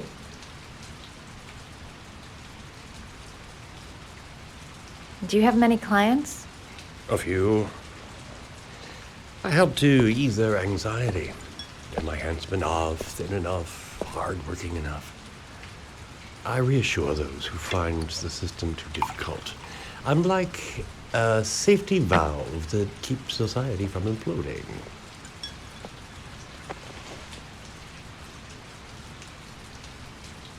I heard you had some apartments for rent. I'm looking. Sorry, darling. Those are all booked up. Shame. I was looking for something around Marble Street.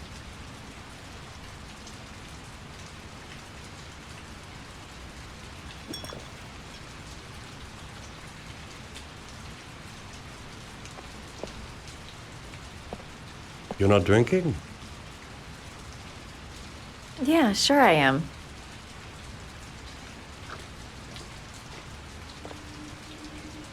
Having some trouble. Didn't your mother ever warn you about accepting gifts from strangers?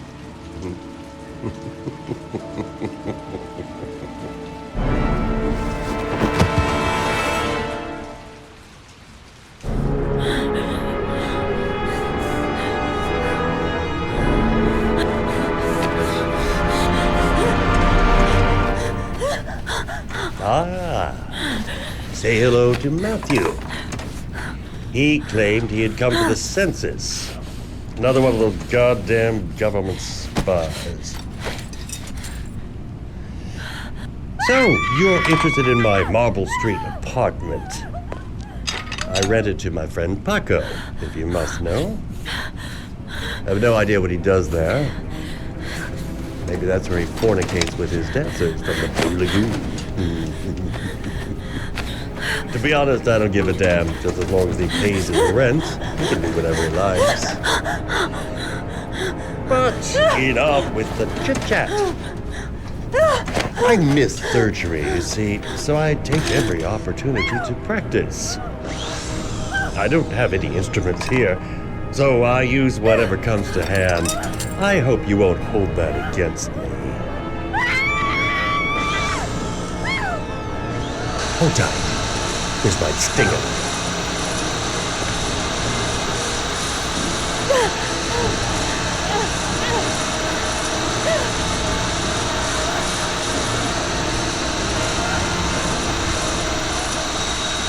Have you ever noticed, as soon as you start to do a little housework, someone always comes calling? I'll get rid of our visitor and be right back. Don't move. I won't be long.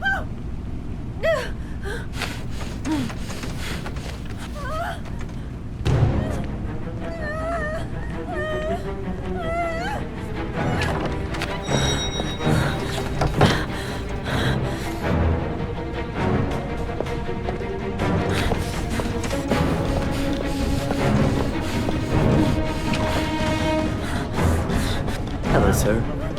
I've come to bring you the word of the Lord in the form of these magnificent Bibles, which I will gladly leave with you in return for a contribution of only $5. No thanks, Come now, brother. I cannot believe the word of the Lord is of no interest to you. We, his humble flock, should walk in his steps, for St. John has said... Thanks a lot, but I don't need anything. Who does not need a Bible in these times of violence and hatred? Holy Scripture will bring you peace and tranquility anytime you need it. All for a mere $5.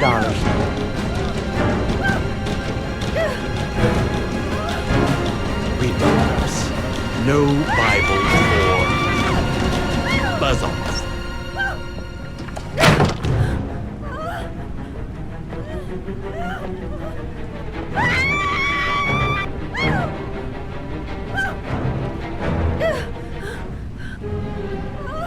Sorry, I detest being interrupted when I'm operating. Now then, where were we?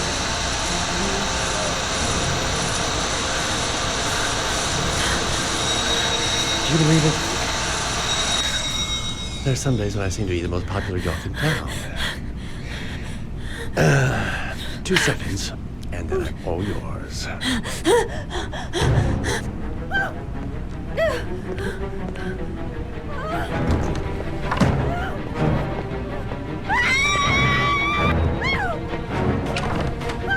The Lord has decided to make a special effort with you, brother. He wants me to let you have this magnificent volume for a mere $3.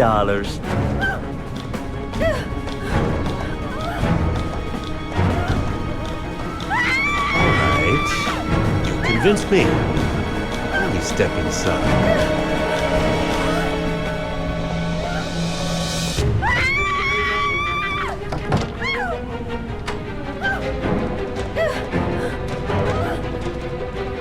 Just give me a moment, and I'll get your $3.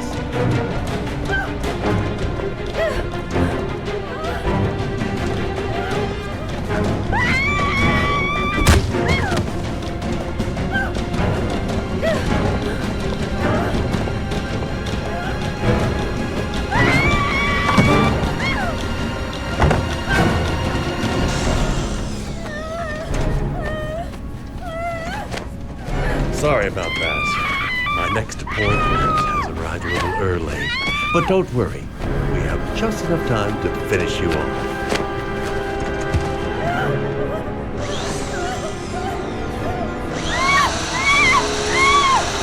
Don't be afraid. We'll make our last moments together excruciatingly memorable.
Can you stop that thing?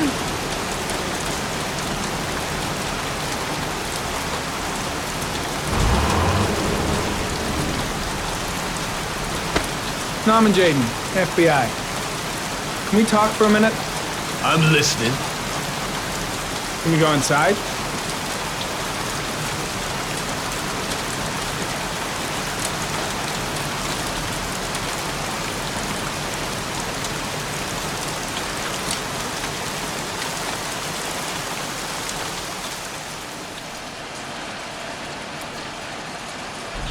I'm looking for the owner of a blue Chevrolet Malibu 83. I don't give a damn how the car got here, whether you stole it or not. I just want to know who bought it from you. Sorry, man. Don't ring a bell. I got a real bad memory for names. Perhaps I can help you to remember. If we find out that you sold the car to the man we're looking for, you're looking at some pretty solid time inside, Jackie boy. You trying to scam me with your big talk? I never saw your damn car. Now take a walk.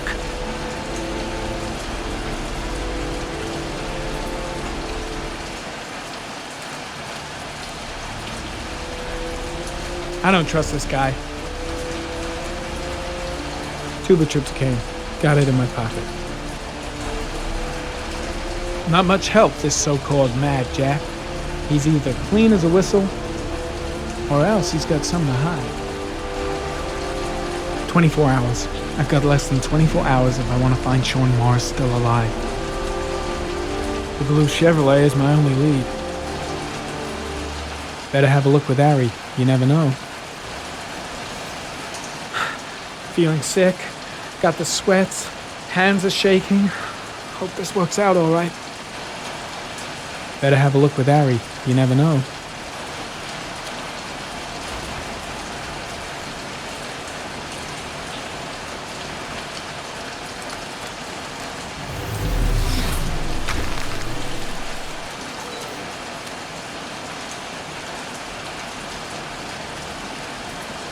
Blood.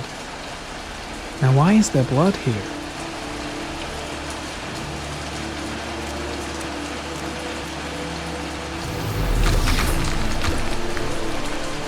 Fingerprints. Probably Mad Jack's.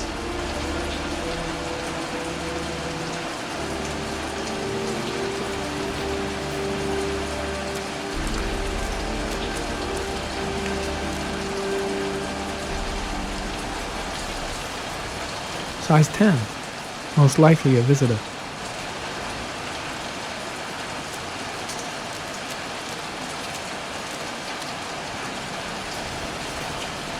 Size 13. Must be Mad Jack's size.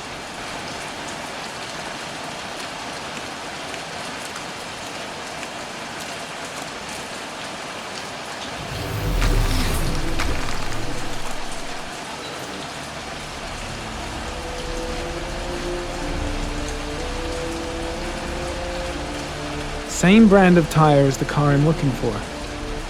Has the killer's car been here?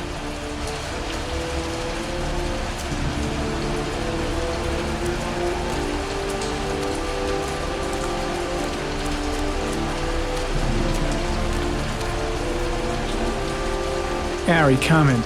Traces of orchid pollen in the air inside the garage.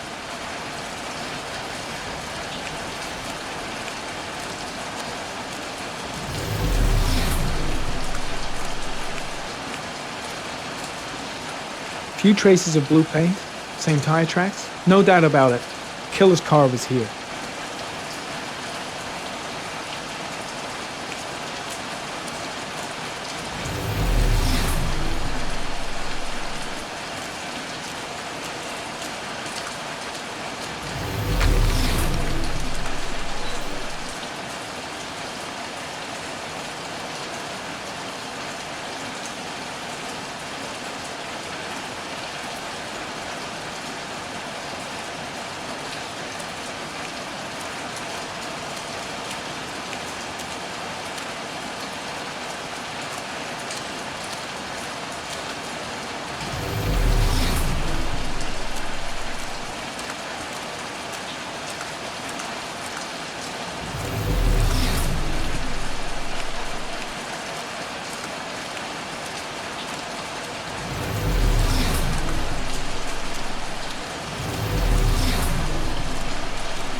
Not the car I'm looking for.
Damn!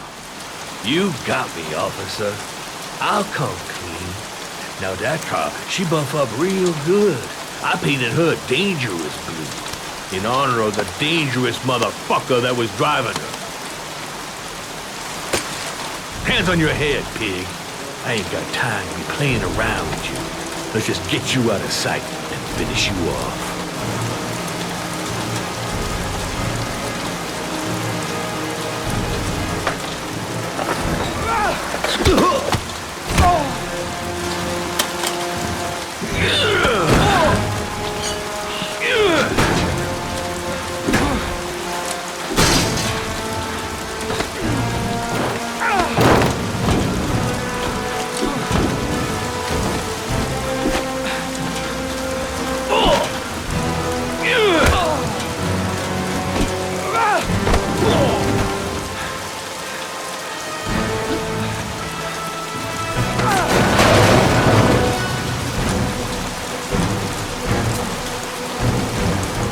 Enough fucking around.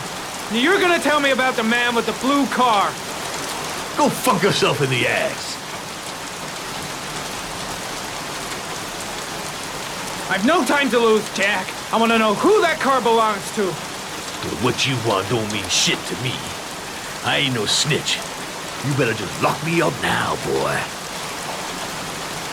Do you like fireworks, Jack? Cause I bet them gas tanks are gonna blow up real nice. Shit, man, don't mess with the gasoline. Well, just say it was an accident. Or rather, I'll say it was an accident, cause you won't really be able to talk, will you, Jack? You crazy motherfucker, you out of your mind, man. No, I don't know nothing about the guy. He wanted me to get rid of his dirty car, get him a new one with false plates. He paid cash, and I ain't the questioning kind. Said I was supposed to drop the word to a guy named Paco down at the Blue Lagoon when the car was done. Now that's all I know.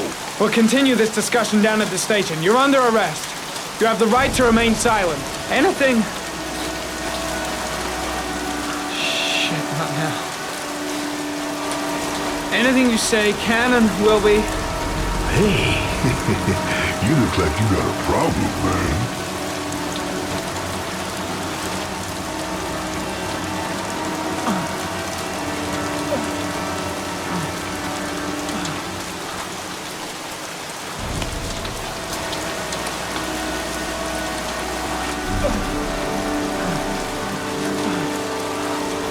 Turn around.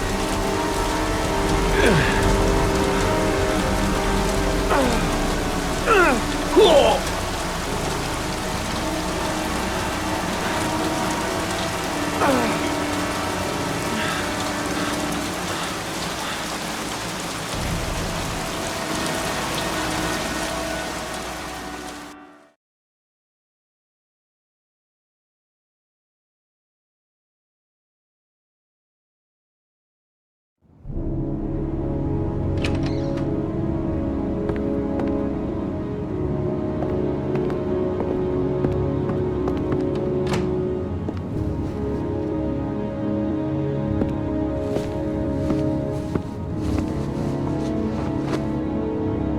So, you think the Origami Killer killed Manfred?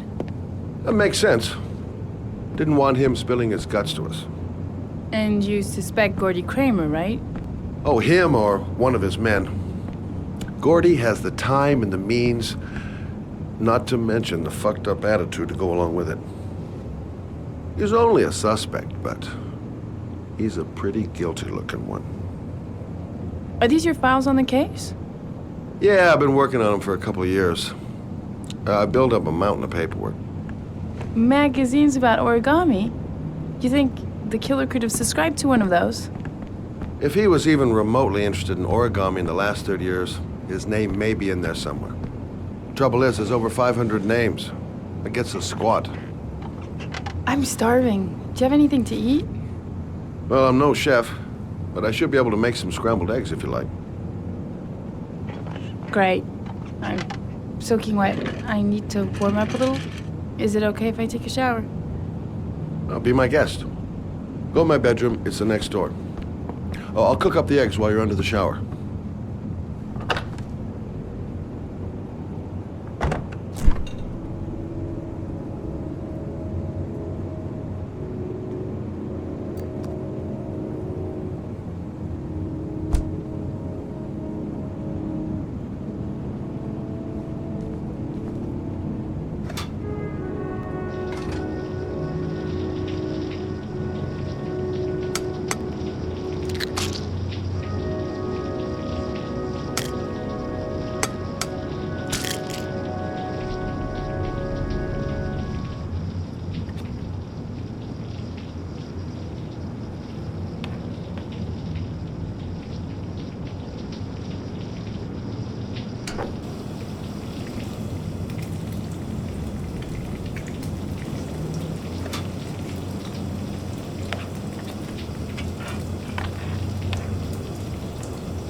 Eggs should be ready by now.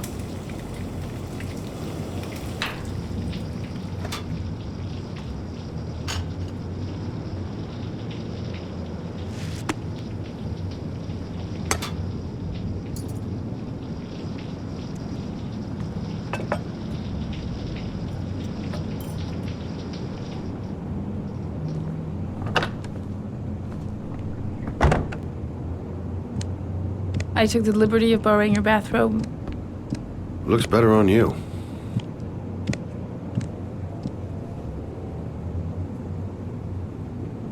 Hey, that almost looks good enough to eat.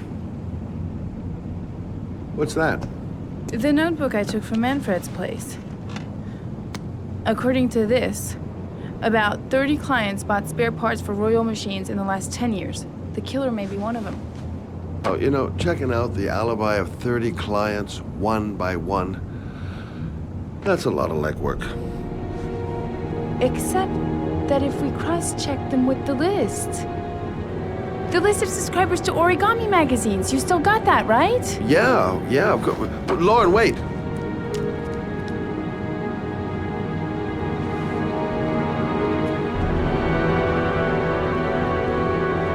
If the killer really used a Royal typewriter, and if he subscribed to an Origami magazine, his name should be on both lists. Well, Lauren, I mean, that's just an assumption, but yeah, I suppose. His name is here somewhere. Help me, we're gonna find him.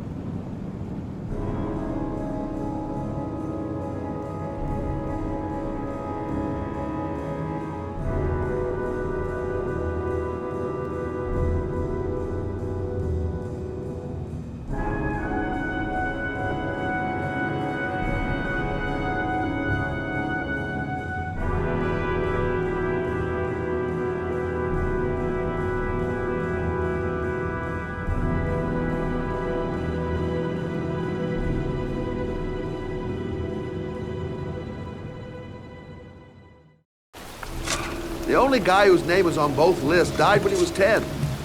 What are you gonna do now? Pick up his coffin, make sure he's dead? I know it doesn't make any sense. Unless the killer was only using his name. But why use the name of a kid who died 30 years ago? Well, that's what we came to find out. The name is John Shepard. It should be on a grave around here somewhere. You never give up, do you?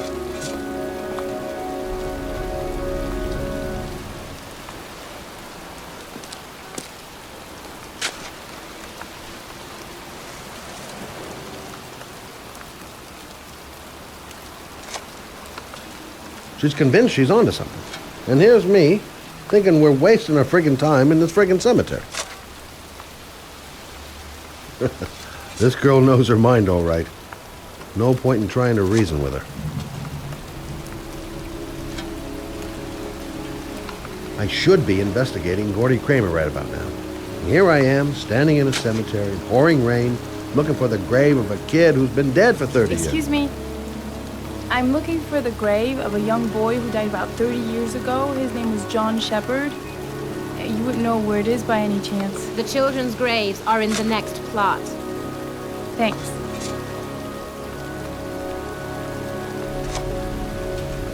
I hate cemeteries. They depress the hell out of me.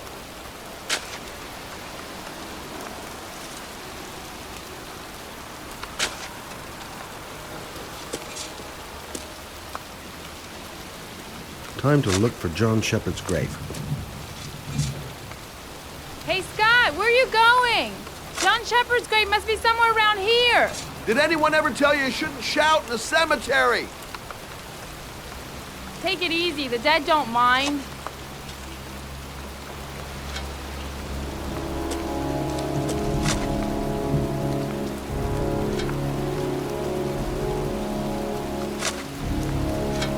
It's cold. It's raining. I'm standing outside getting soaked. Oh, how I love my job. Excuse me, I'm looking for... Well, don't worry about it. I can manage alone.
These flowers are fresh. Looks like someone's still tending the grave. Origami figures. That's one hell of a coincidence.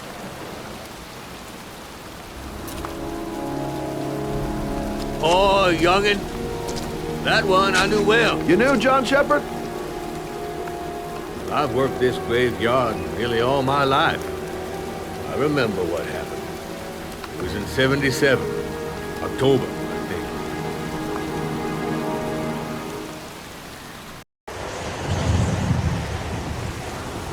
You good-for-nothing hoodlum! Get the hell out of here! God! Beat it! You lousy no-good brats! Come back when your fucking mother comes home from work! He's drunk again. What are we gonna do? It's pouring rain. We're gonna get soaked if we spend a day outside. Well, this won't get beat. Little rain never hurt nobody. Come on, let's go play. Bet you can't catch me!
Nothing but a slowpoke.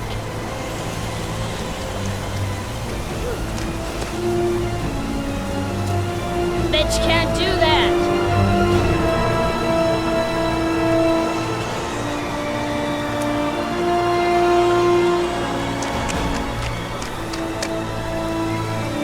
Move your ass, I'm waiting.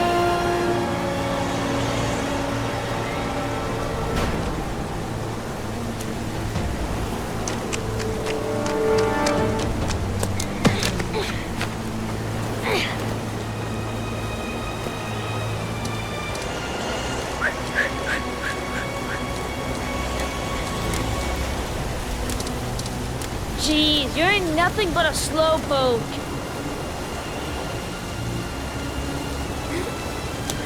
Come on, loser.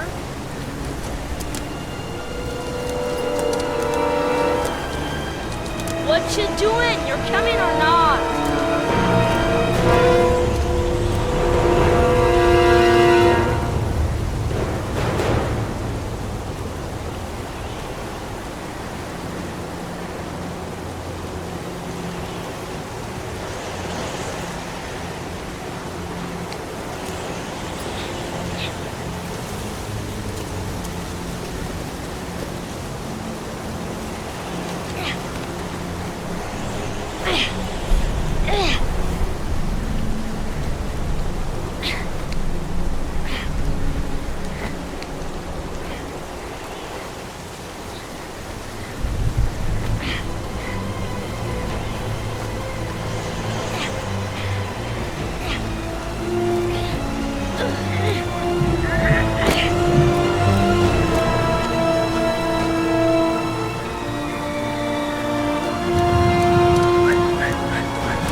Don't need to do this if it's too hard for you. No chance, I can do it all right. Just you watch.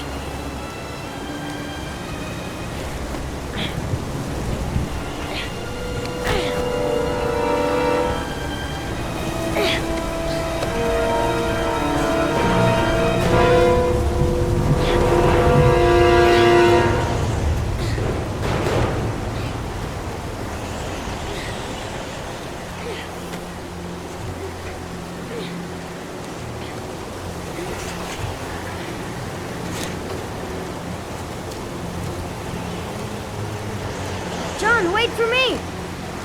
Get a move on!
Hide and seek. You go and count to 20 and try to find me, okay? 1, 2, 3, 4, 5, 6, 10, 13, 17, 20.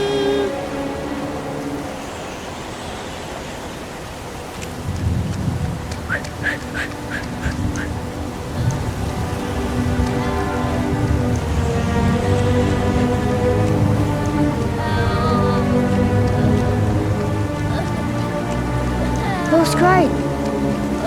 John! My foot is stuck. Grab on! Up the road there!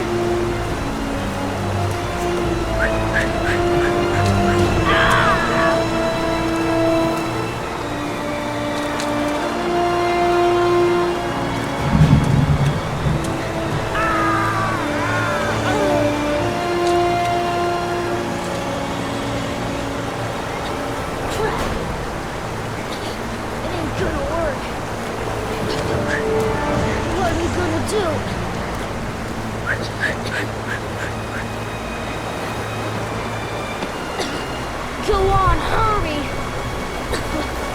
I think the water's rising. I'm hurrying! I'll be right back! But the poor kid never did find any help. And his brother drowned in that pipe full of rainwater. The boy that lived, what happened to him?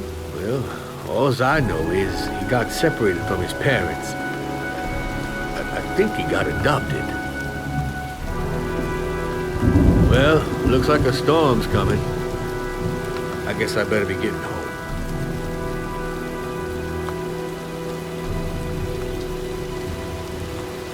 Christ, what a horrible story. John Shepherd drowned in the rain while holding his brother's hand.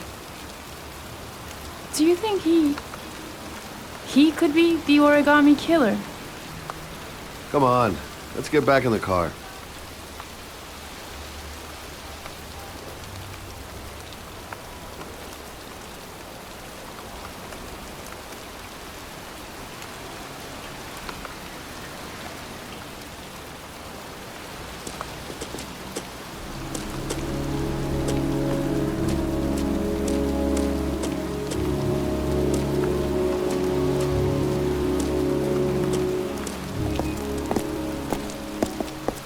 Wait, What's the matter? that man over there. Yeah? It's Charles Kramer. Gordy's father?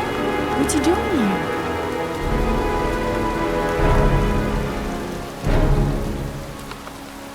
He's putting flowers on John Shepherd's grave.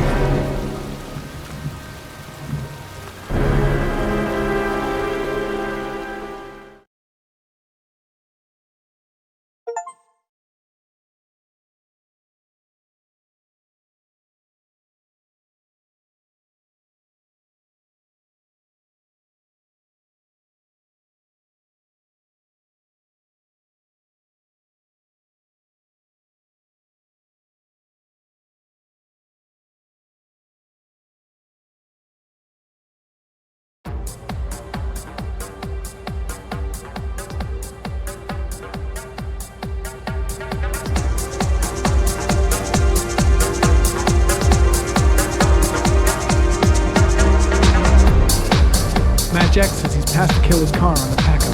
Either Paco is the killer, or he's had direct contact with him.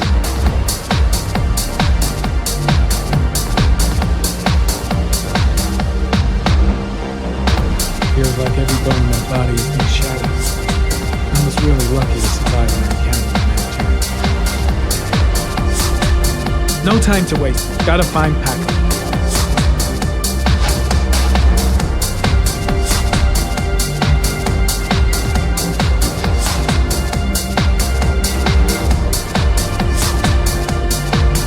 Supposed to be a popular night spot. Closed down 3 times. Once for coke dealing, and a couple of fights. Nothing special. Matt Jack says he's passed the killer's car on the Paco. Either Paco is the killer, or he's had direct contact with him. No news from Blake. I wonder what hole he's crawled over. Still raining outside. Hope I'm getting there because there's not much time left to save Sean Mars.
Orchid pheromones.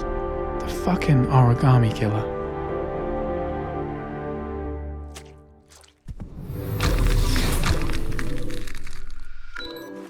A bullet right between the eyes. Instant death. The killer was looking for something.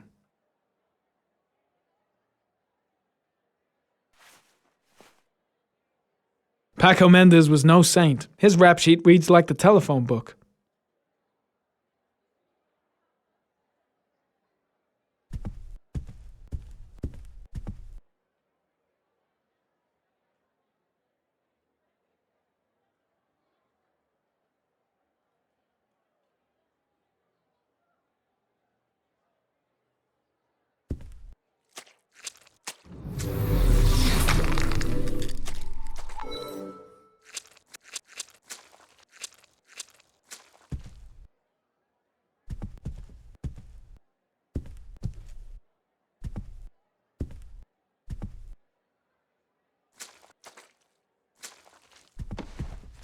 His coat pocket. I tore it off during the fight. 2 receipts from the same gas station. Interesting.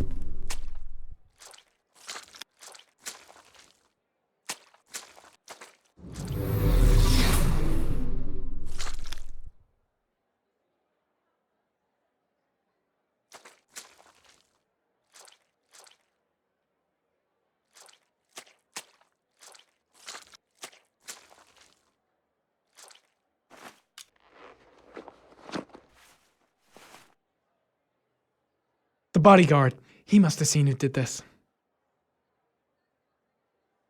Oh, got the shakes and the cold sweats. Better get back to the hotel fast.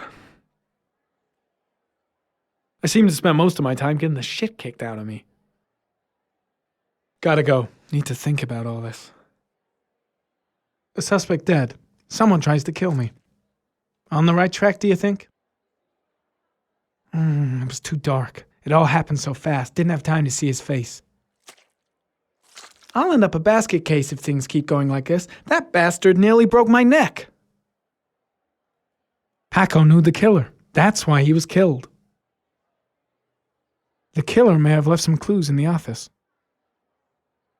He could have killed me. Why didn't he?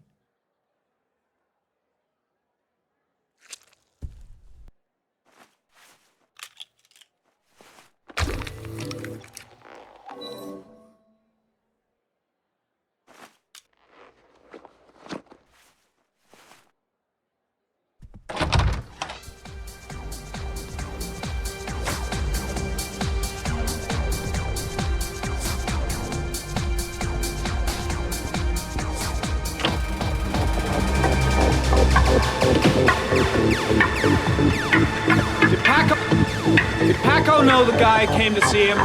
Sorry, I don't speak cop.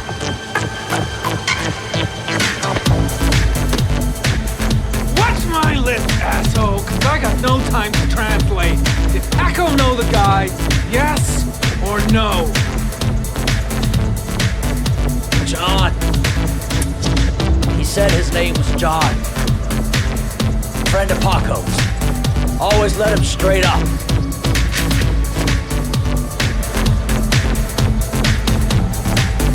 Gotta go. Need to think about it. Shit. Looks like a dead end. Road to nowhere. Got the shakes. Cold sweats. Get back to the hotel fast.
Hello?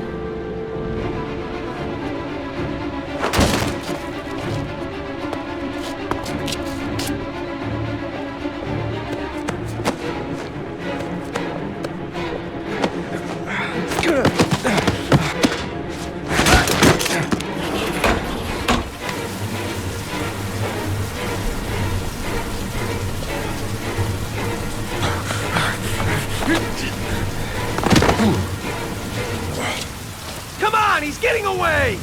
He's still on the move! Get him! He's making a run for it! He's on the balcony!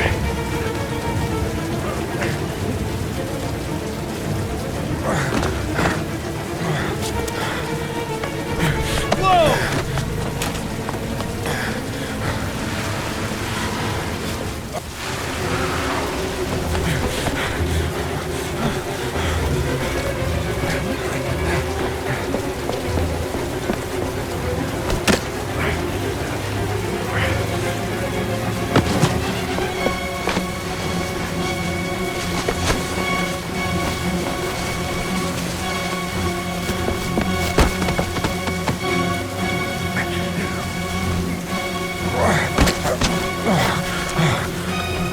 Don't move!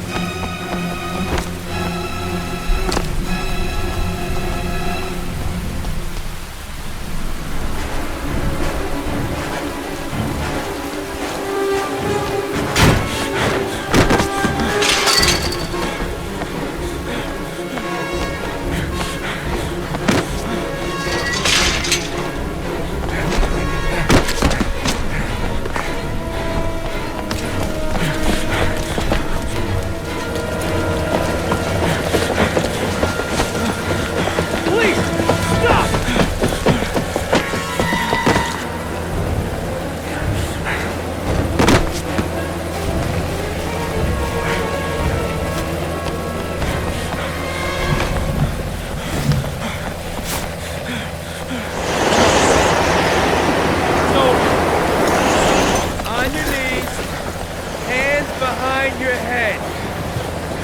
Easy, pal. Nowhere to go. You're surrounded. Holy fuck!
Lauren? I'm sorry, Scott. You should have listened to me, Mr. Shelby. I told you to drop the investigation. Your son is a serial killer. How many people does he have to kill before you turn him in? Gordy has his faults, but he's still my son. You have no children, Mr. Shelby. You can't possibly understand. You leave me no choice. Your investigation is over. For good.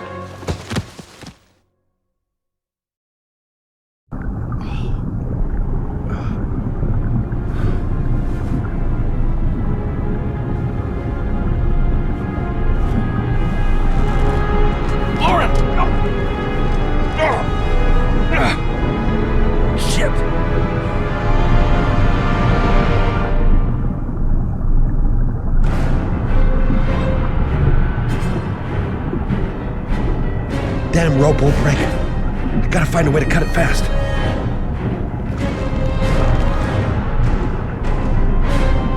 The clock. It's usually glass in these old cars. Just maybe.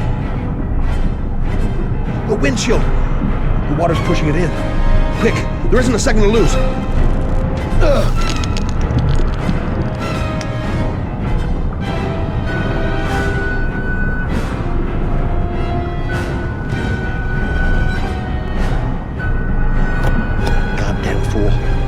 Nothing's gonna work if I don't switch on that ignition.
Stay back!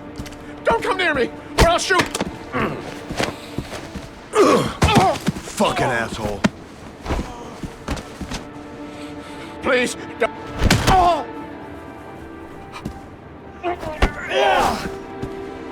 Bastard! Lauren is dead! You fucking killed her! Stop! I beg you!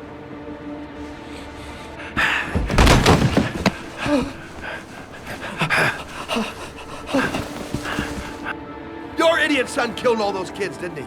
He's the Origami Killer. No! No! He's innocent! He's not a killer! Not a killer!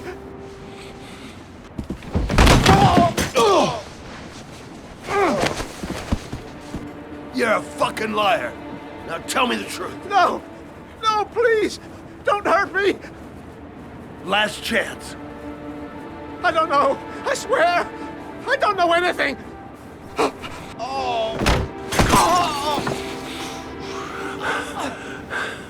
Stop! Stop! I beg you. I'll tell you. I'll tell you everything.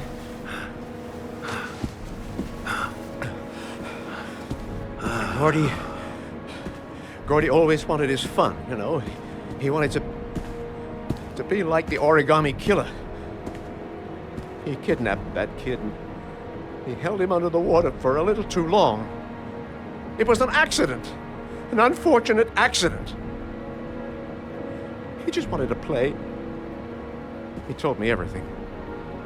He was crying. He was so sorry for what had happened. Whatever he did, Gordy is my son.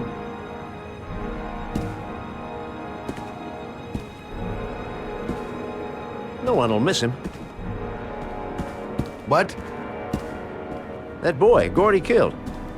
No one will miss him. He was street trash, like so many others. Oh, you disgusting pile of shit.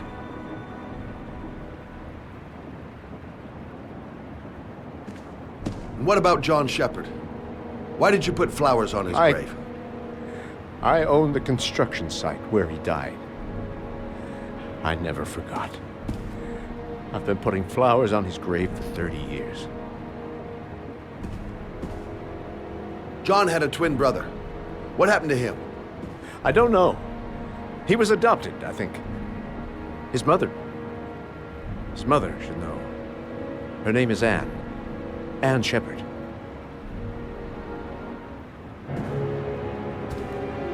That girl, Lauren, she was just a whore. You'll forget her in no time. Come and work for me, Shelby. I'll pay you well. You'll be able to have all the girls you want. Never say her name again. You hear me? Never.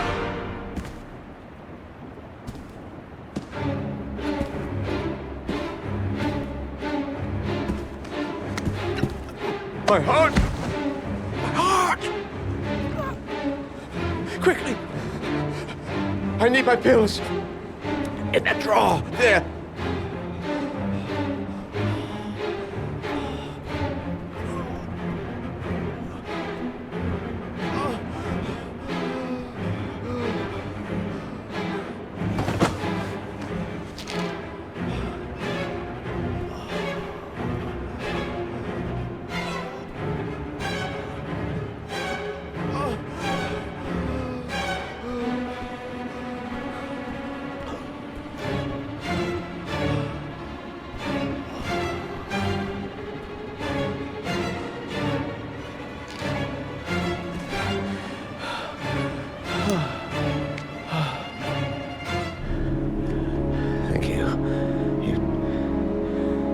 Saved my life. I already regret it.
The last trial.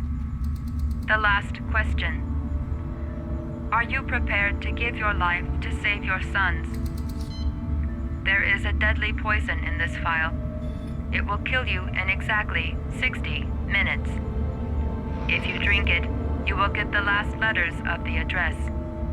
You will have enough time to save your son and say goodbye to him, but then you will die.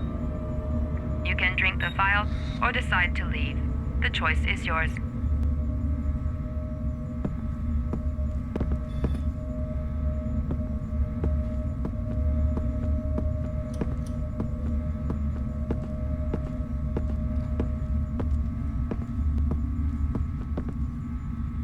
There's got to be another way. I can't kill myself to save my son.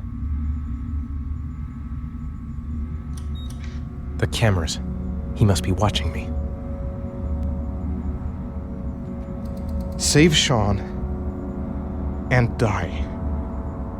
Christ. He loses his father, but at least he's alive. Maybe it's the right thing to do. He could be lying. Maybe I'll die as soon as I drink this, and then no one can save Sean.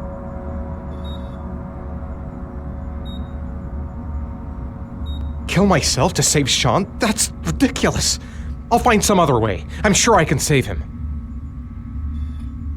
Poison. So, if I drink this, I'll be dead in an hour, and if I don't, I won't get the last letters. Nothing to lose. I've come too far to stop now. There's no choice. I've got to do it. If I want to save my son. Am I willing to die to save my son? 1 hour to live. Just enough time to save Sean.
The last letters have been sent to your phone.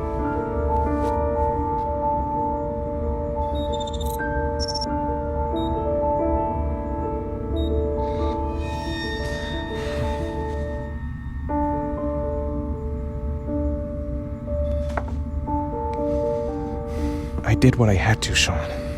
Your dad's coming to save you.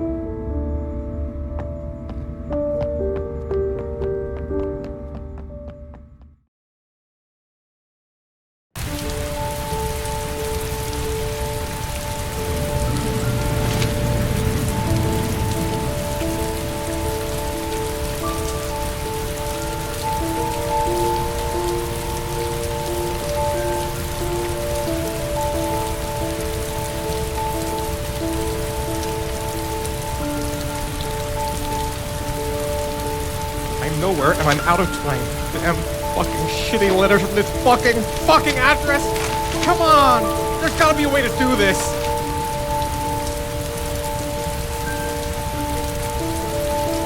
Several different addresses fit these letters. God, they're scattered all over the city. I don't have time to check them all.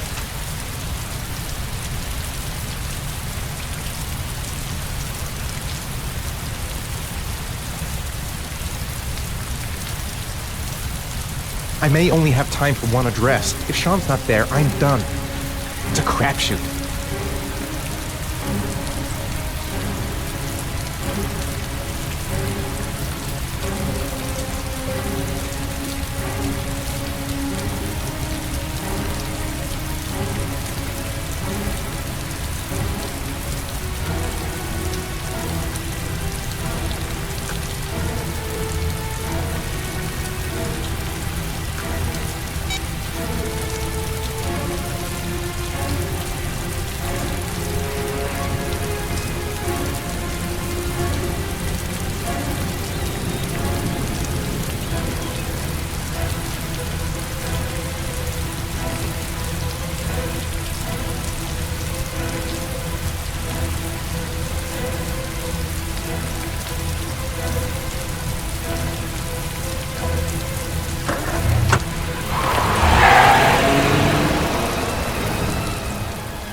only got a few more hours left to save Sean Mars.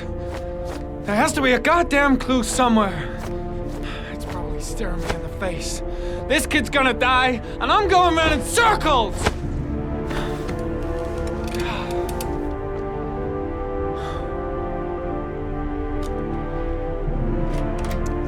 All packed up and ready to go? What are you talking about? The investigation's over. We know who did it. We no longer need your services anymore, Norman. So you can ride your files all the way back to Washington. I'd be lying if I said I was gonna miss you. The investigation isn't over. You have absolutely nothing on Mars. Mars is guilty. Case closed. Anyway, it's no concern of yours now. You're off the case. So pack up and fuck off. Blake, you are an unbalanced, psychopathic asshole. I'll take that as a compliment. Honestly, I don't give a shit what you think. I found the Origami Killer. Everyone's happy. End of story. Have a nice trip back, Norman.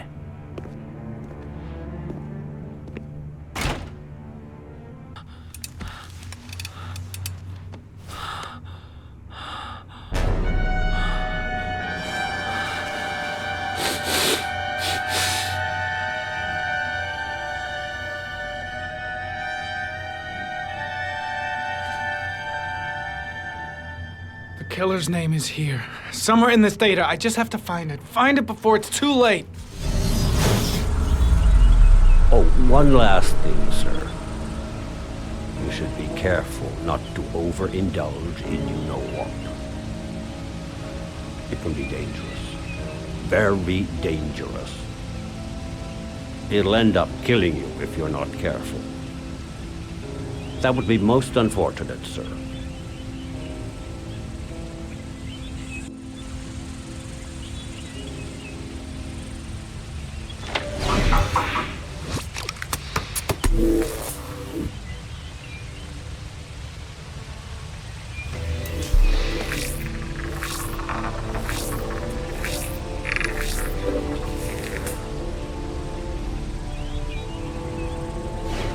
Ari was in record mode when I was fighting with the killer. Perhaps there's something on it.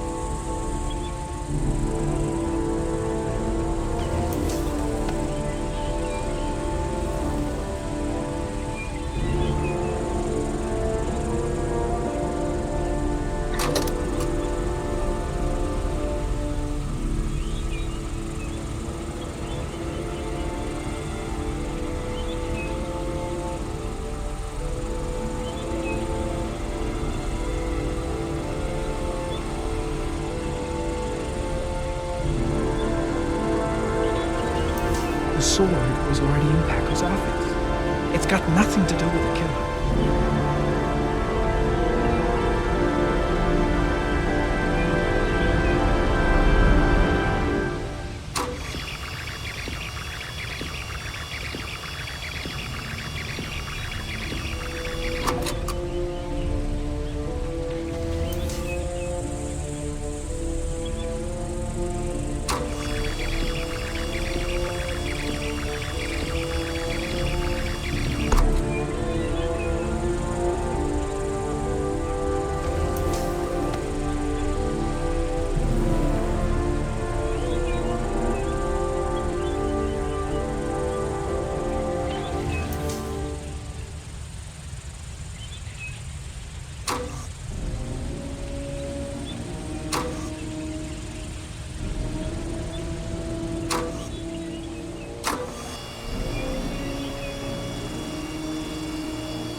2 receipts from the same gas station.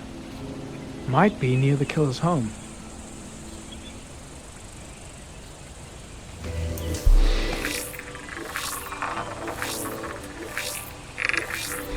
Ugh, that doesn't get us anywhere.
The killer lives in this zone. 342 people live around there. Not good enough. Gotta find a means of identifying the killer more precisely.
Gold watch. I'm sure I've seen this before somewhere.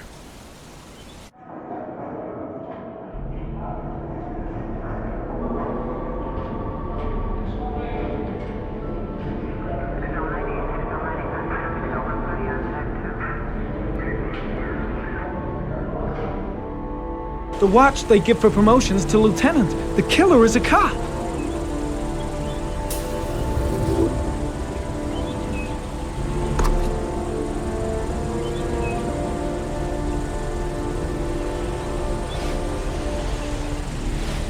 Looks like the killer is a cop. Carter Blake! That would explain the dead-end investigation and his desire to frame Ethan Mars.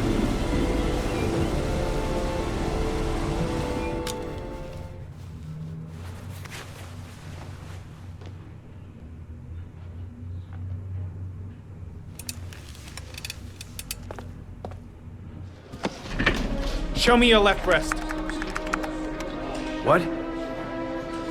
Your left breast.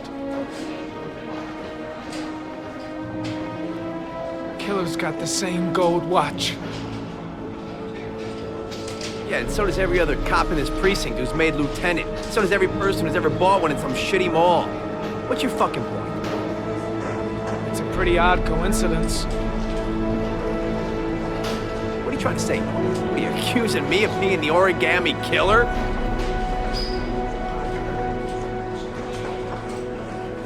Yeah, I think you're the killer, Carter. Watch your fucking mouth, Norman. You're about to make the biggest mistake of your life.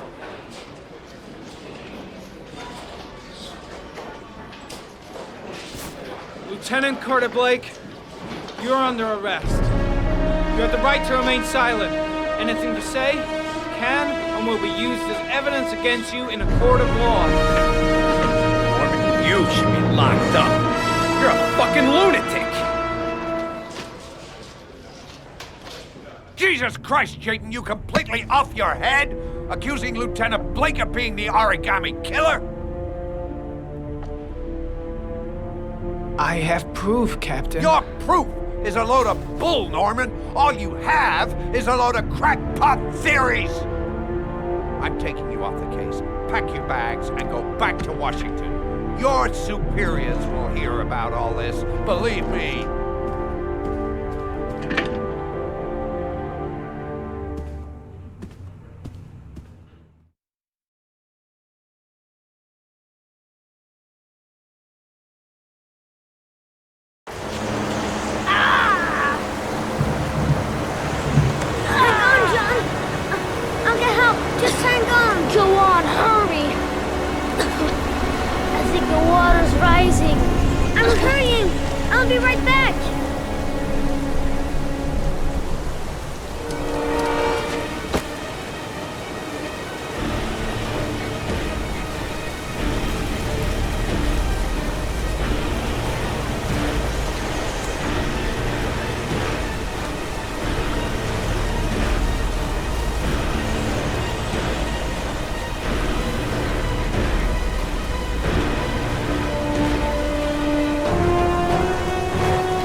Don't forget about this, Scotty.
Sean! Sean! Sean! Sean! Can you hear me? Daddy's here. I'm gonna get you out of there.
My God, Sean, answer me.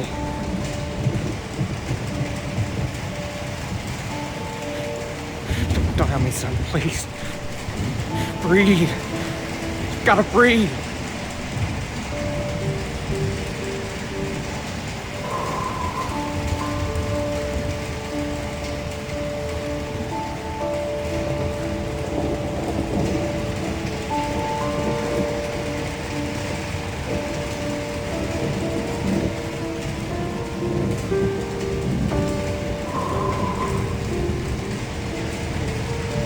Don't leave me.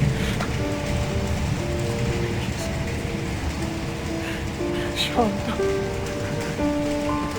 don't leave me.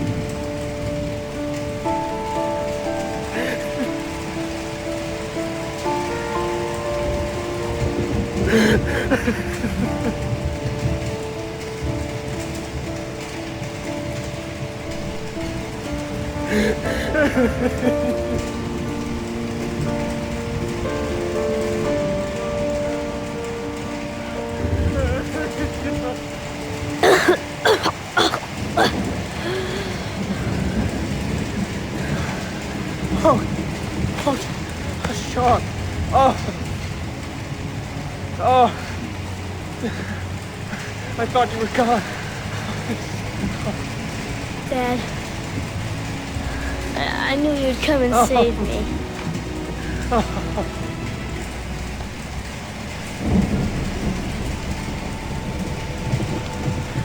Sean, listen. You are the best thing that's ever happened to me in my life. I want you to know that whatever happens, I love you more than anything in the world. I'm not dead. I took the poison an hour ago, and I'm not dead.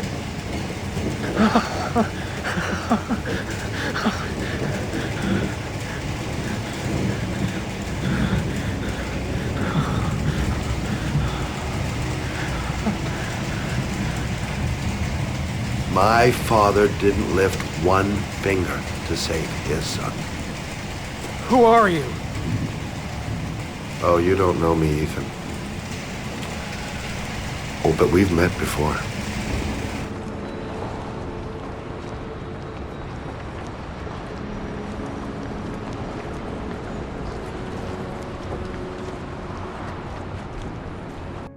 I have been looking for a long time, Ethan.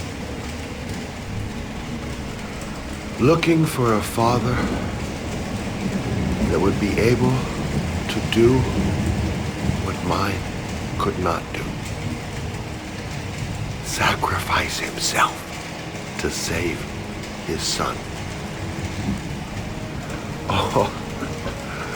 Oh, I searched. Oh, I searched. But they all failed.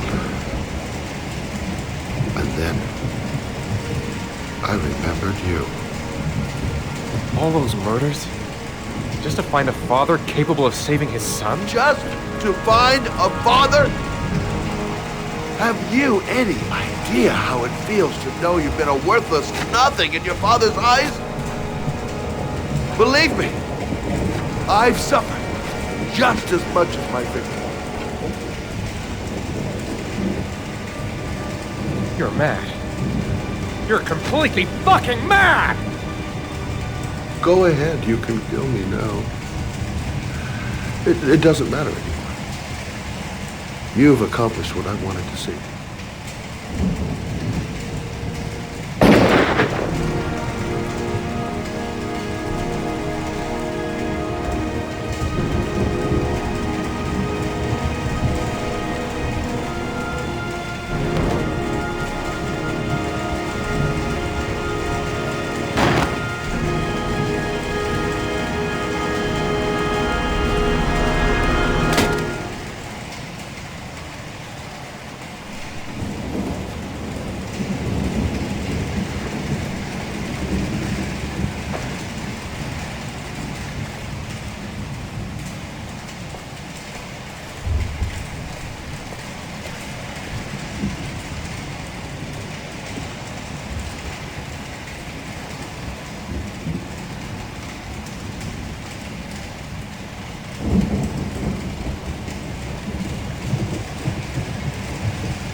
Dad, don't leave me. I gotta push open the door if we're gonna get out of here.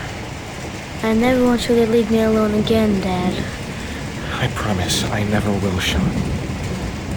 I promise.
general relief this morning when the police announced that they had found Sean Mars alive more than 4 days after his disappearance.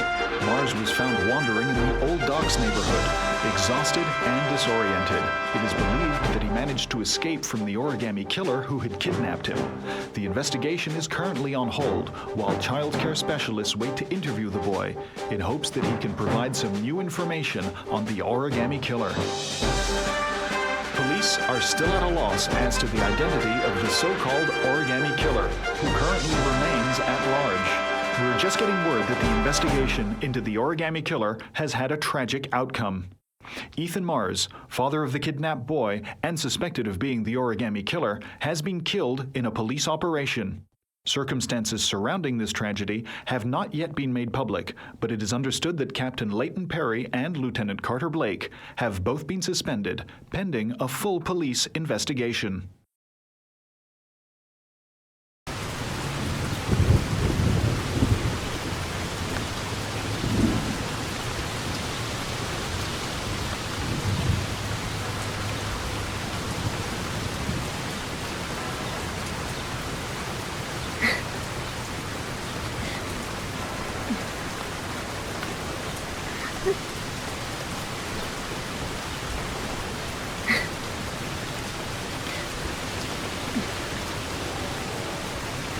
Come on, Sean. We've got to go now.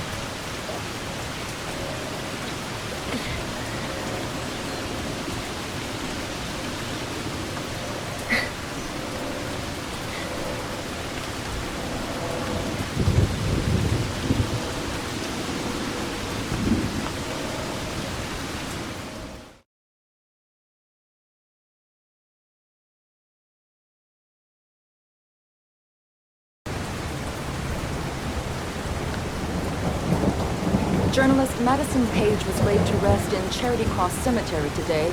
Her heroic death while investigating the disappearance of Sean Mars has made a lasting impression on the whole country. Colleagues from the press are united in paying tribute to this courageous journalist who sacrificed her life in the search for truth. I'm Brittany Sanders for ICN. Okay, Brittany, it's a wrap. Great, let's get out of here. All this hokey clapcaps made me hungry. Are you sure you've thought this through, Norman? You've got a promising career ahead of you. It's a pity that... With all due respect, sir, I'm done thinking. I need to lead something like a normal life. I've just got a bit too close to everything recently. I need to step back. At least for a while. Will you be coming back to the FBI? I don't know. I'm making no promises.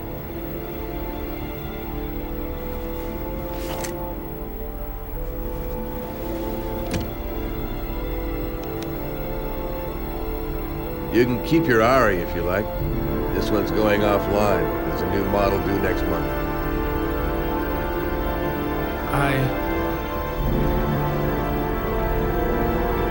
I think you better take it back. It's just a little too compelling and, well, it won't help me where I'm going.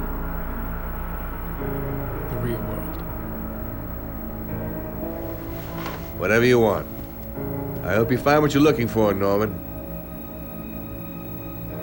I hope so too.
don't want to see them again. I'm a father too.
Stay back!